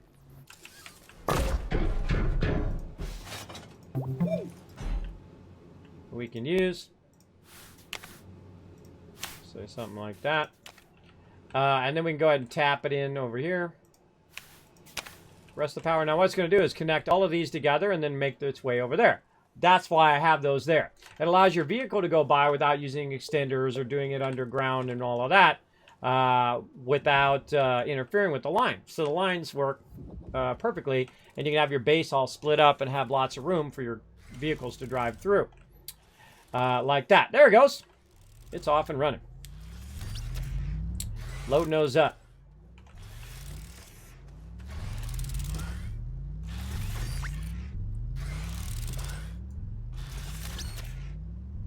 All right, filled up.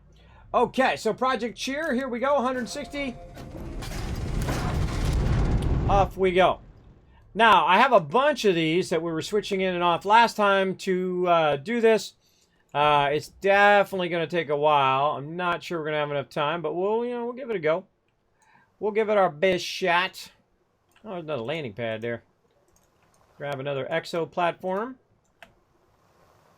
Get away from our sound dead zone over there. Now that might be, I could probably fix that sound dead zone by logging out and logging back in again. I find a lot of things when they're acting funny is great to log out of your client, log back in. That works pretty good. Okay, so while we're waiting for that one to come back, oh, it's already back. What we could do is we could put another platform down and have it loading that platform as well. Alright, I'm going to manually do all the rest of these. We didn't get that many. Now, last time we went and we packaged just a crazy ton of these. As you can see.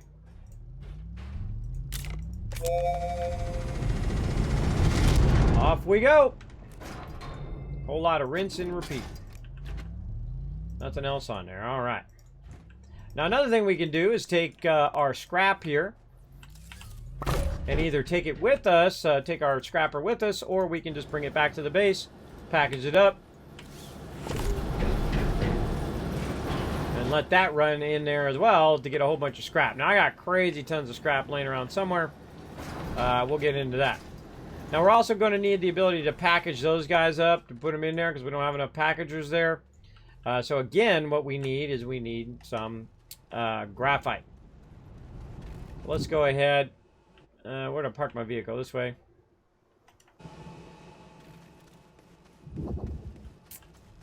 Get on my vehicle.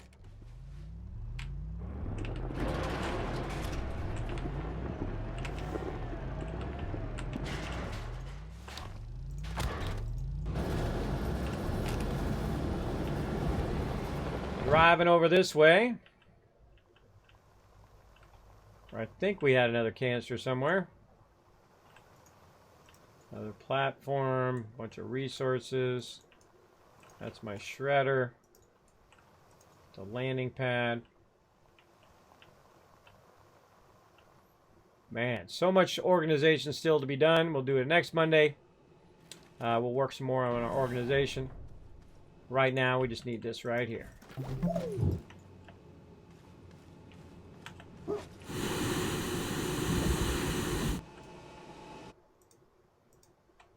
Got some more hydrazine while we're at it. It's so weird that that's a dead zone. Alright, right there. Okie dokie. Now, while we were busy doing all of that, doing all that stuff, running around, getting into trouble, back over here, it has been working away on my graphite. Not graphene, but graphite. Giveaways are great. Nice work. Did one last Friday, and it's a great feeling to give back to the community. Great work, kids. I do it every single year. I've done it for this is my 6th year now that I've done it. So I work on it about 6 to 8 months every single year. 4 giveaways. So I give them away every single time, as well as I do work on 2 big events a year. December, from December 1st all the way to the 24th, I give away crazy tons of loot up here. As well as I take my mods to TwitchCon. Been doing that for like 4 years as well. Sadly, we didn't get to go this year for obvious reasons. But there we go. Got about 30. All right, we'll take it. And so those are the 2 big events that I typically work on throughout the year. They take a while. They're a lot of work, that's for sure. A lot of work to do, and pays off big time. See, I love to get to this part, right? The giving away part is my favorite part, but all the hard work to get to that part not so much. You know, calling people up and following up and saying, hey, I'm doing this, that, and the other thing. And they're like, all right, hold on, we'll get back to you and whatnot. And then you work with everybody until they say either yes or no. And then you're like, all right, awesome. And then I figure out what it is that we're doing. And then we do it. There we go. And that's what we've been doing for the last 21 days. We're going to keep on doing it all the way till the 24th. My darn shout-out button didn't come up. I think my shout-out button is broken. I'll go ahead and fix it over here. I'll type it manually in the chat. How about that? The red space robot. Boom. There we go. Go show them some love, everybody. If you decide to come in and show our stream some love, we'll go show them some love right back. Go over there, hit that follow button. Check them out next time it goes live. Thanks for coming in the stream and bringing your community into mine. Obviously, a little focused right now. Trying to get a little bit of this done. Now, again, I never worry if I don't get it done or whatnot. I'll be fine. I don't. All the virtual stuff is not tied to my ego. So if it doesn't happen, it doesn't happen. No biggie. No biggie. All right, we'll go ahead and do this. And then we'll go ahead and tell it to roll out. And then it's going to make a bunch of those. And it's going to auto-feed them up. Take care of that business for us. All right, and there's an empty one here. We can take this with us. Put that on the back. Or actually, no, we don't take that with us. We'll, I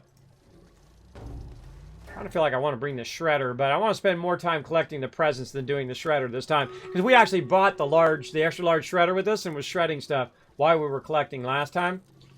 This time, we just wanted to do as much of these robots as we can to get that unlocked.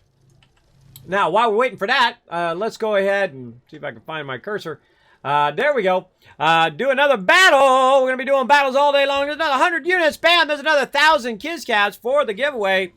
Again, thanks for coming in. Hey, Paul, what's up? It's battle time. Let's do it. It's battle time. Oh, looking good. Looking good. See, they're real far away. Now we got to turn around before they get close to our support. Look at that. Rotisserie G and Bo rocking the epic Norbert there. Look at them heels. Boom! That's some serious heels right there. Oh, we're getting into the thick of it here in the upper left corner. This is going to decide it right here. Oh, I think we got the advantage. We better looking and we stronger. All right, there we go. Captain Chest, grants and rewards. Let's see. Techie, CW, EMZRT, LOC, and Keijin getting some love. Bo coming in overall MVP with the 29 assists. All right, more battles. Now, we're going to be doing battles all day long, everybody. We're going to be doing lots and lots of battles. Oh, nope. We should definitely go Wasteland Tycoon on that one. Lower left.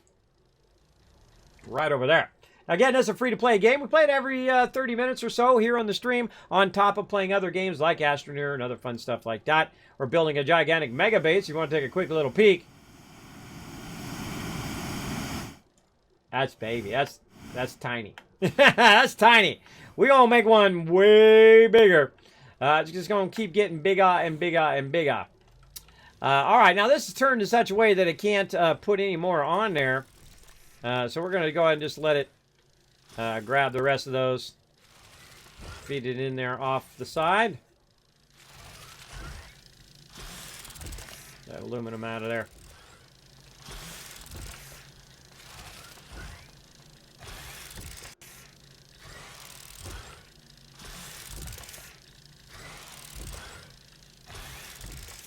While it's working on that one, gonna come over here, show you a little trick. If we go ahead and take this, put it right there, it'll grab that off of there and put it in the forge. Ah, why must you be unlocked? Just when I locked that. I don't know, guess I didn't. That one's locked. I didn't lock that one for some reason. That's weird. All right, we'll go ahead and grab this. We'll put this over here, and we'll have it fill that one up, too. That's going to be a good amount. we'll definitely be able to get a few robots with that. All right, looking good. Put that over there. I'm going to go ahead and take this. Fly over here.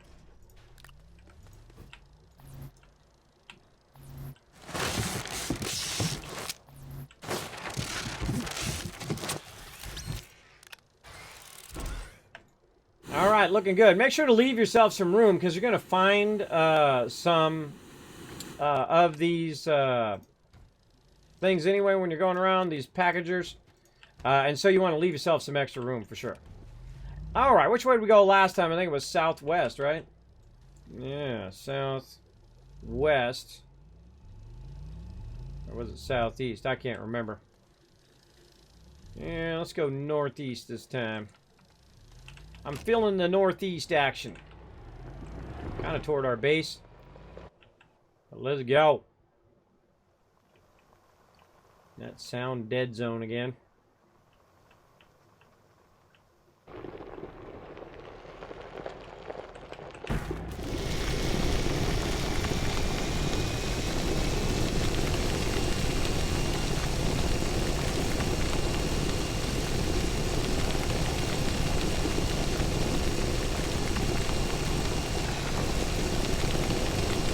I think I have a canister again.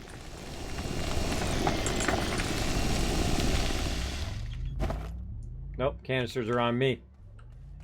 Canisters are on me. Alright, let's put them in here. Now, how do I know I don't have a canister? Because when I started going, it wasn't paving. It was just, see right there, I need a paver. Yep, there's something still under there. I don't care about that research. Get out of my face. There we go. Now you know it's paving when it does that kind of gray spot like that. Make ourselves a nice road from that one side to another. And turn it off. Alright, awesome. Alright, let's go out here and see what we can find. I'm gonna wander randomly in this direction. Zoom out a little. Oh, see, we made a road there, didn't we? We know how to get back using that road. We're just going to keep going this way. Another road. Crisscrossing our world here.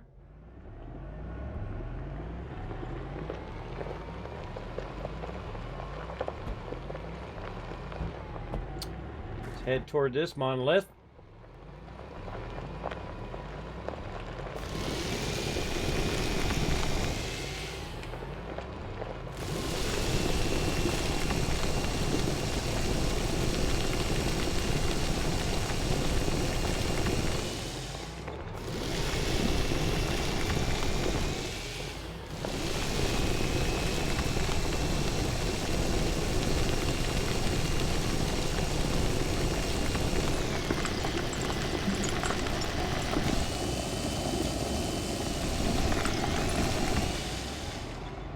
That was fun. Alright, I don't see any robots though. No mas robots.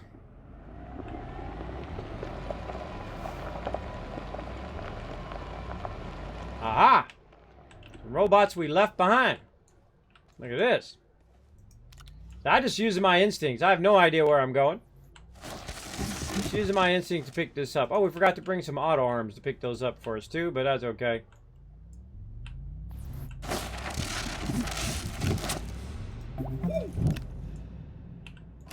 We'll just grab them while we're at it.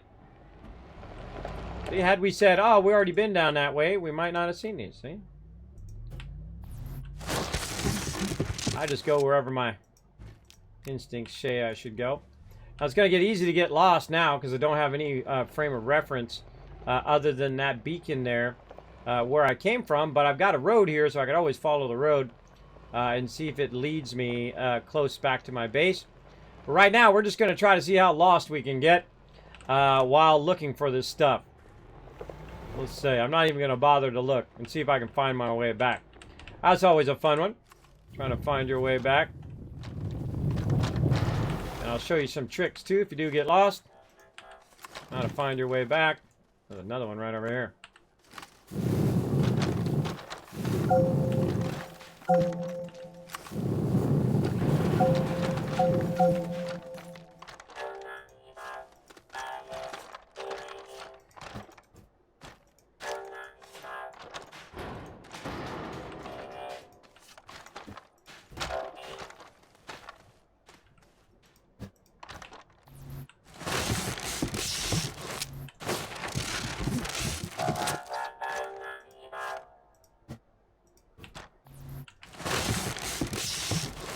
Come back to those.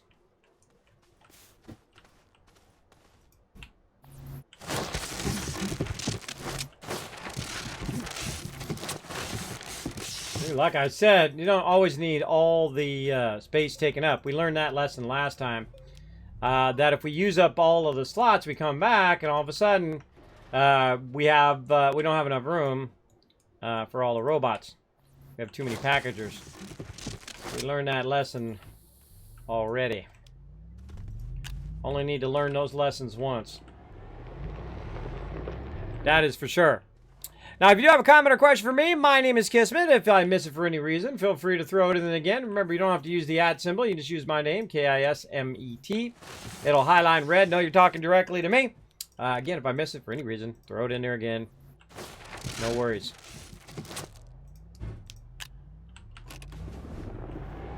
Sometimes I do get a bit focused. Trying to collect as many presents as we can right here. Not sure we're going to have enough time to do them all, but we shall certainly try. And so we're just basically going around packaging up all these robots, making little presents. And then we send the presents off. Try to unlock some rewards. Stuff on me there.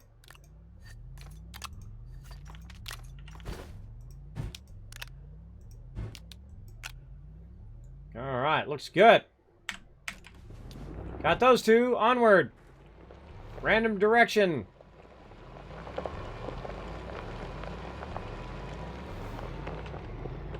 whole bunch more.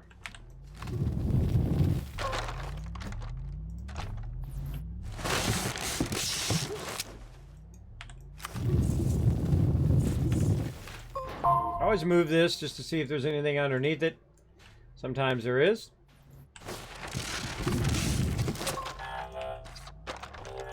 Those over there.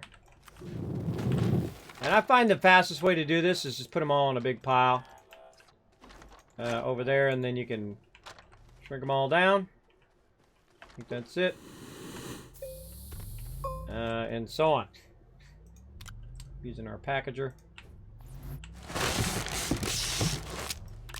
What are we doing on time? Oh boy. Running low on the time. But just a heads up, everybody. We're about to do a giveaway here in about 10 minutes. I would definitely be present to win. If you want to win this game right here, Astroneer giving out a copy for Steam. I believe this will be the last chance you have at Astroneer.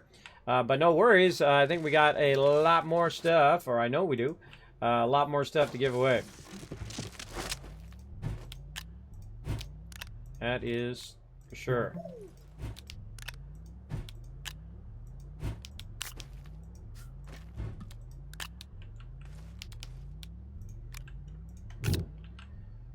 Okie dokie. Got that one.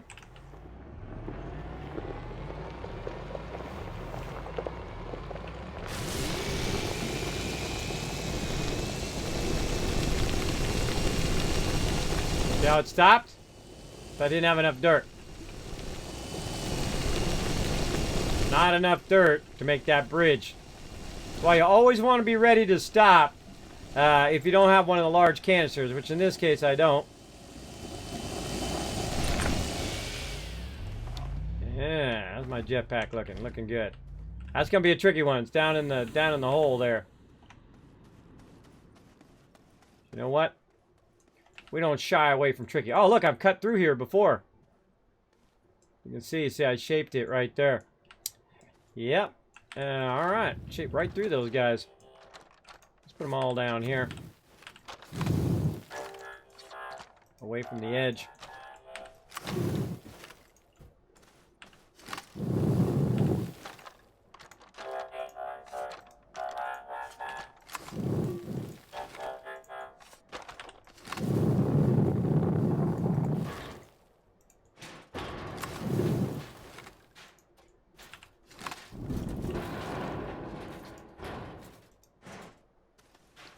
All right.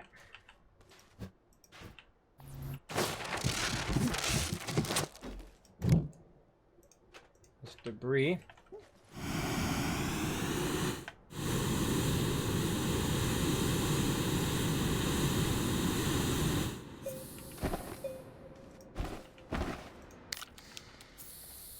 There are other soil canister on there.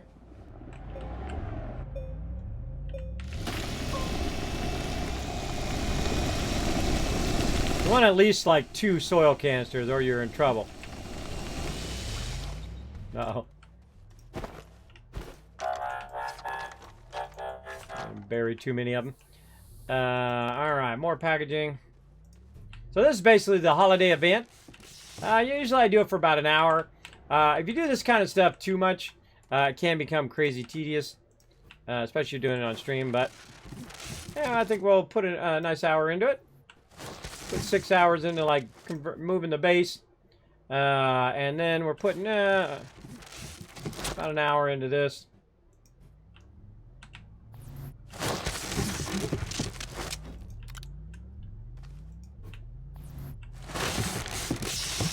Alright, I'm gonna go ahead and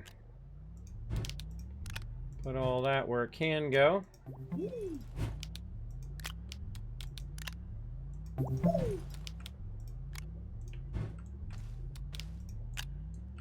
And that is debris. Alright, let's back out of here.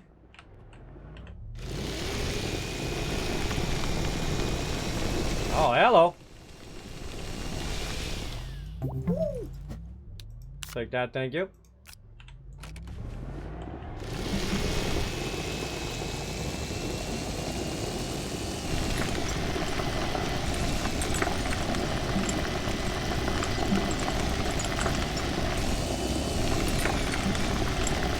That's a scary spot. See, I could run out of dirt, and then all of a sudden, whoop, off the side I go.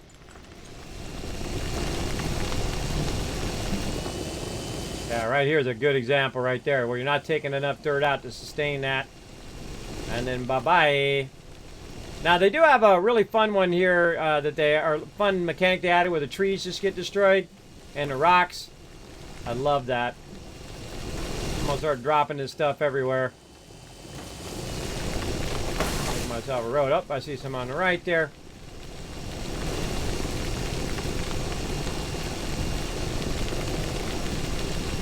Oh, there's actually some graphite right there too. All right, more over here. Let's grab them.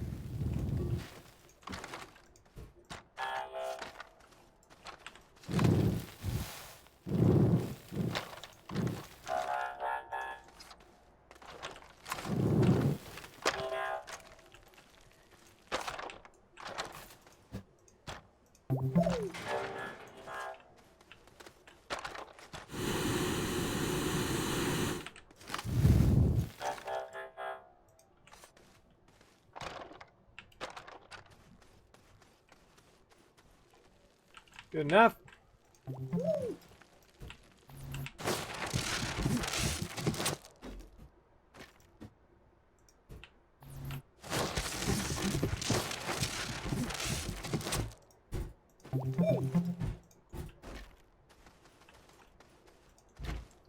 Gonna clean this up a little bit.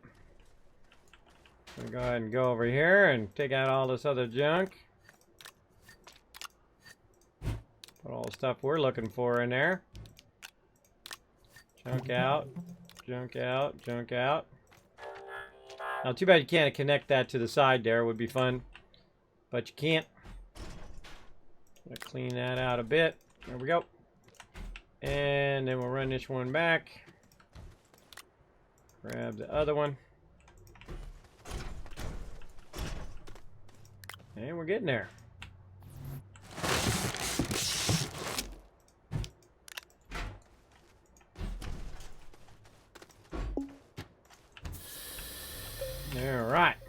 Off we go. Got ourselves a bit of a road. We're getting thoroughly lost right now. We're attempting to be lost. We can't see any of our beacons. Can't see anything from here. We're going to see if we can find our way back. Yeah, see, so when you see it start to get bumpy like this, just when you know it's going to get mountainous and there's going to be like places where you can fall to your doom. I like to go by the beacons and create a nice little flat road by the beacon. That's just me. So you can access it if you need to. Look at that graphite right there. Nice. Oh, look at this. Speaking of, I've been here at some point. There's a road through here. Allow you to go nice and fast without bouncing all over the place. Road over this way, too.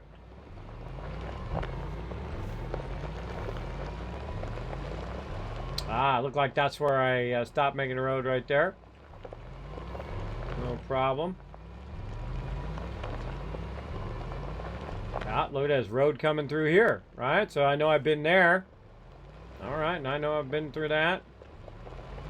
And so if you get lost, you can also zoom out. That does help you. But I also suggest that if you get really lost, the thing to do is to go up on top of a mountain. And then allows you to see even further away, and you might see one of your beacons. You might see something like that. Now I'm just wandering randomly right now, just to try to find some of these items for the Christmas event. I need a couple more for a holiday event. And if we run into our base, awesome. If we don't, we'll have to try to find our way back. Add to the fun.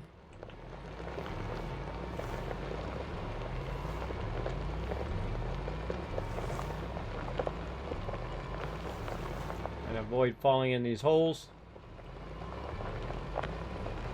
Just going with my instincts. My instincts are telling me go this way. So that's what I'm going to do. Ah, look at the Aurora Borealis there. Neato. Coming in.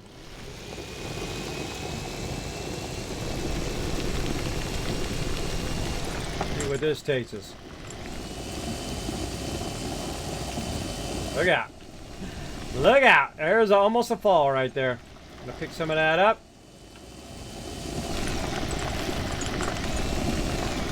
There you go.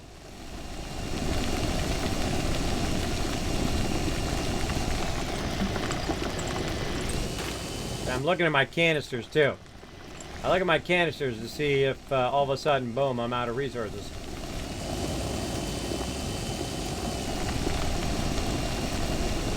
Also take out all the baddies. Bad plants that try to kill you. We'll shape our way up the side of this mountain.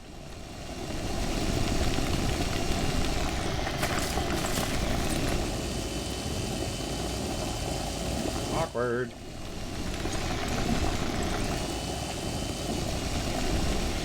Now's a good time to get out of your base. Look around. Have I been here? Oh, wait. There's another road coming from this way. I actually went over the same... thing. And I went that way. So, obviously, I found my way back before. So, maybe that's the direction I want to go. We don't know. Could have came from that direction. Now, I could have left myself a note, in which I normally do, in the direction that I want to go. But let's go ahead and go this way and see what happens. We're also looking for more. Now, we're on a mission to get back to the base and to find, maybe along the way, some more of these robots. But really to find the base now. And so we're going to do the giveaway here in just a bit after I find my way back to my base. Now, of course, the world is round, so as long as you keep going in one direction, usually you'll come around on the other side. But sometimes it's better than lucky than good. Look at there's a green beacon right there. Now, is that my new base or is that the old base? That's the question. I guess it doesn't really matter as long as I can get there. Right? That's what matters. And because I have a paver and a drill, I can just make my own roads. Where we're going, we don't need roads.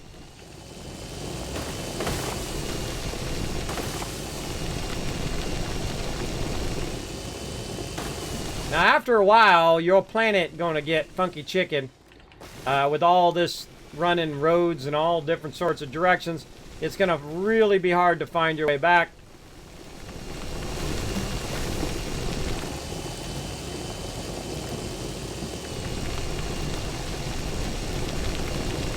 Backtrack that a little bit. There we go. And we out. Wasn't that hard, right? Again, just go in certain directions. Look for where you've been before. Go up on top of mountains. Look around. See if you can see that beacon. I especially put my beacons up really, really high. The one we're actually looking at is the one that's way up there like that. That's why I put them way up like that, so they're easy to find. Now, I also left my tethers here, as you can see, running this way from the base of where I started to actually my current base, my real base now, over here. And we just took that entire base down and we just moved it over here. So it's more in the center of the planet. This way, when you're coming in, you can speed up, find the thing, click on it, land, easy peasy, as opposed to waiting for the one on the side to come around. But because you can speed it up and slow it down now, it does make it a lot better. It doesn't really matter what side of the planet you're on. As long as you're able to see there, you can go ahead and speed up, click on it, and you're good. But we're going to go in here, and eventually we'll actually make roads. And we might make tethers all the way around the world. I don't know. We'll see. Depends on how ambitious we get. All right, let's load this up.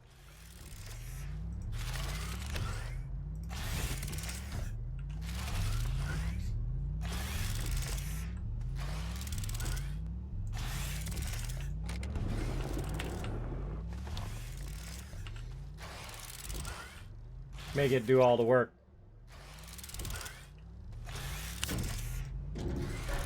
While we're waiting.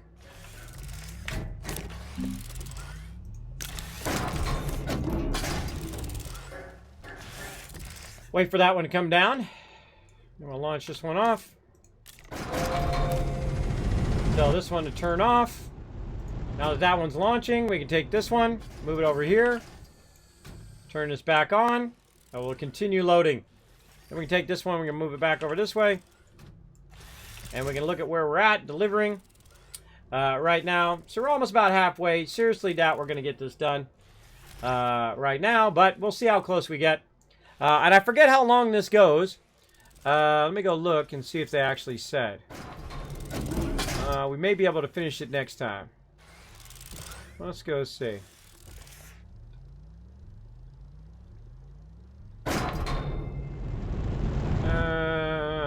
Patch notes. Go look in the patch notes. Let me launch another one.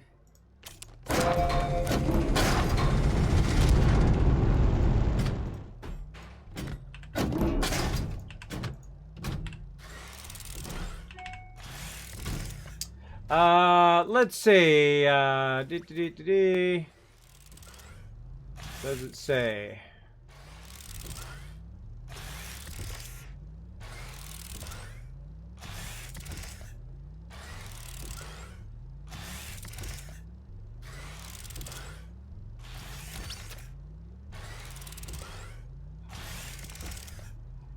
I don't think it says. Anybody know? Anybody know how long this this is gonna go? I would think it would go until after the beginning of the year. I would think so. Keep loading them. Oh, look, this one came back with a bunch of goodies. See, sometimes it comes back with goodies, right? It comes back with research samples and all of this stuff, some scrap. It's like you get a little Christmas present when you hit a certain tier. I actually don't even want it. I'm just going to throw it over there, but do what we got to do. Put that back over there. There we go. So we're going to load the rest of those in there as best we can. Manually load these other ones. There's actually a number 1 and a number 2, so you actually have to have 2 auto arms if you want to feed both of them. And that's what we did last time. We had 2 auto arms to do it.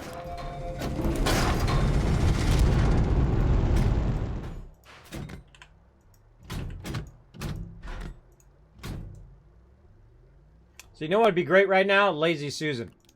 So say you had a trigger, right? Once it launches, it rotates that out of the way, and then the next one comes in. So it'd be just basically like turning, right? While it's feeding, it just goes. That would be awesome. That would be a really amazing thing to add. That would be awesome. All right, that's about as much as we got. How we do? I think we're going to hit about 4,000 out of 6,000, a little bit over 4,000. I think that's good enough for now. Oh, I'll wait for this one to come back. And then we're going to get on the Kismet Love train. We got 2 more minutes on this battle. We're going to go ahead and do this battle. We're going to go to my office. We're going to go ahead and do a giveaway. And we'll get it going. We have 5 retweets. Oh, well, look at that. How about 1,000 gold or 1,000 gold? How about 1,000 Kiz Caps in the chat for everybody? Now, feel free to go ahead and go in to get this game right now. I'm going to give it away. So where are we at? Yeah, we're pretty close. We're a little bit more than 6 or 4,000. Yeah. It's probably 4. It's probably 5,000. Yeah, looking good. So goal is 1440, so we needed 1,140 more. We're doing about 160 per round. I feel like we get that going next time. Now, I don't know if there's more of these. If there's more than beyond the 6,500, don't tell me. We'll find out next Monday, because I play Astroneer every Monday. So we'll be back playing some more. So very, very fun.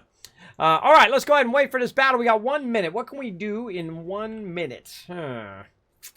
We could probably organize a little bit. Let's see over here what we can organize. We've got copper there. Oh, I see a bunch of this in there. So we can go ahead and grab this. Put all that into there. Let it go where it should go. This is carbon. There we go. That's carbon. This is rubber. That's probably already full. We got graphite, graphene, scrap. We got lithium. I know I saw a thing of lithium. Is that right there? Yep. All right. Awesome. So now we can just take this, put that on there. And then what it does is it just auto feeds it into the appropriate resource. I know I've seen a bunch of glass too. Where we saw it is the hard part. We're gonna organize all of this next time. Oh, there's some more right there actually. Put that in there too. In fact, let's just do this. Let's just do that and let it just get all that in there. What else? We got nanocarbon alloy there. Right there, we've got some of that. Let's go ahead and take this out. Tell it to grab all that nanocarbon alloy. We're in our sound dead zone again. I don't know why I'm in a sound dead zone. Very strange. I feel like I'm going to restart the server at some point. All right, what else we got? We got iron. We got iron over there. We got organic. Yeah, we got a little bit of organic there. I see some silicone there. We've got argon. I'd imagine we got a bunch of argon. Yeah, a bunch of argon. All right, let's go ahead and put the rest of these on here and see if it grabs any of this off of here. Switch that one with that one. This one with that one. There we go. All right, that's working a bit of that. Cleaning that up off of there. More organic. What else? Let's just put these over here. Oh, see? Look at that. Oh, there's glass right there. That was complete luck. Put that over there. Put that glass away. And I don't see much there. There's some iron. Clean that up. All right, battle's ready. Now I can sit and do this for hours. I'm a big fan of keeping your base super tidy. But that was a big, that was a bunch we got done. All right, let's fly up here.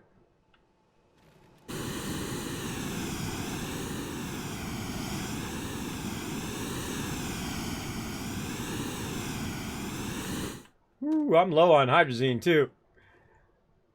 Yeah. All right, this is what we got done today, everybody. We moved our entire base over here. Now it's nice and spread out, a little bit more room. We're putting in our landing pads. We're putting in our forges. We have a ton of forges, so I can just forge the heck out of everything and just feed that stuff into the forges. We'll have forges on both sides. All that stuff will then feed itself into our containers, which are going to be located on the other side. All of our other resources, rubber, and all of that are going to be right here down below where I'm at, down there. All of those resources will be set. So it will actually automatically feed those resources in that particular direction. And we're going to have it auto sort all of the stuff. And so to auto sort stuff, you're going to need two separate lines. One that's feeding it, and then one is sorting it into the appropriate boxes as it goes along. So we're going to have to figure out how to make that work. That'll be a lot of fun. I feel like we got a lot done today. Pretty awesome. Go ahead and go into our vehicle and come out. Not like we need to. But there we go. All right. Let's go ahead and do this giveaway. Now, first about my buddy Saltbot come up, tell you a bit on how to be part of the giveaway. Let's go. Hello, this is Saltbot. You might be wondering, what are Kiz Caps, and how do I use them? They are loyalty points for watching Kismet stream. There are many ways to earn Kiz Caps, whether you are a streamer or viewer. Some free, and some are for above and beyond supporters. Let me show you how. The easiest way is to hit the follow button and earn an instant 1000 Kiz Caps, or by hosting by going to your channel by using the Twitch menu in the upper right corner, open your chat in a new window and type /host space Kismet. Another way is to team up with other Wasteland Tycoons in the chat and earn 500 caps for every 5 retweets on Twitter. Each time you unlock another 5 retweets, the amount increases by 500 each time. So you get 500, then 1000 more, then 1500 more, etc. Use the RT command in the chat at any time to find the right tweet. Earn even more bonus Kiz Caps by participating in the chat with some GGs. If you want to go above and beyond, you can donate to the stream or subscribe using your Twitch Prime. Or choose one of the 3 levels of sub support. This will get you instant and 5000 Kiz Caps, plus Kismet emotes. Earn 3 times Kiz Caps just for hanging out in the stream and 3 times the chance of winning contests and giveaways. Let us talk about how to enter Kismet's giveaway. First, type !loot in the chat to check how many Kiz Caps you have. Remember that each ticket costs 10 Kiz Caps. You are now ready to enter the giveaway. Type !ticket, then add a space and type the number 1. Everyone gets a free ticket and a chance to win. If you would like to buy more tickets and increase your chance to win, you can buy more, like 10, 1000, up to 10,000 tickets per giveaway if you have enough Kiz Caps built up. Thank you for being an amazing part of the stream and good luck. All right, everybody, let's go ahead and do this battle. Now, again, remember, I'm keeping the battles going all day long, so we're going to do this battle, and then we're going to keep them going, so feel free to lurk in the channel. The more you lurk in the channel, the more Kiz Caps you earn, and, of course, the higher chance you have of winning the giveaway. So let's do this all-out battle royale right here. Whoa, this is a good battle. Oh, we are rolling over them. Oh, no. Somebody got owned down there in the corner, but that's okay. We'll come back and avenge you. You shall be avenged. By Grathar's hammer.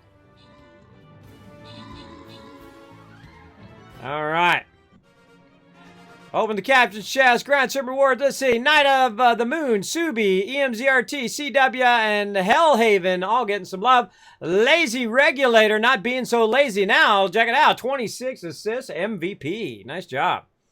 Let's see. Let's keep going. Make sure I'm going the right way. Yeah, I'm going to go up, and we're going to go bada bing, bada boom. We're going to get this fired up. Right there. Oh, man, I hate this one. I'm going tanky tank on this one. I'm just going straight for the first one I can find right there. All right, everybody, gather up. Come and join us for some Stream Raiders in the chat. Remember, we're going to be doing it all day long. We've got only, how many more days left on this event? Like 8 days left? Yeah, 7 days left. So 7 days left. I'm going to be out on Friday and Saturday. So really, we got about 4 days left. We're going to try to get 44 done. I mean, 43, try to get into 44. Don't think we're going to get 44 done, but we're going to try really hard. We're going to try really hard. Now look at this awesome shot with the monolith in the background, all sorts of cool stuff. We'll get into all of that stuff and have a lot of fun with all that next time. You can see we built out our base. We got our nanocarbon alloy line back up again. We got a starter of our conversions. We're going to get back into next time cleaning up our base more, and we're going to work on each and every element, getting that going. And then we're going to create a massive 3D printing area where we're able to print every single item in the game that you can print in the actual printers. Yes, that's what we're going to do.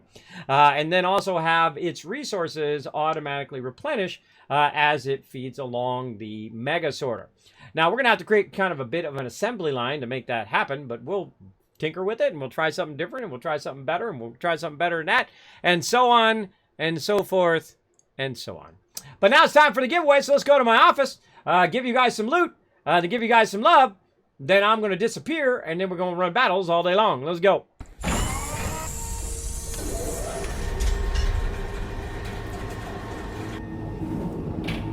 All right, everybody, it's time for this giveaway. Let's do it. You're going to win some Astroneer action. Now, you do have to whisper me after you win. Otherwise, I'm going to assume you don't want it. All right, here we go. We're going to close the giveaway. Bam! Now in 3, 2, 1... You're the winner, Bob Caveman! Coming in, dropping those max tickets right at the end. Look at that, right at the end.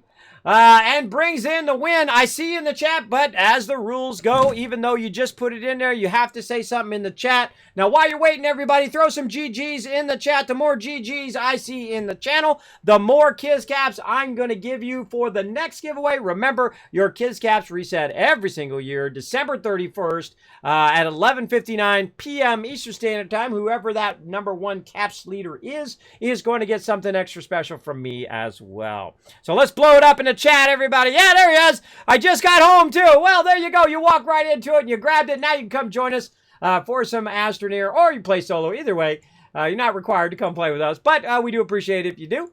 And we're going to go ahead and mark that giveaway as complete. Oh, look at those GGs. Let's see. How many we got? 1, 2, 3, 4, 5, 6, 7. That's not enough. That's not enough. Come on, let's see some more GGs in there. Come on, blow it up. You got, all I need is 3 more peeps. 3 more peeps to put GGs in that chat, and I'm going to give you the maximum, the 10,000. Oh, here comes Techie. RJ, put it in there a second time. No, we're not going to count that. We need 2 more peeps. Let's go. Let's do it. Caveman, there we go. Caveman coming in. Rotisserie G coming in. There it is. There it is. Very nice. All right, everybody. How we doing on our retweets as well? Did pretty good on that. Pretty nice. We're going to go ahead and give out the maximum amount of caps. That's right, 10,000 caps. 1,000, 2,000, 3,000, 4,000, 5,000, 6,000, 7,000, more, 8,000, 9,000, 10,000 for you. You're going to win a lot of giveaways, maybe, because you got crazy ability to buy tons of tickets. There you go. That's why you stayed at the end of the stream. And let me go ahead and give you a 5,000 more since we're not going to get on the Kismet Love Train. There's 2, there's 3, there's 4, there's 5. That's 15,000. That's a lot, bro. That's a lot for future giveaways. Thank you so much for being here, everybody. Now, again, reminder, everybody, make sure to go, Caveman, make sure to go ahead and whisper me. I'm going to say hiya in the chat right over there. Remind me, say, Kismet, I won Astroneer for Steam. So it reminds me, but I do have a log of them all anyway, and whatnot. So I'm going to be back in the morning, 9 a.m. Eastern Standard Time. I'm going to play some Satisfactory. Ha! My Steam just updated, too. That's funny. I'm going to be back in the morning, 9 a.m. Eastern Standard Time, to play some Satisfactory. We're going to play Satisfactory tomorrow. Then we're going to play Satisfactory on Wednesday. And then on Thursday, we're going to play some 76. And that'll be it. That'll be it. I'll be out on Friday and Saturday. And then next week, out on Friday, Saturday again. So I'll be streaming just Monday, Tuesday, Wednesday, Thursday. All right?